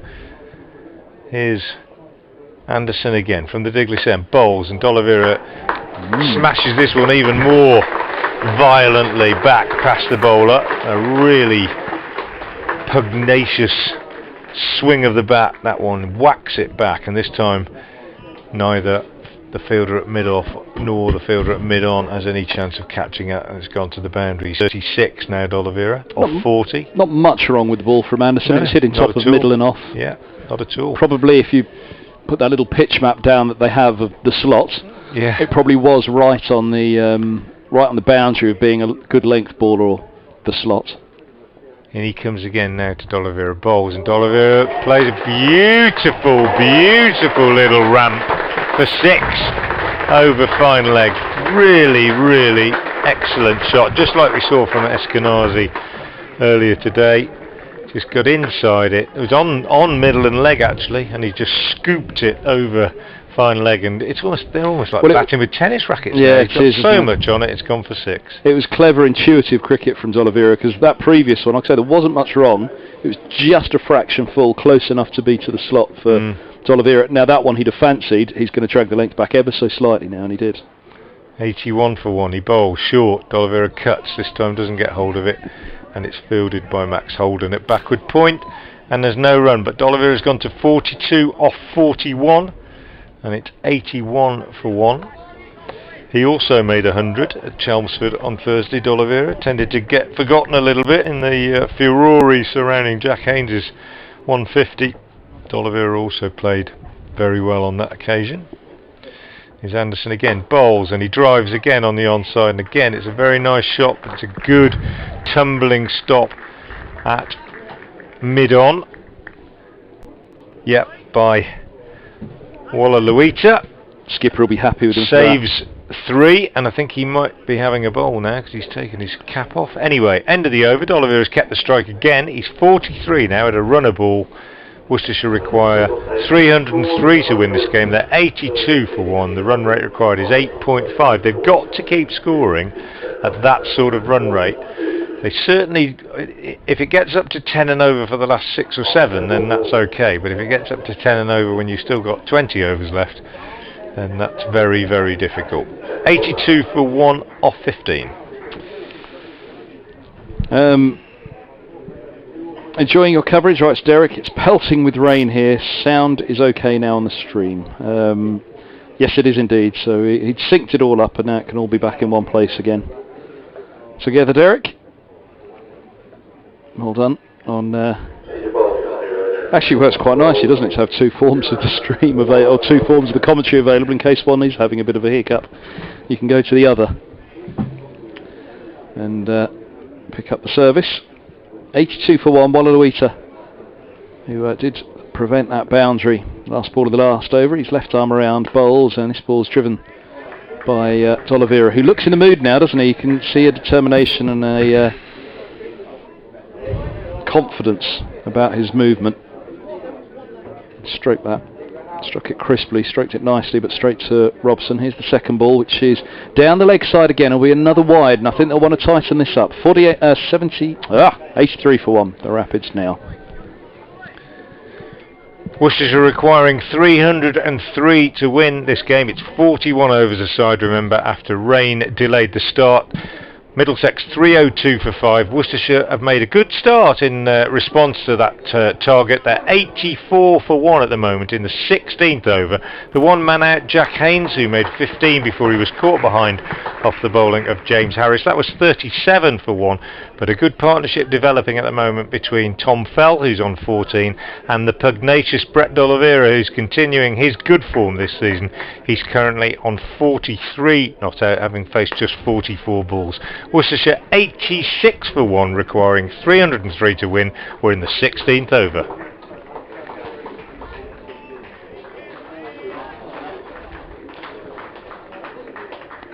$86 for 1 score here.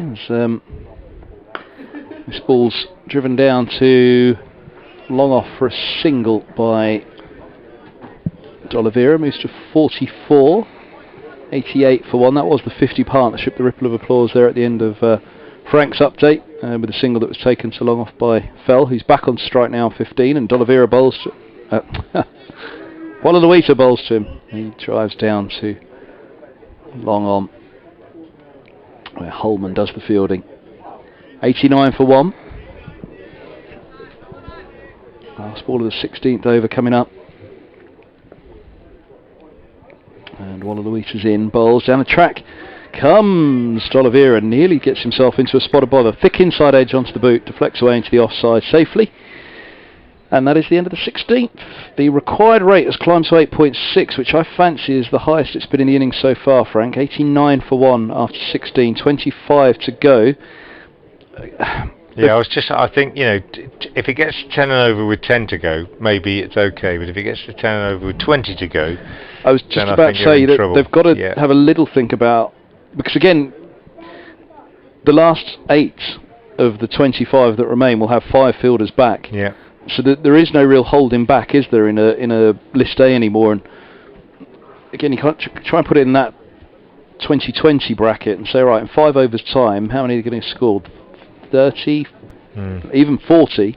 They're still chasing 174 to win. Here's Anderson from the Dignish end, bowls short to Fell, who drives off the back foot. He's going to get 2. He's going to get 4 because he's beaten the diving Holman out there at extra cover. 4 to Tom Fell, so he moves on to 20, and it's 93 for 1. Had a tweet from Martin Webb. I don't really want to start doing this on a regular basis because he's asking for a shout out for a performance in local cricket. Oh, village go on, cricket. go on. But I will do it on this occasion because it's quite exceptional. As Anderson comes in and bowls, and Fell works this on the onside, no run.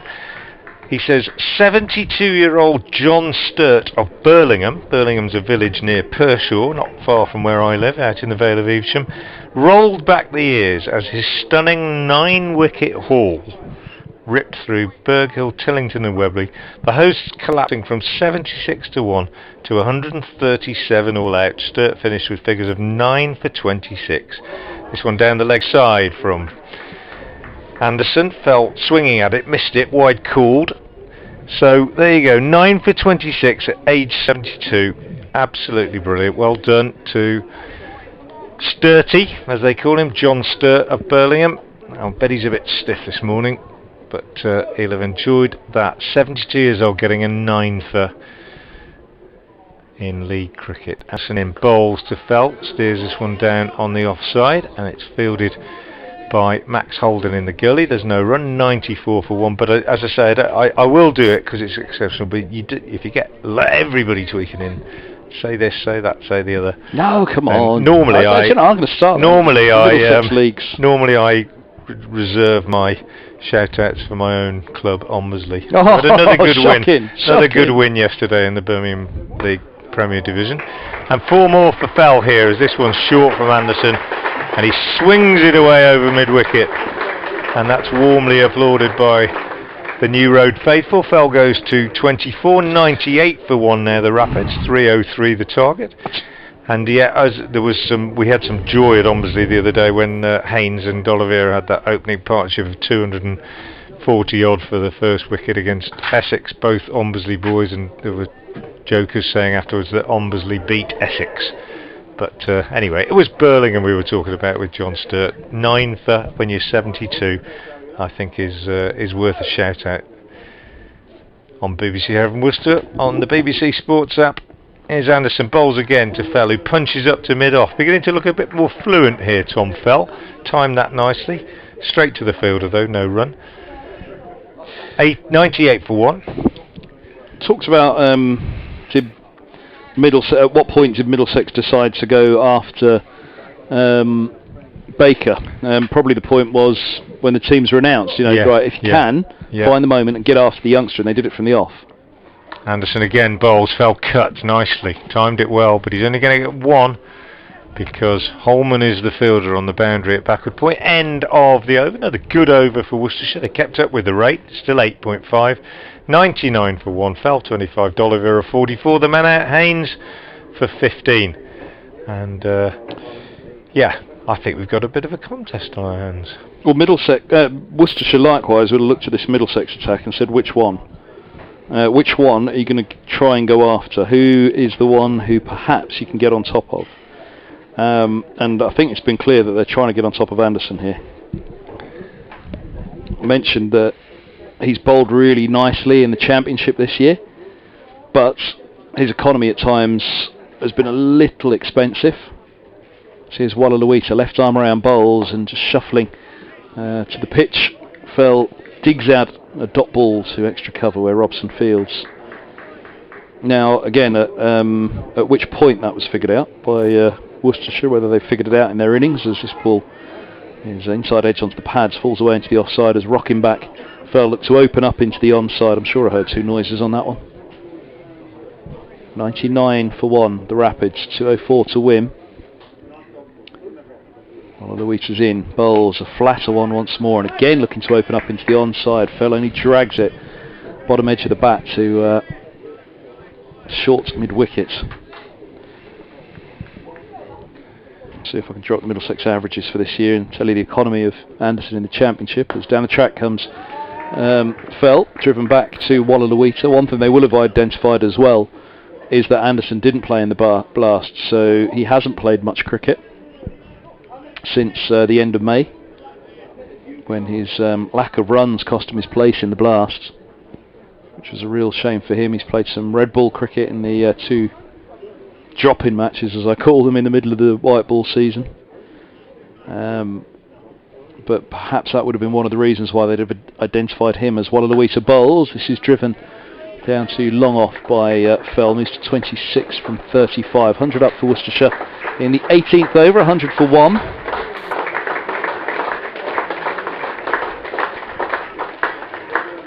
Very welcome for the New Road faithful, who would have been concerned by the target of 303 that Middlesex has set for the Rapids to win. Wallalawita bowls full down the leg side off the pads of, is it the keeper or the batsman? It's a leg bye going to be signalled. Attempted sweep from D'Oliveira. Just wasn't sure whether 2 off the over. The skip. Over. Well, yes, exactly. And look, the required rate now climbs to 8.8. So when they were working out who do you go after, you know, in a way, I mean, one of Harris's difficulties over the years has been a 4-ball every over in the Championship, and likewise that has been the case in white ball, of course, because you've got the batsman going after you all the time. And look, here we go, Sam Robson's on, and this is what I was saying. If they could push one of them out of the attack, whichever one it was, it meant that you go into the part-time leg spin of Sam Robson. So the leg spinner into the attack, and I say part-time, you know, you're not going to get too much rank stuff here from Robson, but as a part-time leg spinner you will get the occasional rank long hop or the full bunger. But what also happens is the bad balls take wickets, and that's what Worcestershire must be wary of at this point. 18 bowled, 23 to go, 202 more required, 101 for 1. Yeah, when you say it like that, 202 off 23, that's tough, isn't it? Well, you look, they're nearly at the halfway stage of the chase, and they're only a third there. Yeah, that's tough. And Haynes gone. It's going to require something brilliant from a partnership now, isn't it? Yeah, somebody's going to have to play a bit like Anderson did at some stage, aren't they? Could be Joe Leach. In comes Robson and begins with a pretty horrible ball, short and wide, and D'Oliveira went to cut it and left it because he couldn't reach it, and it's called wide. So 102 for 1. As Robson again is in from this end short again, and D'Oliveira pulls but doesn't get hold of it, and picks up only a single when he might easily have whacked it past the fielder at mid-wicket and got 4. Nick Gubbins picked up 4 for Hampshire the other day. Yeah. Part-time leg spinner. Part-time wrist spinners can do it in white Yeah, they can. ball. They can. And that one is shortish again from Robson. D'Oliveira went back to cut and it scooted along. Only got up about 6 inches off the ground. Seen that happen quite a lot at New Road this year at this end. And here comes again Robson. Again it keeps low, and again D'Oliveira can't time it because of lack of bounce. I beg your pardon, lack of bounce, and runs out into the cover. So far so good. Robson again in, bowls, and again that short. This one does bounce a little bit more, and Fell plays an attractive drive through the offside, but only gets a single. There wasn't so much, in fact, if we were to go back through the wagon wheel of it all, not just the wagon wheel, there wasn't much that went in the air down the ground, was there, that way? When the bowling's from this end, much more came back in the air and straight down the ground. Yeah.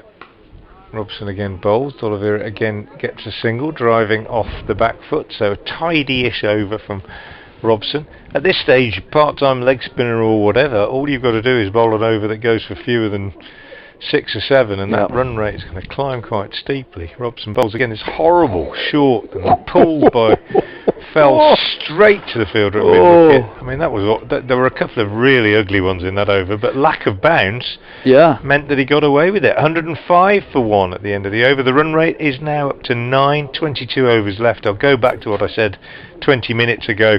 If you need 10 and over off 10, and you've got, say, 6 or 7 wickets in hand, that's pretty doable. If you need 10 and over off 20, even if you've got 9 wickets in hand, that's tough. That is tough. You're at a big chase now in T20 standards, aren't you? Yeah. You know, I mean, the one thing is, of the 14 overs that remain with 22 to bowl, there's still a power play in place.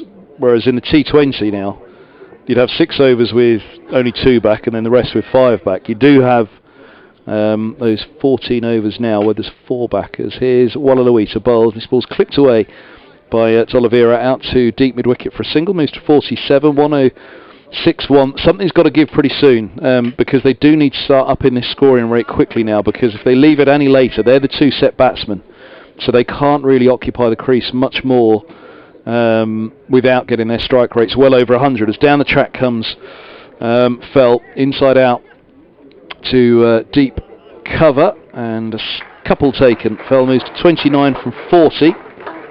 D'Oliveira's only just below the 100 strike rate at 47 from 50, but Fell's got to find some boundaries here and get up and over the 100 strike rate. One of them's got to be going at 150 pretty quickly here, I think. As Wallaluita bowls, and this goes up in the air, and there's the start of it. That'll be 6 over deep mid-wicket. Harris is backtracking, but it cleared comfortably the boundary ropes. I have never seen John Fell do that before, ever. Really?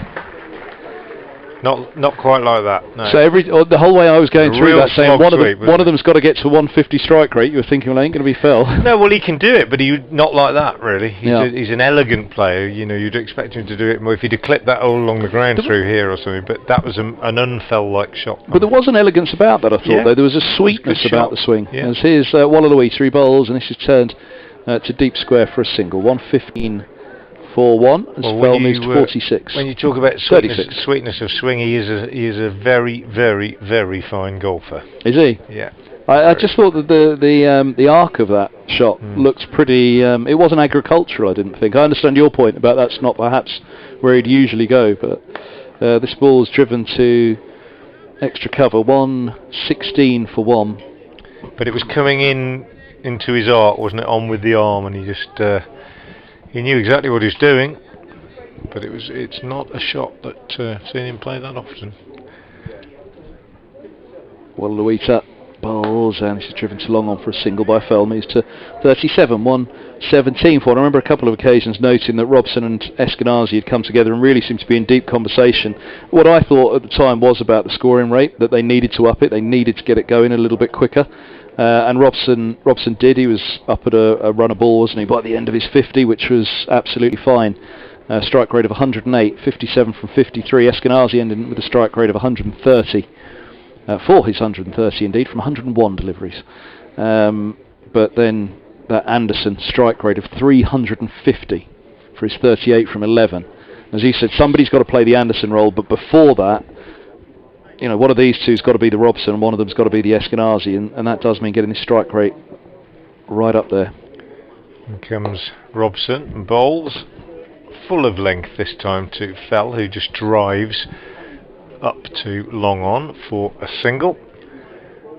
Moves on to 38, and it's 118 for 1. D'Oliveira now. Will he be able to capitalise if Robson drops short? That one's actually a good delivery, and he just pushes out on the offside for a single. It's interesting because the one position, I mean, if Robson drops short, they'll be looking to go over mid-wicket, where they've missed out on a couple of occasions. Now, of course, that can go one of 2 ways. It could go down the throat of there is a deep mid-wicket, but he's not a cow corner. Here is Robson, and it is short, and D'Oliveira Fell goes back and slaps it, but straight up the ground, and he only gets a single as it's fielded in front of the D'Oliveira stand. But it's working well, this. They'll be aware, though, of what you've said about the bounce from that end, which is illustrated by the lack of runs down the ground today that we've seen there. Here's Robson, drops that short, and D'Oliveira goes back and smashes it through the offside, but only for a single. Brings up his 50, come off 53 balls.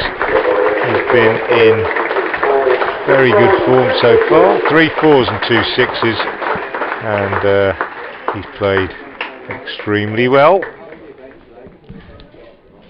But now needs to kick on if Worcestershire have any chance. In comes Robson and bowls to Fell, who cuts very nicely, very elegantly, but straight to the fielder. Holman on the offside boundary, and again only for a single. Robson is only conceding singles, and that's good from a Middlesex point of view. They've got to have a trust in the bounce to go over that mid-wicket though, haven't they? Which perhaps they don't. Robson again bowls, and D'Oliveira this time sweeps the ball on length really from outside off stump, and he gets his reward. It's a brave shot that, because he's decided if it's full, no matter what the line, I'm going to sweep it. You can do that if you do it quickly and you do it, you get your knee down and you premeditate it. You can sweep anything if you really set your mind to it. And he gets a boundary off the last ball of the over, which was much needed, and keeps the required run rate under 9. D'Oliveira goes to 54 off 54. Fell is 40 off 46, and it's 126 for 1. Remember, Worcestershire started this run chase needing 303 to win.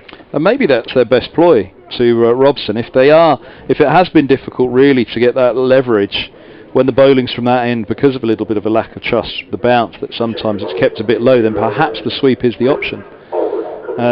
Because you're at least manoeuvring the field, and that will say to Hanscom, he's got to set another fielder back. If he keeps Robson on, you've got to put a deep backward square and a deep mid-wicket, which then frees up another scoring area in the ground for them. But yeah, they haven't got Robson away, and in general the obvious place to go would be deep mid-wicket, wouldn't it? But they haven't scored really off Robson there at all so far. Here's Holman, 126 for 1. 21 bowled, 20 to go. 177 more required. The Rapids 126 for 1. But 2 set batsmen. Holman comes in, bowls, and this is pushed back by Fell, no run. Fell's got his strike rate up nearly to the 100. D'Oliveira's going at 100. So again, this is the Robson and Eskenazi partnership. Yeah. But one of them's just got to get up to that 130 partnership, because 130 strike rate, because that was where Eskenazi sat for the most part. This is driven down to long on. Fell moves to 41 from 48. So if Fell can play the Robson role, and D'Oliveira can play the Eskenazi role, maybe it's D'Oliveira that's just got to get that strike rate up to 130 now, 140, 150.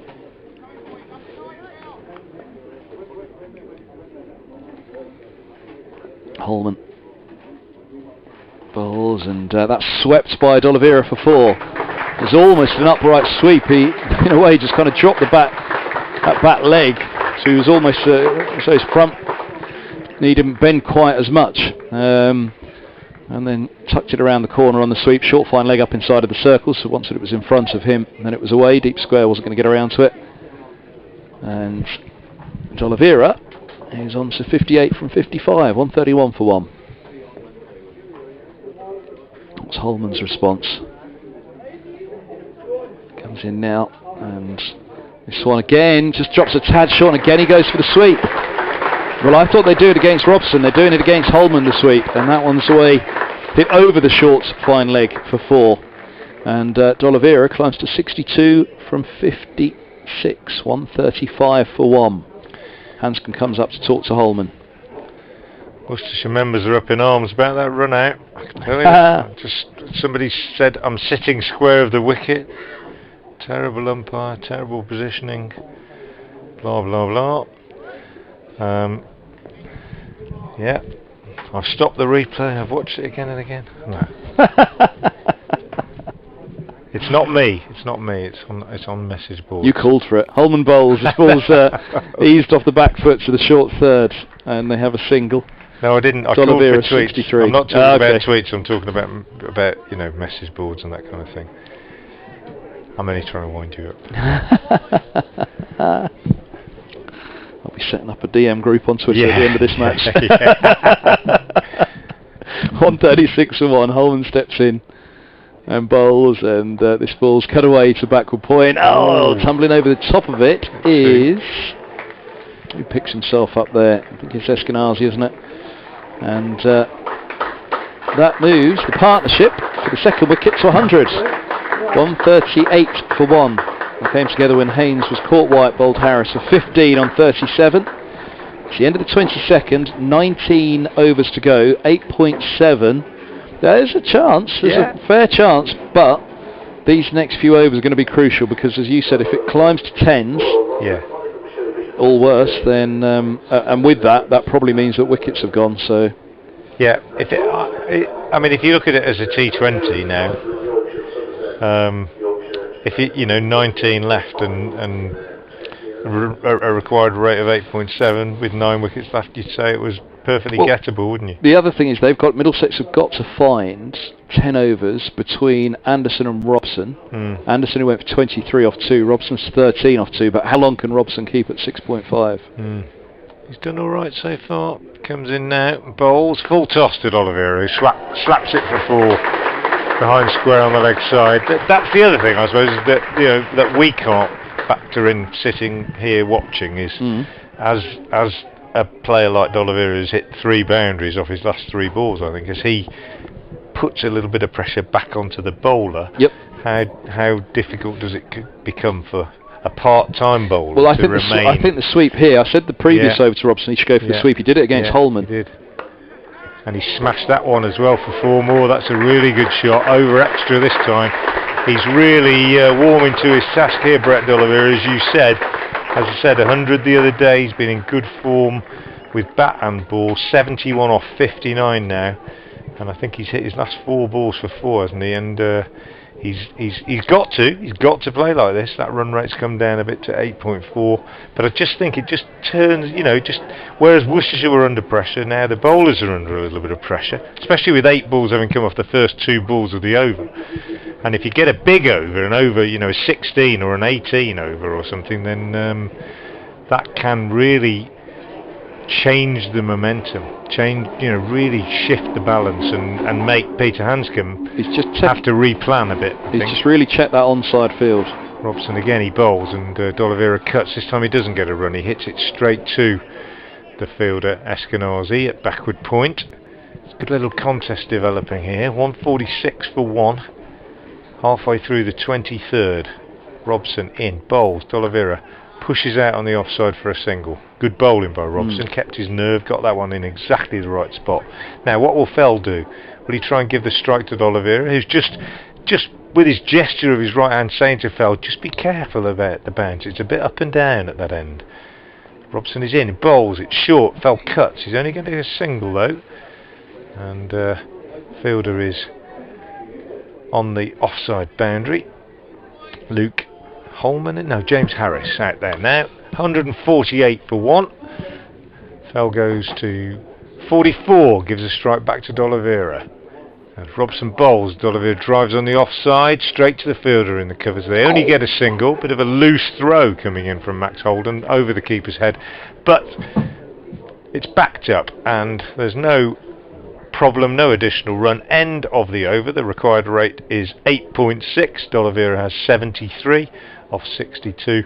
Fell has 44 off 50. It's 149 for 1. Got out of that over in the end, didn't he? Robson got out of it well after a couple of boundaries at the beginning. When D'Oliveira moved to 71 from 60, his strike rate climbed to 120, and that was what we were talking about in terms of the Robson and Eskenazi partnership, whereas Robson was just over 100 and Eskenazi was 130. That's what these two are starting to push up to now. Fell's got a strike rate of 90 and D'Oliveira a strike rate of 120. If they maintain that and this partnership goes another 8 to 10 overs, then that kind of strike rate is going to keep them at 8 and over required for the back 10. Holman's in, bowls, and this is driven by D'Oliveira to long off. He moves to 74. 150 up for Worcestershire. 150 for 1. So yeah, how Middlesex finds, well, between Anderson and Robson, they've got to find 8 overs. 5 have been bowled so far. Holman bowls, and this is driven down to long off, where just wide of Davis. They're going to pick up 2. Good running. Good throw from Davis that hits the stump. So they're comfortably home. 152 for 1. Fell moves to 46. The others are all playing their part though. Holman's going at 7.2. from 5. Harris's 4 went for 3.75. Bamber's 3 went for 5.6, and Walla Luisa's 6 went for 4.5. So they're all doing okay. You know, they're the ones that skipper will look to see this through. It's Holman bowls, and this is driven down to long off for a single by Fell. Moves to 47, 153 for 1. And the one thing that we did say through the innings that would be of close interest for both of us would be how the Middlesex spinners go in comparison. That was part of the reason of batting first for Middlesex, wasn't it? Believing that there might be a bit of turn later on today on a used pitch. You weren't so sure, Frank. We haven't seen any great signs of it just yet, have we?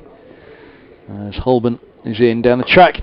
Comes D'Oliveira. Catch hits the cry. Hanscom's underneath it. And he holds on, the Middlesex captain.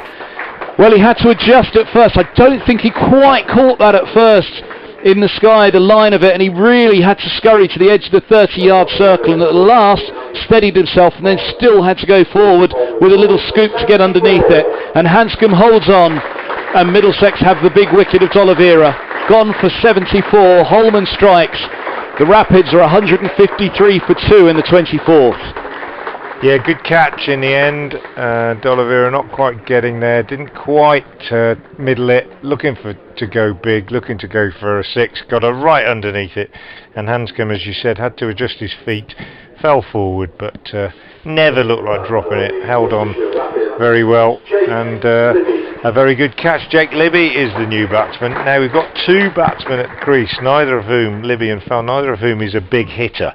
They can score quickly, but they're not going to be showering the spectators, that's for certain, but they'll try and score off every ball. That'll be the policy, I think, in the next few overs. Libby's very good at manipulating the ball, working it round, and they need to, because the required run rate is 8.7 at the moment. It's just 6.5, and they've lost the key man, Brett D'Oliveira, out for 74.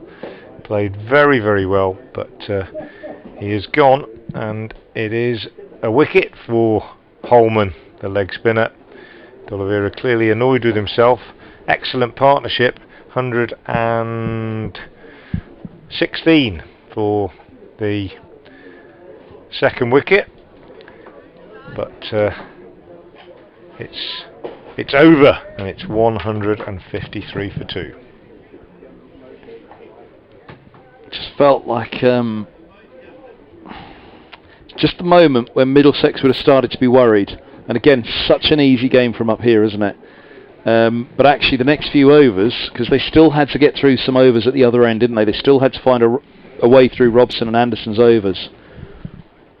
He took on Holman, who, as I said, he doesn't often go for money, Holman.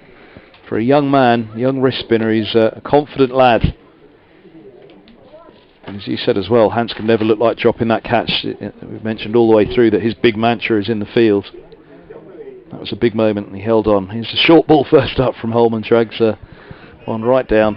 And Fell rocks back to punch a single to long off. Moves to 48, 154 for 2.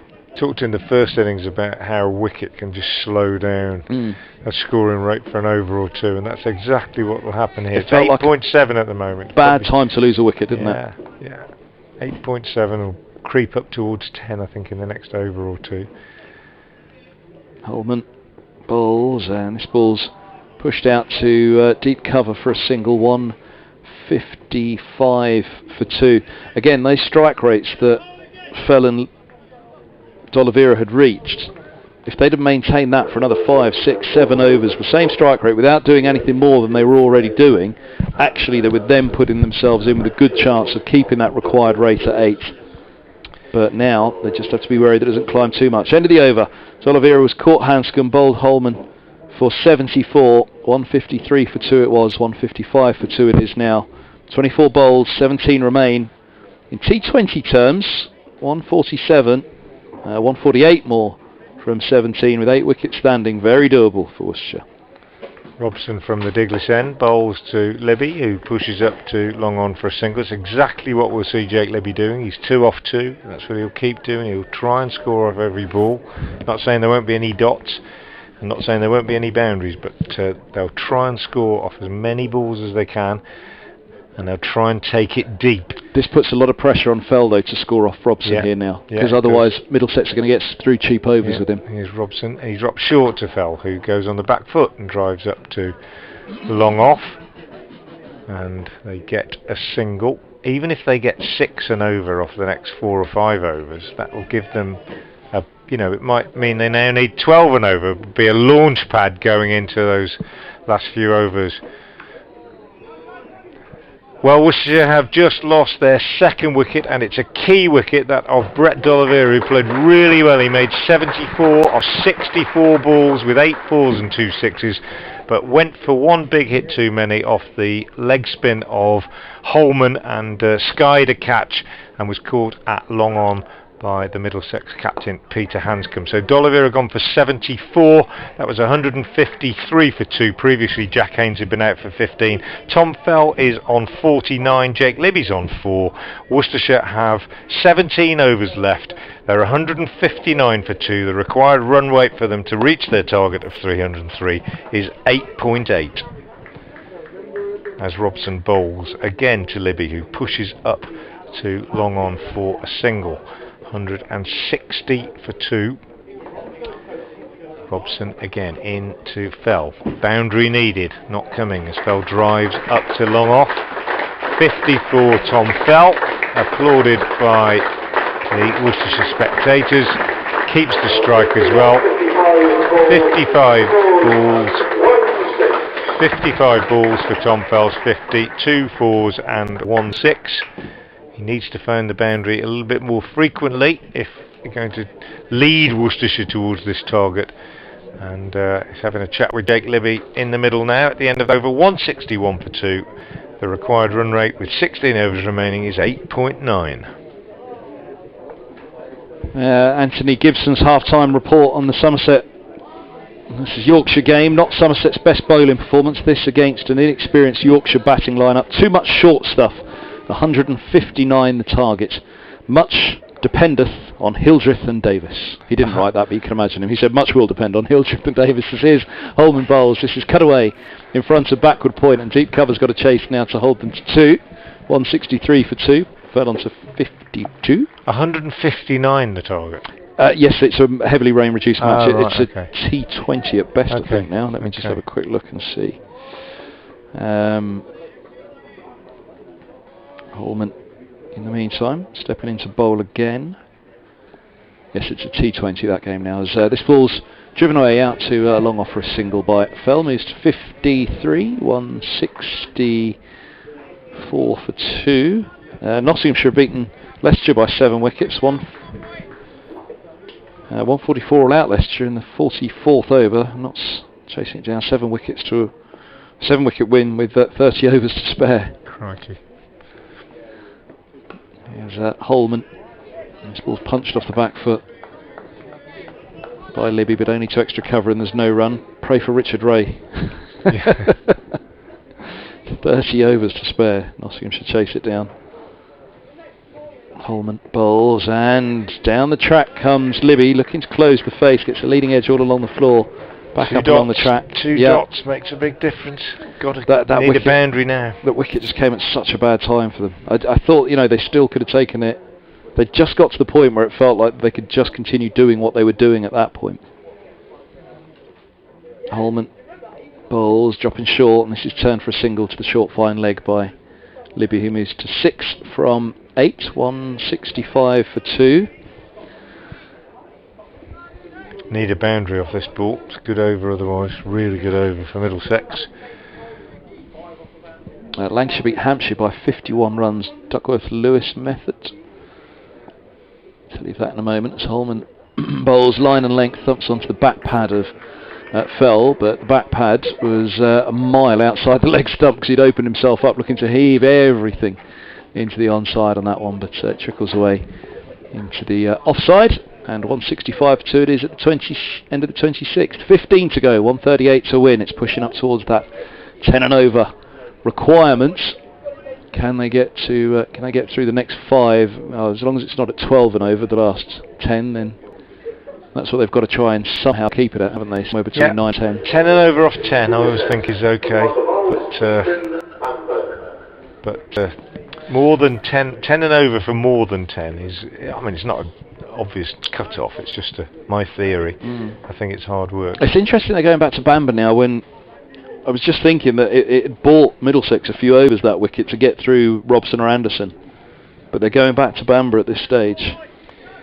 Yeah, which work either way, of course, but we'll see. I would imagine that the batsmen will be quite pleased by that. A bit more pace on the ball suits these two, I think. Yeah, with four back on the boundary, right? You can. And we'll also see whether Fell opens up a bit now that he's got 50. Here's Bamber anyway from the Digley's end, and that one kept low, didn't it? That's what I've been talking about. We've seen it all season from this end of the square. The ball just keeping a little bit low on these used pitches. We've had some of the blandest pitches you've ever seen in your life, Kevin, at New Road this year. Yeah. Through nobody's fault. Lack of grass growth following very late floods. And the groundsmen have done really well to get pitches out at all. But they haven't had a great deal in them in terms of encouragement for the bowlers. And this is another one the same. Bamber is in, bowls, and Fell pushes up to mid-off, takes a single, takes on the fielder Hanscom, shies at the stumps at the non-striker's end. I think Fell would have been in anyway. As it was, he missed and he gets the single. 167 for 2, but that run rate, which has been lurking between 8 and 9 for almost the whole innings, has now crept up to 9.3. And we haven't had the boundary for some considerable time, certainly not since D'Oliveira was out. Hanscom just moving the fine leg fielder a lot finer for Libby, as Bamber strides in and bowls to Libby, who chips this in the air on the onside, gets a single past the diving fielder at short mid-wicket. 168 for 2. Bamber really races in. I remember saying this at Cheltenham, where we were sitting sideways on, as you know, on the balcony of the pavilion and watching him running in. He really does open that stride out and hit a nice rhythm in his approach. And he's moving towards us now from the Digley's end. Starts with a few short strides and then really arms pumping, long strides in, bowls, and this one's worked away on the leg side by Fell, and he'd get 2 mainly because he didn't hit it very well, which has got a thickish inside edge, and it kind of dribbled out on the leg side, and fielder had to come Martin Anderson round from deep mid-wicket to pick the ball up just behind square on the leg side. And they pick up another 270 for 2. Fell goes to 56. And Bamber in once more to him. Bowls, and Fell just works this one up to mid-on, gets a single. So trying to score off every ball at the moment, these two, but boundaries hard to come by. And if you're going to score at 9 and over, you need more than just singles and twos. You need a boundary every couple of overs at the very least. Stephen Eskenazi coming down to third man in front of us. He knows all about boundaries today because he hit 11 fours and 4 sixes in his excellent 130. Here's Bamber in, bowls, and Libby drives sweetly on the offside, but again it's only a single as the fielder Max Holden comes off the offside boundary to do the fielding. His throw hits the stumps, not that anybody's too bothered because batsmen had made their ground, and the single had been accepted. Over may well indeed have been called. 172 for 2, 14 overs left. The run rate required is 9.4. Fell is 57. Libby is 9. The target 303. To mention those scores elsewhere, Hampshire were all out for 162. Gubbins top scoring with 31. No, he didn't. McManus top scored with 45, and Gubbins 31. The only other ones reached 20 or more. Lancashire 115 for 2 in the 26th, winning by 51 runs on the DLS down at Southampton. Our correspondent Derek on the South Coast was reporting that it was tipping it down. Sussex, though, at Hove, look as though they haven't had too much trouble today. They have. It has been a rain-reduced match. As here's Holman bowls. This is driven into the offside in front of backward points, and they'll pick up 2 as Libby moves to 11 from 12. So he's keeping the strike rate of the 100 at his end. It's just a matter of whether Fell can get his up to that 130 mark to keep the required rate. Well, to stop it from going to double figures. Holman bowls to Libby. Oh, dropped short with that one. That one goes through to the keeper, and well, Libby rocks back, looking as though he was going to open up and pull it, but in the end just dropped the bat and allowed it to go through to the keeper. Oh, it's bounced too much. Yeah. Holman bowls, and this ball's driven down to long on for a single by Libby. Moves to 12 from 14, 175 for 2. We're about to see a replay of the ball he left alone. So he exits. I mean, it almost bounced off the chest of the keeper, doesn't it? Which, as you said, suggested it bounced too much because the gloves were lower than where it struck. Hit up towards his right shoulder, didn't it? Yeah.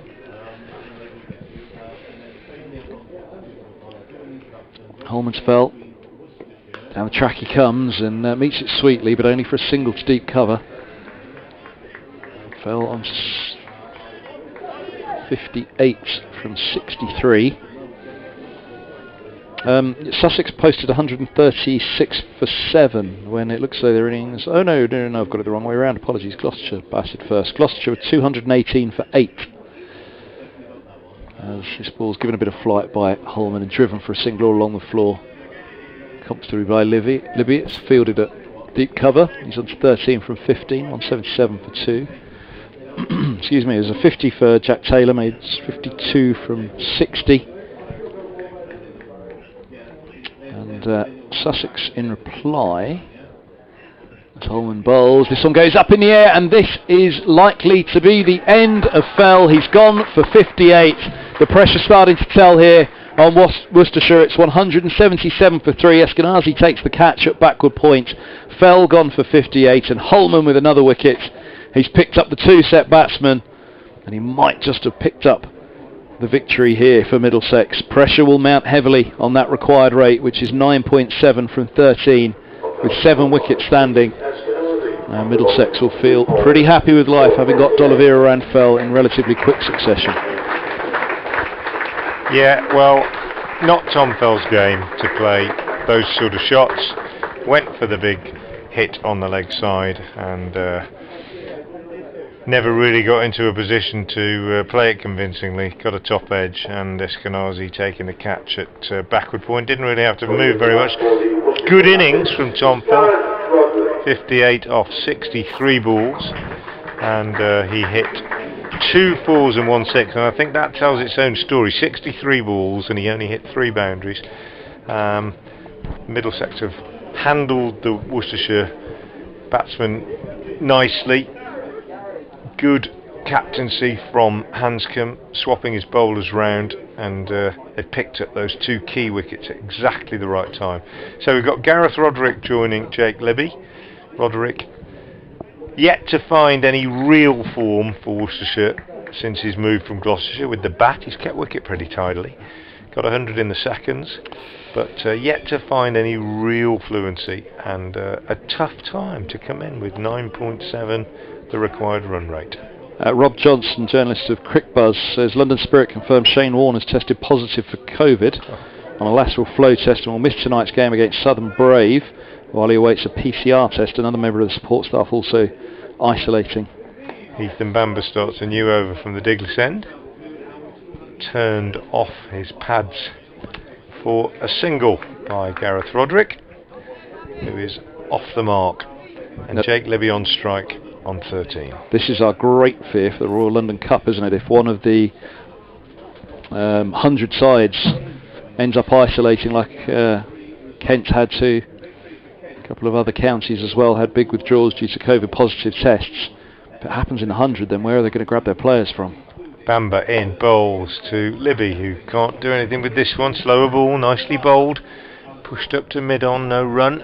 178 for 3. Run rate now 9.9. I suggested if it reaches 10 with more than 10 overs to go, that is a really tall order for the batting side. Not impossible, but a tall order. In comes Ethan Bamber again. This time to Libby. Bowls. Libby on the back foot, pushes out on the offside, gets a single. Takes him on to 14 off 17.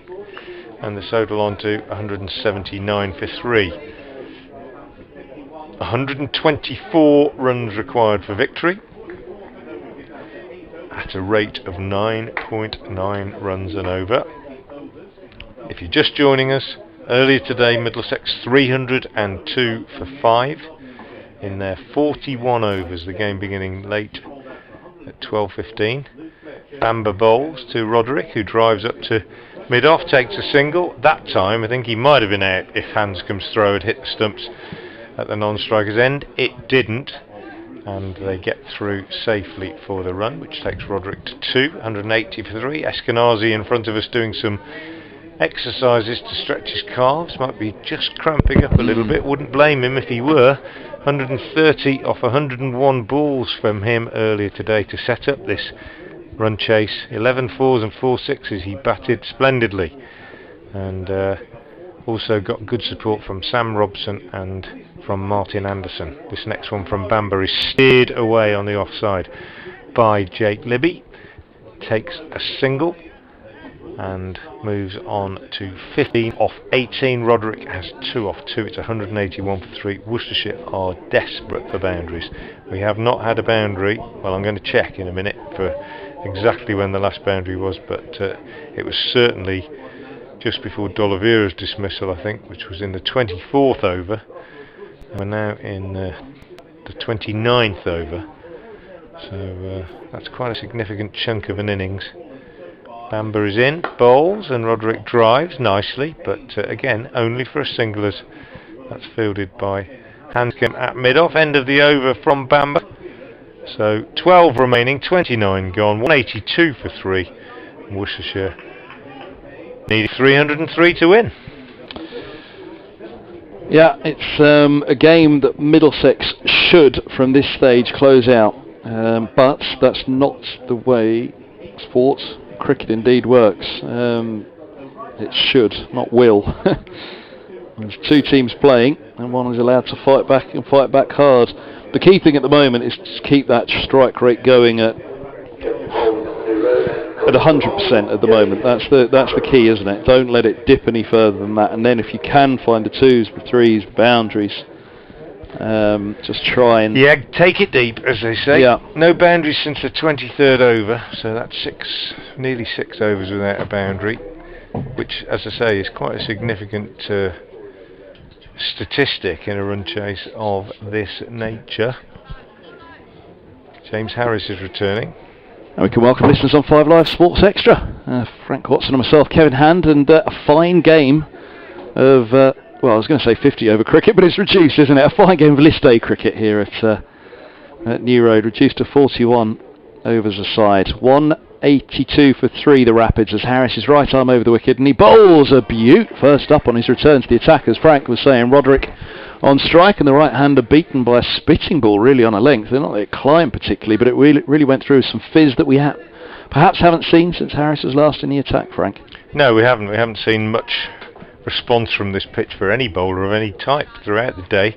That one maybe just holding its own, just moving a tad. Good start for Leach and Morris first thing today, wasn't it? After the delayed start with the damp outfields and some damp patches here and there, as Harris moves in again, bowls, moving across to the off stump. That's picked up for 6 into the players' pavilion away to our right. Huge shot from Roderick. Moves to 9 from 5, just what the Rapids need at this stage. Yeah, really good shot from Gareth Roderick, wasn't it? Full from Harris, but Roderick paying no attention to the line really. He was almost premeditated, just moved across outside off stump and just flicked it really over mid-wicket. Quite a short boundary today at New Road down towards the Graham Hick Pavilion, and he cleared the ropes by 7 or 8 yards. 9.9 the required, 115 to win from 12 overs remaining. They've got their work cut out, the Rapids, but it's not impossible at all as Harris passes the umpire, he bowls, and this ball is run away, fine of the 3rd for 4. Beautifully executed shot by Roderick. Just dabbed it past the keeper for 4, and it's 192 for 3. And Roderick's on to 13 from 6, and this is the kind of impetus it needed. Middlesex had a huge lift at the end from Martin Anderson on his return to the side, having struggled with the bat in the Championship at the start of the season. He missed out on most of the blasts for Middlesex, but came back with a problem here with 38 from 11 at the end to push Middlesex to 302 for 5 as Harris comes in, he bowls, and this is dabbed into the onside. Yes, no. Holman, who's got a couple of wickets to his name, throws down the stumps, but they'd settled on no quickly enough. But it was that 130 by Stephen Eskenazi on his return to the side after 3 weeks out injured that really set alight that innings. 130 from 101 deliveries, 11 fours and 4 sixes. In my opinion, it's the finest innings that I've seen him play, certainly in white ball. Be interested afterwards to know, because the comparison for first class players still do value that first class century, don't they? As here's Harris bowls, and this is hit nearly off the toe end of the bat. I think he did end it to Hanscom all along the floor at mid-on when he was looking to just lift it up and over the mid-wicket region. 193 for 3, but some incredible shots played by Eskenazi. He picked up a groin injury 3 weeks back in a Championship game against Leicestershire, batted through the second innings with that injury and got a crucial unbeaten 50 to set Leicestershire a target that was too much in the end. And his return here has really been welcome for Middlesex as Harris bowls and goes past the edge of Libby, who looks to cut at one outside of the off stump. Through it goes to Robbie White behind the stumps, and the Rapids are 193 for 3 after 30. 11 to go. They require 110 from the 66 balls that remain of this innings. Roderick with 14 from 8's given it a boost, and Libby with 15 from 90. And I should say on that Eskenazi century as well that he's in the form of his life in white ball cricket, having played the first 2 rounds of Championship matches and then been dropped by Middlesex.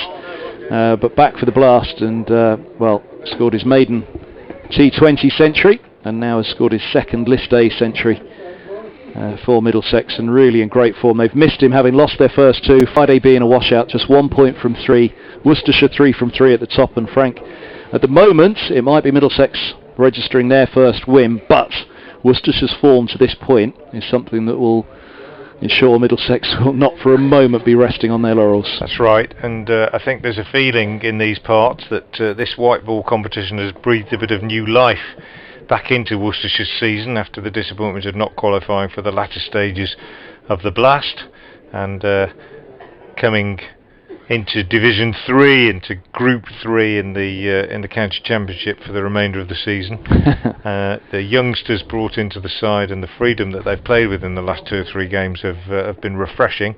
Bright sunshine now as Ethan Bamber comes in from the Diglis end and bangs this one in short to Gareth Roderick, who swats it away square on the leg side for a single. Roderick, a new recruit arriving this season from Gloucestershire, moves on to 15 off 9. He's been struggling with the bat since coming to Worcestershire. Kept wicket pretty well on the odd occasion that he's been given the gloves, but struggling to find form with the bat, but started well today, and a lovely 6 in that previous over from James Harris to keep Worcestershire in the hunt, albeit that they are outsiders, as Bamber comes in and bowls to Jake Libby, who gets a short ball and smashes it straight down the ground for 6. Most unlikely shot from Jake Libby, but short, and he went back and just heaved it cross-batted straight back over the bowler's head into the Basil D'Oliveira stand, and that brings up the 200 for Worcestershire. Jake Libby goes to 21 off 20, and they require 103 now to win, and they have 11 overs remaining. Well, 10 after this, so 9.7. Yeah, exactly that. You've been talking about it all the way through. They can't let it get to above 10, and it looked as though it was heading that way, down to 9.7 now. Just under 10. Here's Bamber again. Bowls to Libby, full this time, and more runs this time as this one scoots through low and evades the dive of wicketkeeper Robbie White. Libby having got a little inside edge onto that, so 2 more onto the total, 202 for 3. So it's a tough ask, anything around about 10 and over, but with 7 wickets in hand and just 10 overs left, if it were a T20 you'd be saying it was anybody's game. In comes Ethan Bamber again, long striding approach. Right arm over the wicket, fast medium, bowled, slower ball, cleverly bowled, but Libby waited for it and just tucked it away on the onside for a single. 203, exactly 100 required now for Worcestershire at 9.7. And where they benefit over a T20, we must remind listeners as well that there's power play 3 to come, where at that point 5 back on the boundary rope. At the moment it's only 4, so they've still got a couple of overs with only 4 fielders on the boundary rope, Worcestershire. And Gareth Roderick on strike waits as Ethan Bamber comes in bright sunshine and bowls short to him, and Roderick goes back and slices this one away over the offside field. He gets lucky because it drops just short of the fielder coming in off the bound. James Harris, one bounce into his hands, they go through for a single. Roderick moves on to 16 and it's 204 for 3. If you are just joining us, if you're just tuning in to 5 Live Sports Extra, welcome along. And just have an update for BBC Hereford and Worcester's FM listeners into news. And Worcestershire are 204 for 3. They need another 99 runs for victory at a run rate of around about 9.7 and over. The men out, Jack Haynes for 15, Brett D'Oliveira for 74 and Tom Fell for 58. Those two having shared a second wicket partnership of 116. But at the moment we have Gareth Roderick, newly arrived from Gloucestershire of course, on 16 off 10. Jake Libby is on 25 off 23, and Worcestershire with 31 overs gone and 10 remaining are 205 for 3, needing 98 runs to win off 10 overs. And a single completing that over. I was just about to say, if you're just joining us, the story of the day, Middlesex winning the toss and choosing to bat. We got off to a late start. It was a 12:15 start, 41 overs aside, and the Middlesex innings was, well, one that went in troughs and peaks, but basically Eskenazi's brilliant 130 off 101 balls with 11 fours and 4 sixes held things together throughout. He was given good support by Sam Robson, who made 57. Also, Max Holden made 39. And then this cameo from Martin Anderson, 38 off 11 balls at the end, meant they made 302 for 5. Here's Harris. Bowls just full of length, just outside the off stump, and a swing and a miss from Libby, who, perhaps expecting a slightly straighter ball, had just backed slightly away and was then almost inside out as he swung at it towards the offside. But through to White it goes.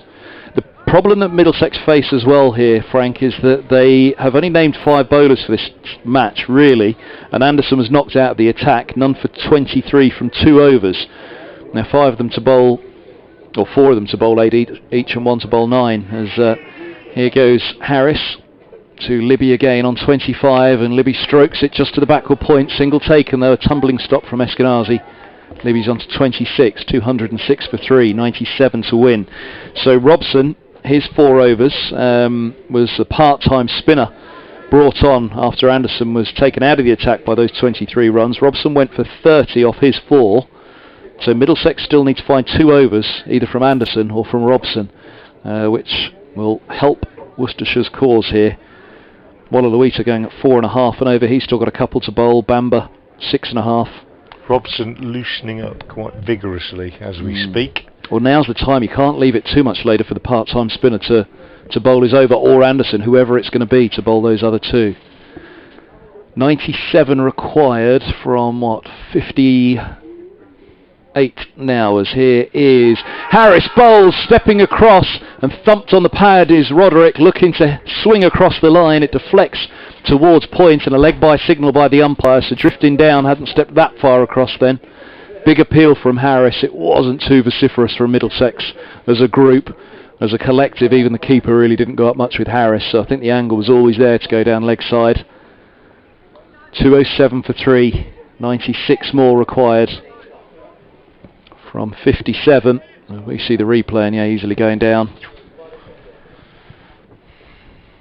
Good crowd in here at New Road for this one. Not quite a full house, but not far off. Lovely Sunday afternoon out. Cathedral, the backdrop as ever here at New Road, looking resplendent as in comes Harris. He bowls, and that ball's driven hard in between extra cover and mid-off. Young Davis gives chase and manages to hold them to 2. Didn't quite time it. It looked as it pierced the infield there as though it might run away, but the timing wasn't quite sweet enough. and Libby moves to 28 from 26. 209 for 3, the Rapids. Looking to make it 4 from 4. Middlesex, the halfway stage, you'd have really thought they were heavy favourites for this. Strong start as well, and then when they picked up the 2-set batsmen of D'Oliveira and Fell, Middlesex would have been feeling in a pretty good place, but Roderick and Libby coming back at them here. Harris, 2 balls to go of his over. This one's right up there and played with an open face to backward point. Again, the single is taken as it's a tumbling stop from Eskenazi, and Libby moves to 29 from 27. 210 for 3. Roderick 16 from 11. He's the man that's just given it a little bit of impetus here. Not to downplay what Libby's done at a run of ball, but it's just that strike rates that we've been talking about. That 350 strike rate for Martin Anderson at the end. 38 off 11. Pushing it up and over 300. At that point it really felt a daunting target, but Worcestershire chased 300 plus here last week against Kent. However, that was a 50 over a side game. This one rain reduced. This one's short, pulled away, and one bounce to the fielder, who I don't quite think picked that up at first, Holden. It was only just short of him as he took it on the bounce. And flat one on the hook to deep mid-wicket. Moves Roderick to 17 from 12. He'll keep the strike with the single. The Rapids 211 for 3, 92 to win from 9. 10.2, a very manageable run rate, and this one's finely balanced here. A defeat for Middlesex, you would feel at this stage, is an elimination for them from the group. They'd have to win 4 from their 4 remaining if they would stand a chance of grabbing 3rd and a place in the playoff at the end of the Royal London Cup group stages. Yeah, 10 and over, more or less, just over 10 and over with 9 to go. It's not impossible. It's probably just back the bowling side, wouldn't you, in this situation? Worcestershire with their big guns, really. Joe Leach was, of course, one of the main reasons they chased down that 300 last week against Kent that you were saying when he came in and smashed 80 odd. But they haven't got Ross Whiteley and they haven't got Ricky Vessels anymore. An announcement from the club today that he has left Worcestershire, and it's probably, as I say, just, if I were a betting man, which I'm definitely not, I would probably just be backing Middlesex. But we've seen stranger things happen. As predicted, Sam Robson is coming back into the attack at the Diglis end with his part-time spin, and he's going to be bowling to Gareth Roderick. The field pretty well spread. He bowls, he's short, and Roderick slaps this away on the onside, straight to the fielder at cover, who makes a diving stop. They take a single. Robson has got away with quite a lot of short pitch deliveries from that Diglis end, mainly because the bounce at this new road end of the ground is a little bit on the low side, and that was another occasion where, had the ball bounced a little bit more, it might well have been a boundary opportunity. He's in again, he bowls fuller this time, and actually this one's edged and beats the dive of the fielder at third man, that's Walla Luita, and they come back for 2 runs. Fortunate 2 for Libby, but he got something on it. Him. He stopped a 4. Yeah. He got enough on it to stop it being a 4. Yeah. It wasn't a bad got a groan from the crowd, though, didn't it? It did, yeah. They wanted it. There are a few Middlesex fans that have made the trip. I know there was a few that with Old Trafford on Tuesday. Robson again short, another horrible one really, but he gets away with it again through lack of pace and lack of bounce, and Libby can only squeeze it away on the offside for a single. 215 for 3. A long weekender in the list day. It was Radlett on Friday for Middlesex, a washout. Sadly for those that did make the trip, there were a few that I think will make it a weekend of it. Friday there and Sunday here at New Road. Robson again bowls, and that's a brilliant shot by Roderick. A reverse sweep, reverse hit really. Swung away over backward point. But backward square leg, if you picture him as a left-hander. Premeditated shot, very, very well executed. Gareth Roderick could make a name for himself here, could endear himself to the New Road fans for the first time really, if he can play a significant part here. 219 for 3. Robson again bowls to him. Roderick goes for a big swing on the leg side, and again he's going to get just 1, is he? Yeah, Libby thinking about 2, but they don't come back for 2 as fielder comes in off the boundary at long on, and returns to the bowler's end. 220 for 3. Libby goes to 32 off 29. Roderick is 23 off 15. Libby again drives through the offside and picks up a single as it's fielded by, who is it out there? Luke Holman out there, is it? Harris. James Harris has gone back out there having finished his stint at this New Road end. Single taken. Libby keeps the strike. He's 33 off 30, as I say. Roderick 23 off 15. 221 for 3. Worcestershire need 82 to win off 8 overs. 10.3 an over is the rate required. Haynes out for 15. D'Oliveira and Fell, the main contributors in this total so far, both dismissed. 1 for 74. D'Oliveira made off 64 balls and Fell for 58, made off 63 balls, and it was 177 for 3 when Fell was out. These two have added almost 50, then 221 for 3 at the moment, and we're going to see a change in the bowling with Tilan Walalawita coming back in with his left arm spin. Yeah, it was a similar stage to this, I remember. In fact, it might have just been a little bit earlier back when you were asking if Worcestershire could have brought back Baker, who'd gone for 30 off his 3, the youngster, and was knocked out of the attack early on. He never returned to the attack. Middlesex, just with a little bit more experience here in Walalawita, able to return to their left arm finger spinner, who's around the wicket now. He bowls, and this ball's run just fine of the short third for a single by Libby, who moves to 34 from 31. 222 for 3, the Rapids. 81 to win from 7.5 overs here on 5 Live Sports Extra, BBC Hereford and Worcester and BBC Radio London, with myself, Kevin Hand, and Frank Watson, and it's bubbling up nicely here at New Roads, and fortunately I'm not talking about the river that so often has flooded this ground and did do earlier this season as well. As Walalawita bowls him, he's taken top of off stump, looking to cut late. Wasn't quite clear at first as to whether he'd just backed away, cut it into the ground, but whether there was a little inside tickle onto the stumps, that off stumps rock back either way, and it's 2-2-2 for 4. The Rapids lose. Libby bowled by Walalawita for 34 from 32, Roderick 81 away from their target. Has the scoreboard got it wrong up there? They're giving it as Libby. It's Roderick. My apologies. Yeah. Good. I was just going to say it was a good bowling change, I think, because he bowls it flat, bowls it pretty quick, and you could see both those first 2 balls. The batsman Libby unlucky with his first one, steering it down to short third man. He was trying to get it finer, and he would have got 4. Roderick trying to repeat the shot, but Walalawita pushing it through, much too close to him, and a very, very important breakthrough for Walalawita. Ed Barnard is the new batsman. Barnard is promoted up to, he's number 6 here. He was listed at 5, but comes in after Roderick. Been in good form with the bat this season. 2 first-class hundreds for him, his first 2 first-class hundreds, and he's a very capable batsman in these situations, liable to score, as they say, in a sort of 360-degree way. He's got all sorts of little ramps and sweeps and paddles, but he can also hit down the ground.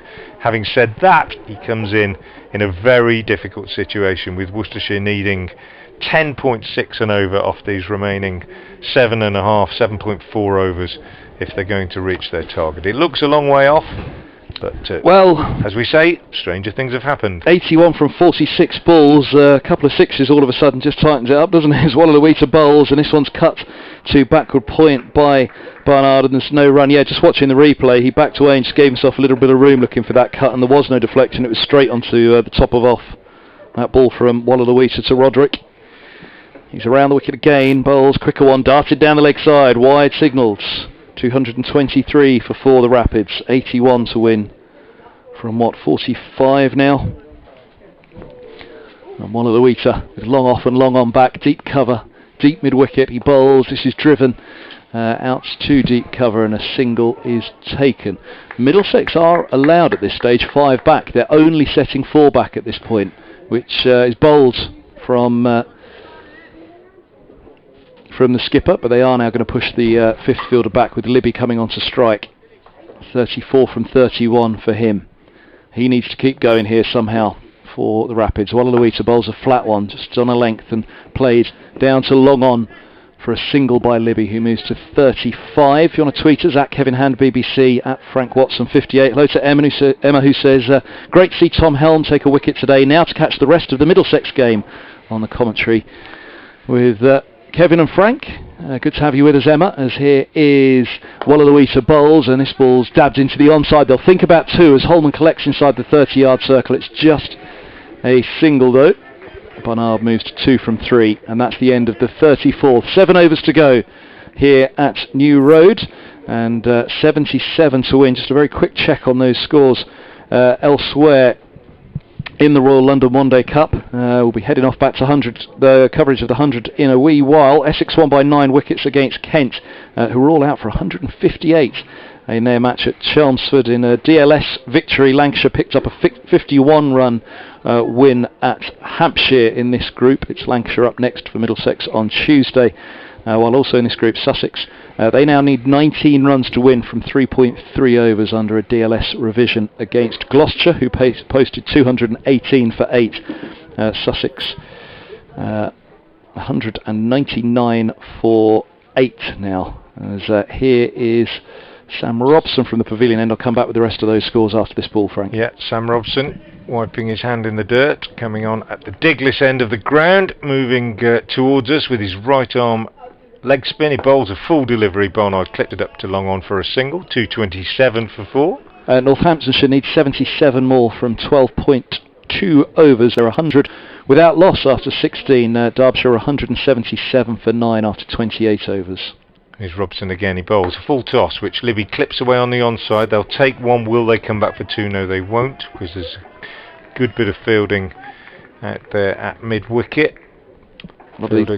Yeah, Max Holden coming in off the boundary and picking up cleanly and returning the ball. 228 for 4. Robson again, bowl short. Barnard chips away on the onside. This time will they take 2? Holden again is the fielder. He's quick. They don't take 2. They only take a single. So good stuff from Robson. Not going to the boundary. That's the key thing at the moment. Worcestershire's run rate now up over 11. Required rate. Robson again bowls, and Barnard down the pitch. Libby down the pitch, drives out on the offside again. Just a single. 230 for 4. Just repeat those Twitter handles if you'd like to get in touch. I'm at Frank Watson 58 and Kevin is at Kevin Hand BBC. Love to hear from you. Find out what you think of the way things are going in the cricket world these days. Robson again bowls, and Barnard is forward, playing defensively. Back to the bowler. Well bowled, Sam Robson. Doing a great job for his skipper. I think Middlesex's spinners have probably just taken the edge in terms of the bowling credits in this game. Robson again bowls. This one's a bit quicker and a bit flatter. Tucked out on the onside by Barnard. This time he is going to come back for 2, and he makes it 2. Good running. Pushed out only just outside, well, didn't even go outside the 30-yard circle, did it? But because the fielder had so far to come in, they managed to get back for 2. So good running, but no boundaries in the over. It's getting tougher and tougher for the Rapids. 6 overs left, 71 runs required. The run rate now is 11.8. Barnard has 6, Libby has 37. Somebody's got to do something fairly drastic fairly soon. Those last 2 games to tell you of. Nottinghamshire won by 7 wickets against Leicestershire, who were all out for 144 in the 44th over. Nottinghamshire a 7-wicket victory with 30 overs to spare. Astonishing performance by them. And a nice one bubbling up down at Taunton as well, as Wallaluita is left arm around the wicket, bowls a flat, quicker delivery, which sees Libby shuffle towards the pitch but only push it back to him, and there's no run. That probably the most heavily affected of the weather around the country today. Yorkshire posted 158 for 5 off 20 overs, and Somerset in reply 75 for 2 at the halfway stage in their chase. As this ball's tickled to the short fine leg by Libby off the back foot, he moves to 38 from 36. 233 for 4. The Rapids, 70 to win. And well, it's a strike rate of 200 now, just over, isn't it? 12.4 the required rate here at New Road for the hosts. As Wallaluita bowls, this is picked up into the onside. Has he bisected the field? He has. Deep square set back, deep mid-wicket, but he's found the gap in between the 2, and Barnard moves to 10 from 8. A welcome boundary. They've just got to get going and keep going now at this stage. 6 wickets standing, so plenty in the wickets column still for Worcestershire, but they have to be so wary of that required rate as Wallaluita bowls. This is turned for 2 into the onside, is it? No, they're just going to settle for the 1. It was closer than I realised, to the deep backward square, and Barnard's on to 11 from 9. 238 for 4. It's been a fine game of List A cricket. We were made to wait for a 12-15 start, reduced to 41 overs a side, but century for Eskenazi, and the chase that will go close enough here as this is driven down the ground by Libby, toe end of the bat off Wallaluita, and he picks up a single to Holman just below our commentary position here. 238 for 4. The last ball to come of the 36th over.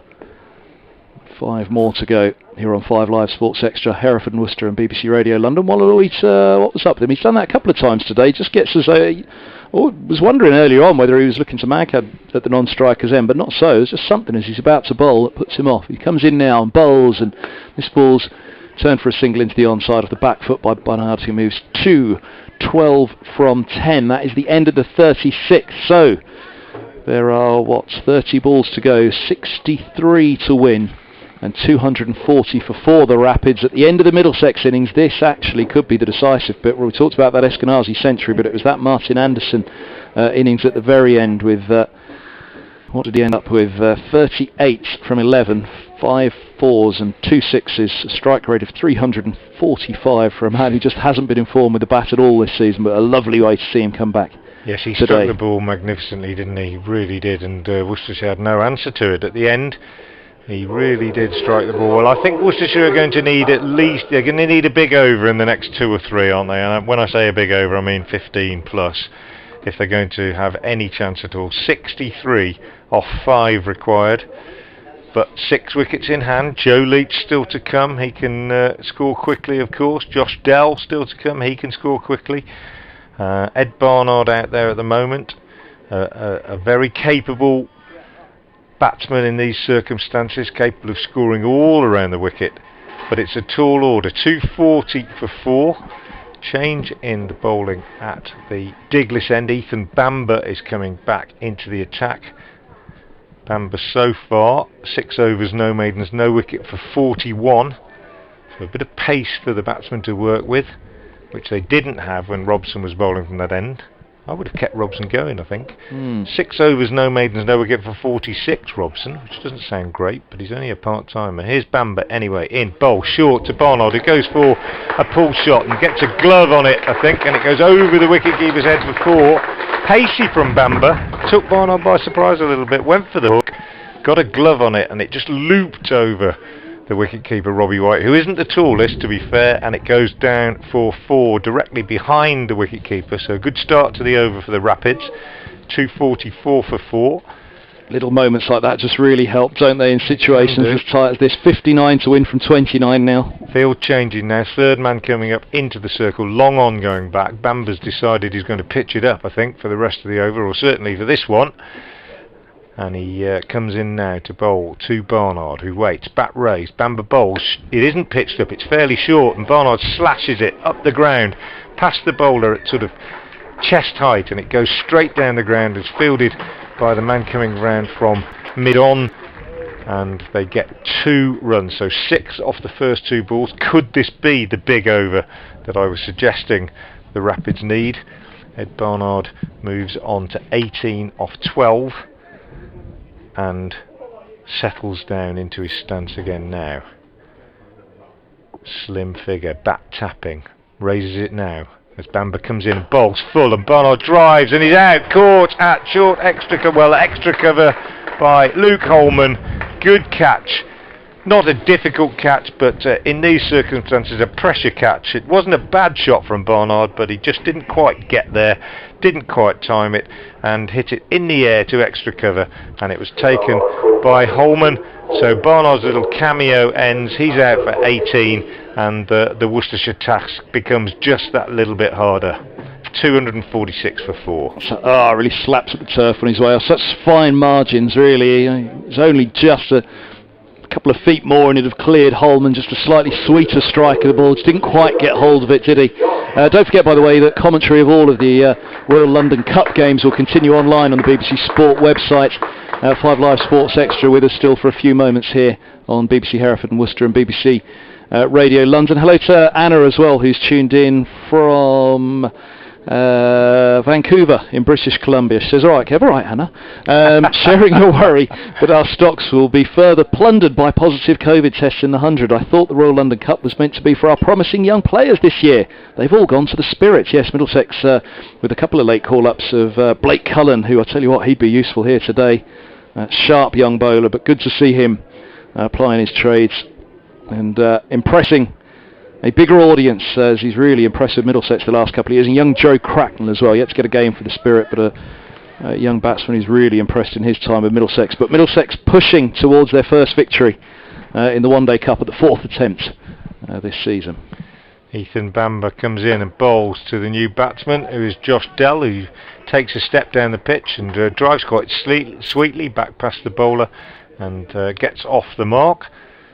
247 for 5. Not an easy time for Josh Dell to come in to bat. Young man still trying to make his way in the game, but he is a fine striker of the ball and some pretty impressive innings behind him in various youth cricket setups. Don't forget, commentary of this and all the other Royal London Cup games will continue online, but with Kevin Howes on 5 Live Sports Extra, he will take you through the next few moments before they hand back to the 100. As this ball's pushed into the block hole by Bamber, and no runs, it's pushed back by Libby. Libby has 39, no problem. 39 off 38. Worcestershire just slipping into 13 run and over required territory. Becomes very, very difficult. Not impossible, but very difficult. They do still need that big over. It's Bamber into Libby. Bowls, good Yorker. Libby can only squeeze it up to mid-off for a single. Good over from Ethan Bamber, having conceded that boundary off the first ball. Came back really well, and at the end of that over, it's 248 for 5, the Rapids. 4 overs left, 55 required. They're going to fall short, I'm afraid, but it's been a good game of white ball cricket. I honestly think they're going to finish about 20 short regardless of what happens, but and I think that's possibly down to the fact that the Middlesex bowlers have just been that little bit more in control than the Worcestershire seamers were for most of the time. Yeah, it's interesting as well because it's 19 extras in this innings. But I do take your point, and also the second point of that, as we discussed all the way through the Middlesex innings, that their stronger suit for me was with the bat today. Something that's been such a rarity to say for Middlesex in really nearly 2 decades now. So they'll be very, very pleased if they can see this one over the line. And you know what form does as well. Wins breed wins, and defeats breed defeats, and that's what's happened to Middlesex this season. So to come here without a win in this competition from 3 against 3 from 3 Worcestershire, and see some tight margins over the line. Worcestershire bit back at them at the end of the Middlesex innings, as you said, but then Anderson managed to top it up over 300, and here they twice came back at Middlesex with the ball, and they might still yet. But 55 from 24 now, 4 overs remaining. And Libby's on strike on 40 as Harris moves in, right arm over, he bowls, this is right up there and hit over mid-off. Now how's the pitch going to go? It plugs as it goes over Hanscom, and they take 2. They'll think about 3, but 2 is all it is. Just didn't know whether that was quite going to skid on off the surface or hold up, but it plugged way to our right and left in front of the hotel. It's the 250 up for Worcestershire, 250 for 5, 53 from 23, Frank. Yeah. I think I got the impression Libby's made his mind up that it's got to be big in this over. Otherwise, it's not going to happen from a Worcestershire point of view. Harris bowls short, and this is swatted back over his head. Just stepped back, gave himself a bit of room. Libby went straight back over the bowler's head, mid off and mid on up, so he knew that it was going to be in Harris's half. He knew that he'd be able to give himself that bit of room and get that leverage and go back over the bowler's head. 46 from 41 for Libby, 254 for 5 the Rapids, 49 to win from 3.4. Yeah, this over, I think he's made his mind up. Something's got to happen. I haven't seen Libby perhaps give himself as much room as that for a long time. Harris Moving away from us, he bowls inside out. Is there enough on it? Just over Robson at cover. They'll pick up 2. It's not a boundary, but crucially it's not a wicket. Now those are the millimetres we were talking about with Holman on the other side. Libby moves to 48 from 42. The Rapids are 256 for 5, 47 to win from 3.5 overs here. It's not impossible. 20 off the last over is manageable, just. Can they take it to that? Can they make it better than that for the last? Harris turns on the edge of the 30-yard circle. There's a hush around New Road for the end of this. It's getting tight.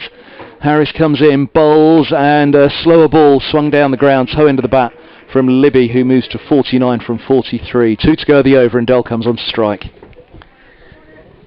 Yeah, Josh Dell, player I know very well, plays at the club where I have affiliations and have done a bit of coaching, and as I say, some pretty impressive ball striking innings from him in age group cricket and in league cricket.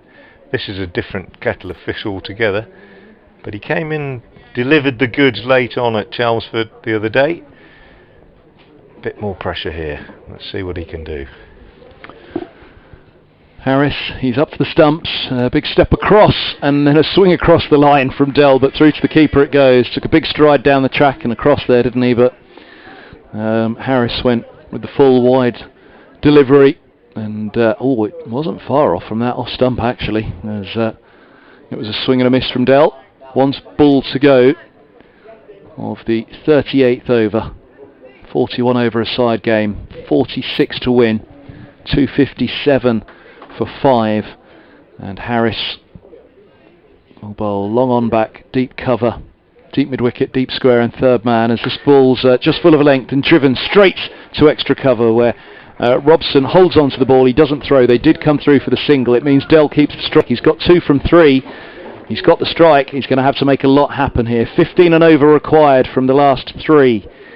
258 for 5, the Rapid score. I've been telling you all the way I was going to tell you of that text that would cheer you and Kevin greatly. Yeah. The text was from David Townsend to tell me that he wasn't coming. He thought about coming. It was a bit late then, wasn't it? Yeah. He actually said he thought about coming, and they thought, I'm not going to. And then he tunes in today and he hears Kevin Howells and Frank Watson are there, and he thought, oh no, why didn't I go? Oh, that's very nice. But it'll cheer you both to know he's not coming. Yeah. 258 for 5. 258 for 5. Good friend of... Go on. Good friend of some of us in the commentary box. I won't say which one. Update coming for BBC Heaven Worcester shortly, and a change in the bowling here with Tilan Wallaluita coming back on at the Diglis end. Good move. I think he's bowled well in the context of this game, Wallaluita. Pretty flat, pretty quick. This one's cut by Dell nicely, but straight to fielder on the offside boundary, James Harris, and they can only get a single. It's looking a very, very tall order now for Worcestershire. 2 overs remaining after this one, 44 required. Libby waits as Wallaluita comes in, and he goes down the pitch and drives him straight down the ground for 6. That's a great shot from Jake Libby. Shows that he is capable. I maybe was unkind to him earlier when I wasn't going to be smashing it and raining the ball on the spectators, because that was an excellent shot, and it is his second straight 6, and it brings up his 50. 2 sixes, as I say, involved in that 50. Libby 55 now. It comes up off 44 balls. Probably too little too late, but it still keeps Worcestershire in with a chance. I think Wallaluita will be firing this next one through even more quickly than he has been so far. Comes in now and bowls, and Libby is down the pitch again and goes for a big hit again. Just gets an inside edge onto his pad, and it runs away on the offside, and they pick up a single. So Libby goes to 56. That 50, as I say, coming off, what was it, 44 balls? Just check that, Libby's 50. Yeah, 44 balls with 1 4 and 2 sixes. 1 4 and 2 sixes. Inside edge on that one from Dell. It's going to get away for 4. Yeah. Big swing and not a miss. He got an inside edge on it. White was waiting, thinking he might take the stumping. Darting them through, as you said. Yeah, push that one through even more, but 4 more, 270 for 5. Just keeping alive a little bit of hope, a little bit of a ripple from the spectators, still a little bit of excitement. 33 required.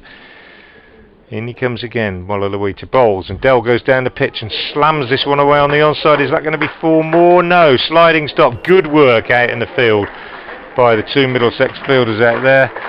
Jack Davis sliding along and flicking the ball up in the air for Peter Hanscom. No, Martin Anderson to do the fielding. Anyway, here's that update coming up shortly for BBC Hereford Worcester. 2 more to Dell, 272 for 5.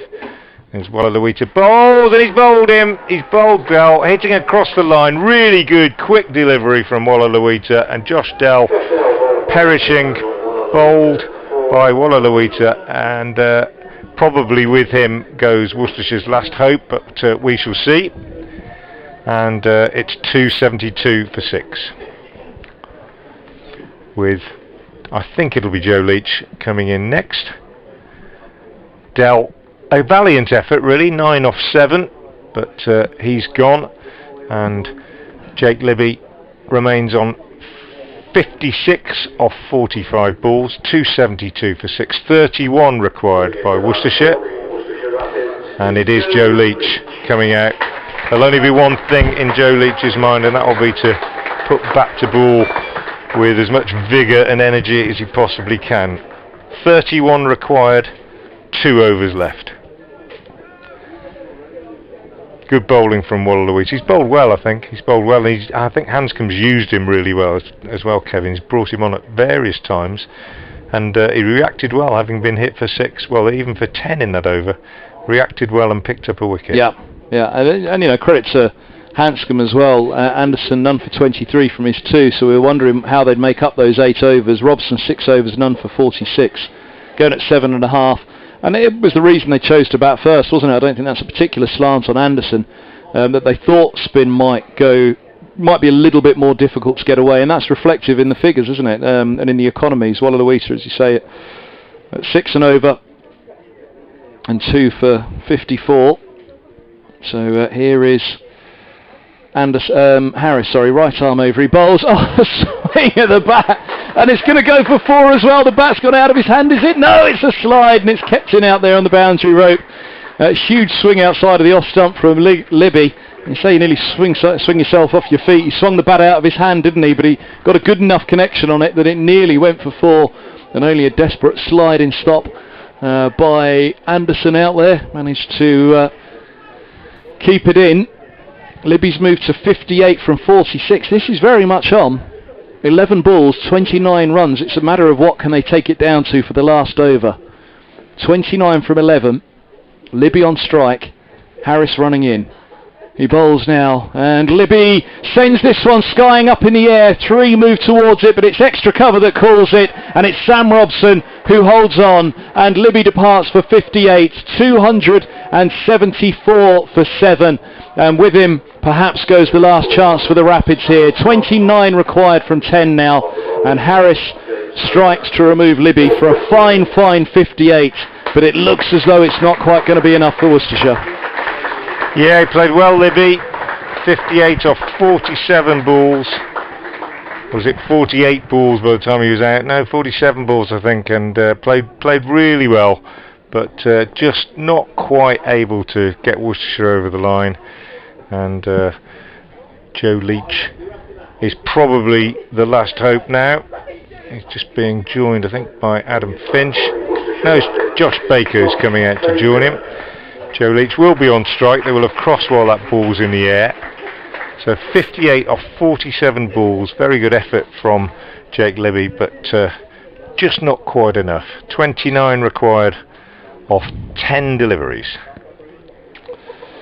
Yeah, I mean, it's still not done, but again, it's the Anderson situation. When Anderson came out to bat, Middlesex weren't never getting to 300 really, were they? I don't think either of us would have said that they'd do it. And then 38 off 11 balls. Well, Worcestershire require 29 off 10 to win. 274 for 7. You can never say never in cricket. Leach checks the fields. Long on back. Cover back, deep mid-wicket, deep square and third as Harris is right arm over, bowls to Leach who drives hard. Hanscom will stop it at mid-off and it'll just be a single. 28 required from 9. 275 24-7. They need a huge end to this over here to just give them any real hope in that final over. And Leach has just had a quiet word with Baker. What would he be saying to the youngster? Just lay bass on it. Just get a single, I think, probably, yeah. See ball, hit ball, basically. Here's Harris, who comes in, bowls, and length ball, which is turned away for a single into the onside. And Baker off the mark, first ball. 2 to go the over, and Leach will be swinging from the hips here. Fine game of list A cricket, reduced to 41 overs a side. Well, we've been lucky today. It hasn't been, a DLS reduction, has it? It was a reduction at the start to say, right, it'll be 41 overs a side. We've had a fabulous game of list A cricket. Played out under sunny skies at the end as well. Started a little overcast, but the rain was never particularly a threat. The damage done overnight for the delayed starts. Harris is in, bowls, hits on the hip of Leach, and they're going to get a leg by. It's not really going to be enough at this stage to be going in singles as they are. 1 ball left of this over, 7 left of the innings, 26 to win. He really needs young Baker here to somehow get some leverage and find a 6. This is a boundary required desperately here by Baker last ball of this over, just to give Leach something to swing at in the last over. 277 for 7. Harris turns just outside the 30-yard circle and sets off now. Upright approach, bowls, and this is hit off the length, but only for a single out to deep mid-wicket, and it means that Baker's going to have strike with 25 required off the last over. 278 for 7 is the score. Harris's day is done. He's done a fine job with the ball. The senior man in the attack for Middlesex, and what does he go for? 2 for 47 off his 8, so going long just under 6 on. Again, what's been a high scoring day, so a pretty respectable return for Harris. Yeah, I think he's bowled well, actually. As you say, senior man, he's bowled at key times. I've been really impressed with Hanscom's juggling of his bowlers. I particularly like the way he introduced D'Oliveira at different times, and he bowled pretty well. Your figures don't necessarily look that good, 2 for 54, but he's bowled at key times. And he's bowled 9 as well. He bowled 9 as well. And he's bowled at key times and picked up those 2 wickets, important wickets. And I like the way Hanscom's used him, and I like the way he used Robson as well in 2 spells. Only Hanscom was more economical. In fact, in the whole match, only Hanscom and D'Oliveira were more economical than him. In comes Bamber from the Diglis end, last over, and Josh Baker drives that one straight down the ground for 6. That's a magnificent shot from Josh Baker. I'm thrilled to say I've had lots of one-to-one coaching sessions with him, and he listened to some of it. A magnificent shot. Great start to the over. 19 off 5. I think that's taken everybody by surprise. Probably the Middlesex players as much as anybody else. Superb shot from Josh Baker. Yeah, one of the things that have come back this year for Middlesex with all the defeats is just seeing matches over the line where it goes the wrong way. And I'm just looking around the field at the moment, you can kind of feel that nervous energy, that how many times have they been there this year where the match has gone the wrong way for them. At times, and you think they've got it, and start of the season they'd lost 3 from 4, and of those 3 defeats they should have won 2 of them, both of them against Somerset, and they threw away incredible positions at the last. Yeah, I don't think it's going to happen again. It's a good start to the over, but asking a lot of the young man. In comes Bamber. This one will be a bit shorter, I think. No, it's full. It's in the block hole, and it's driven by Baker up to mid-off. Couldn't do much more with that than he did. So 18 required off 4. He could do it with a ball to spare now, the skipper. Yes, it's possible. I'll run through the bowling figures for you while this over takes place. D'Oliveira then 9 overs, no maidens, 2 for 54. James Harris 8 overs, no maidens, 2 for 46. Holman 8 overs, no maidens, 2 for 51. Anderson 2 overs, no maidens, no wicket for 23 was expensive. And Sam Robson did a good job, 6 overs, no maidens, no wicket for 46. Here's Ethan Bamber bowling to Leach. He bowls and Leach swings this one away on the leg side. He takes 1, he'll come back for 2, and he's going to struggle, but he's made it. And keeps the strike, that's the important thing. 16 needed off 3 deliveries. Don't bowl a wide, Ethan. Don't bowl a no ball. And Leach knows he's got to go big. He's got to find the boundary. He's got to find the boundary without the ball bouncing at least once. I know it's a long shot, but I have to reflect that I can see the nervous energy in the field for Middlesex because of how this season's gone. Here's Bamber into Leach. Bowl short. Leach goes for a big swing, misses it. They run a by. And they get in because the throw goes from the keeper to Bamber, who has an underarm roll at the stumps from a yard and misses. And there's giggles all round. The nervous energy's gone now. They're all just chuckling out there, aren't they? They don't need to worry anymore. Hanscom puts his arm around Bamber. Not going to get 15 off 2 anyway. 288 for 7. It's been a cracking game. That was kindergarten skittles, that, wasn't it? Just turn around and roll it along the floor at 3 stumps from about 6 feet away. Been a good game.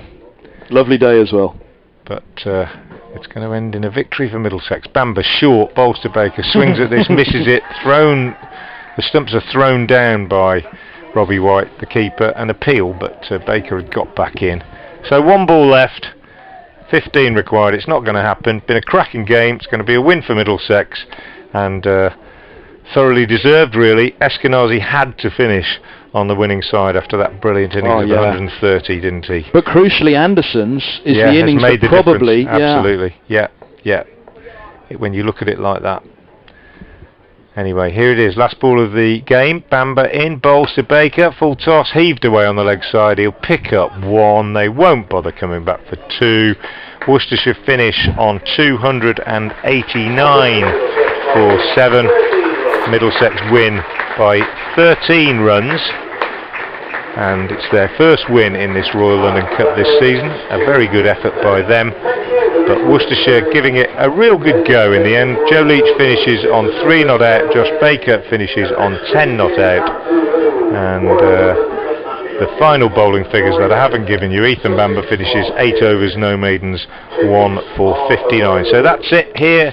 Middlesex 302 for 5, Worcestershire 289 for 7. Middlesex win by 13 runs. And Middlesex propelled just very quickly for Middlesex. I mean, the first win in the group. It does actually propel them up to 6th spot. So Kent dropped to the bottom, Sussex 2nd bottom, both played 5. Then Hampshire 3rd bottom, having played 4. Middlesex now have also played 4, level on points with Hampshire, but it becomes a little group within itself there from there on up. But Middlesex have the tough task of going to Old Trafford next up in the Championship, so we'll be back with that one. Frank, lovely to work with you at last. It was a great game of cricket and a lovely day here at New Road, as it always is.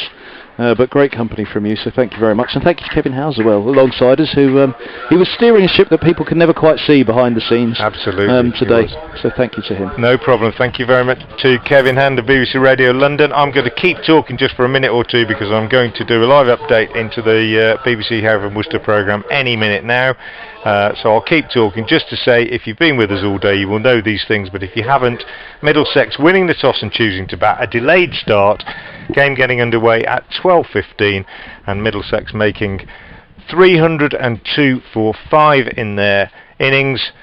The cornerstone of that was Stephen Eskenazi's 130 off 101 balls with 11 fours and 4 sixes, a brilliant innings, given good support by Sam Robson, who made 57, and at the end a cameo from Martin Anderson, who made 38 off just 11 balls, which proved absolutely crucial because in the end Worcestershire finished just 13 runs short. They never really got into a position where it looked like a win, but they took it deep. They gave it a really good go. Brett D'Oliveira top scored with 74. Tom Fell made 58, as did Jake Libby, and at the end they were just 13 runs short, 289 for 7. I hope you've enjoyed our coverage. And now update for FM listeners.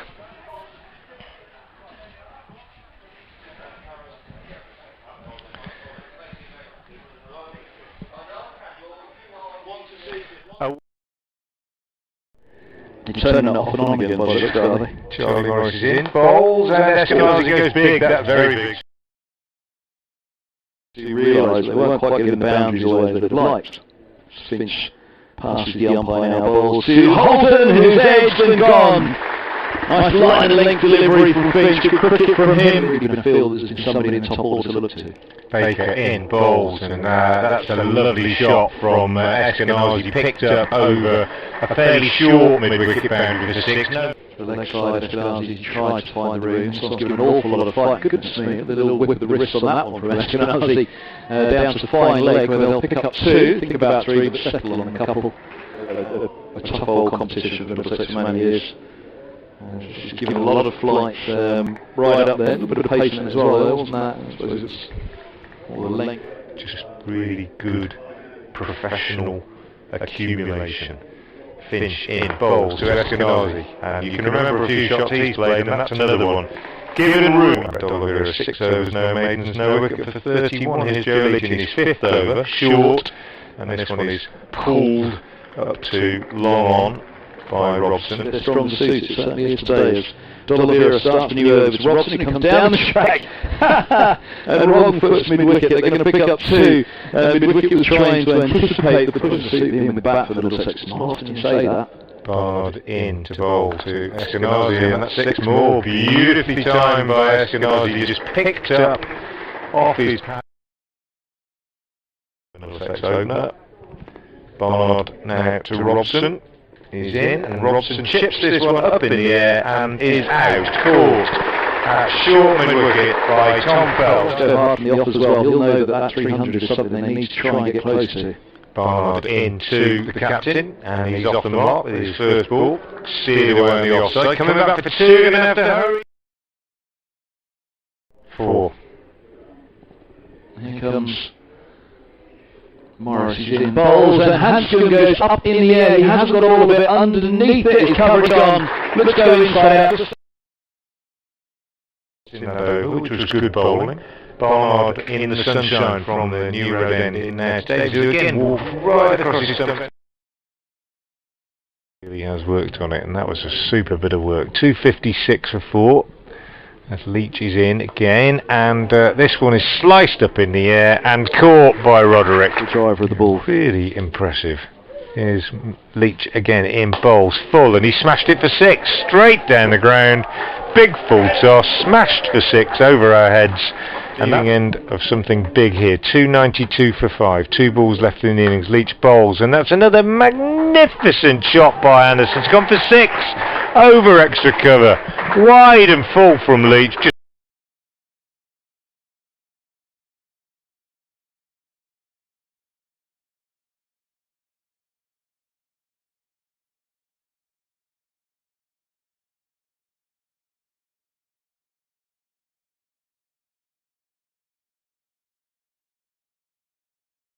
To the fielder on the leg side boundary, and then that last ball hit straight to the fielder. Harris bowls to Haynes, who is caught behind, flat-footed, drive on the back foot, and bounced on him a little. Good length ball or the slot. And he comes again now to D'Oliveira, bowls, and D'Oliveira plays a beautiful, beautiful little ramp for 6 over. 150 pretty quickly here, I think. As Louisa bowls, and this goes up in the air, and there's the start of it. That'll be 6 over deep mid-wicket. Harris runs down the ground today that we've seen there. Here's Robson, drops that short, and D'Oliveira goes back and smashes it through the offside, but only for a single. Brings up his 50, come off 53 balls. Frank, we haven't seen any great signs of it just yet, have we? As Holman is in, down the track comes D'Oliveira, catch hits the cry, Hanscom's underneath it, and he holds on. The Middlesex cap. Robson again into Fell, boundary needed, not coming as Fell drives up to long off, 54. And Sussex in reply. Holman bowls, this one goes up in the air, and this is likely to be the end of Fell. He's gone for 58. The pitch is here and there as Harris moves in again, bowls, moving across to the off stump, that's picked up for 6, into the players' pavilion away to our right, huge shot. Has flooded this ground and did do earlier this season as well, as Louisa bowls him, he's taken top of off stump, looking. Slim figure, bat tapping, raises it now, As Bamber comes in, bolts full, and Barnard drives, and he's out, caught at short extra, Libby waits as Wallaluita comes in, and he goes down the pitch and drives him straight down the ground for 6. That's a great 272 for 5. There's Wallaluita bowls, and he's bowled him. He's bowled Bell, hitting across the line. From 11, Libby on strike, Harris running in. He bowls now, and Libby sends this one skying up in the air. 3 move towards it, but it's extra cover that calls it, and it's Sam. D'Oliveira were more economical than him. In comes Bamber from the Diglis end, last over, and Josh Baker drives that one straight down the ground for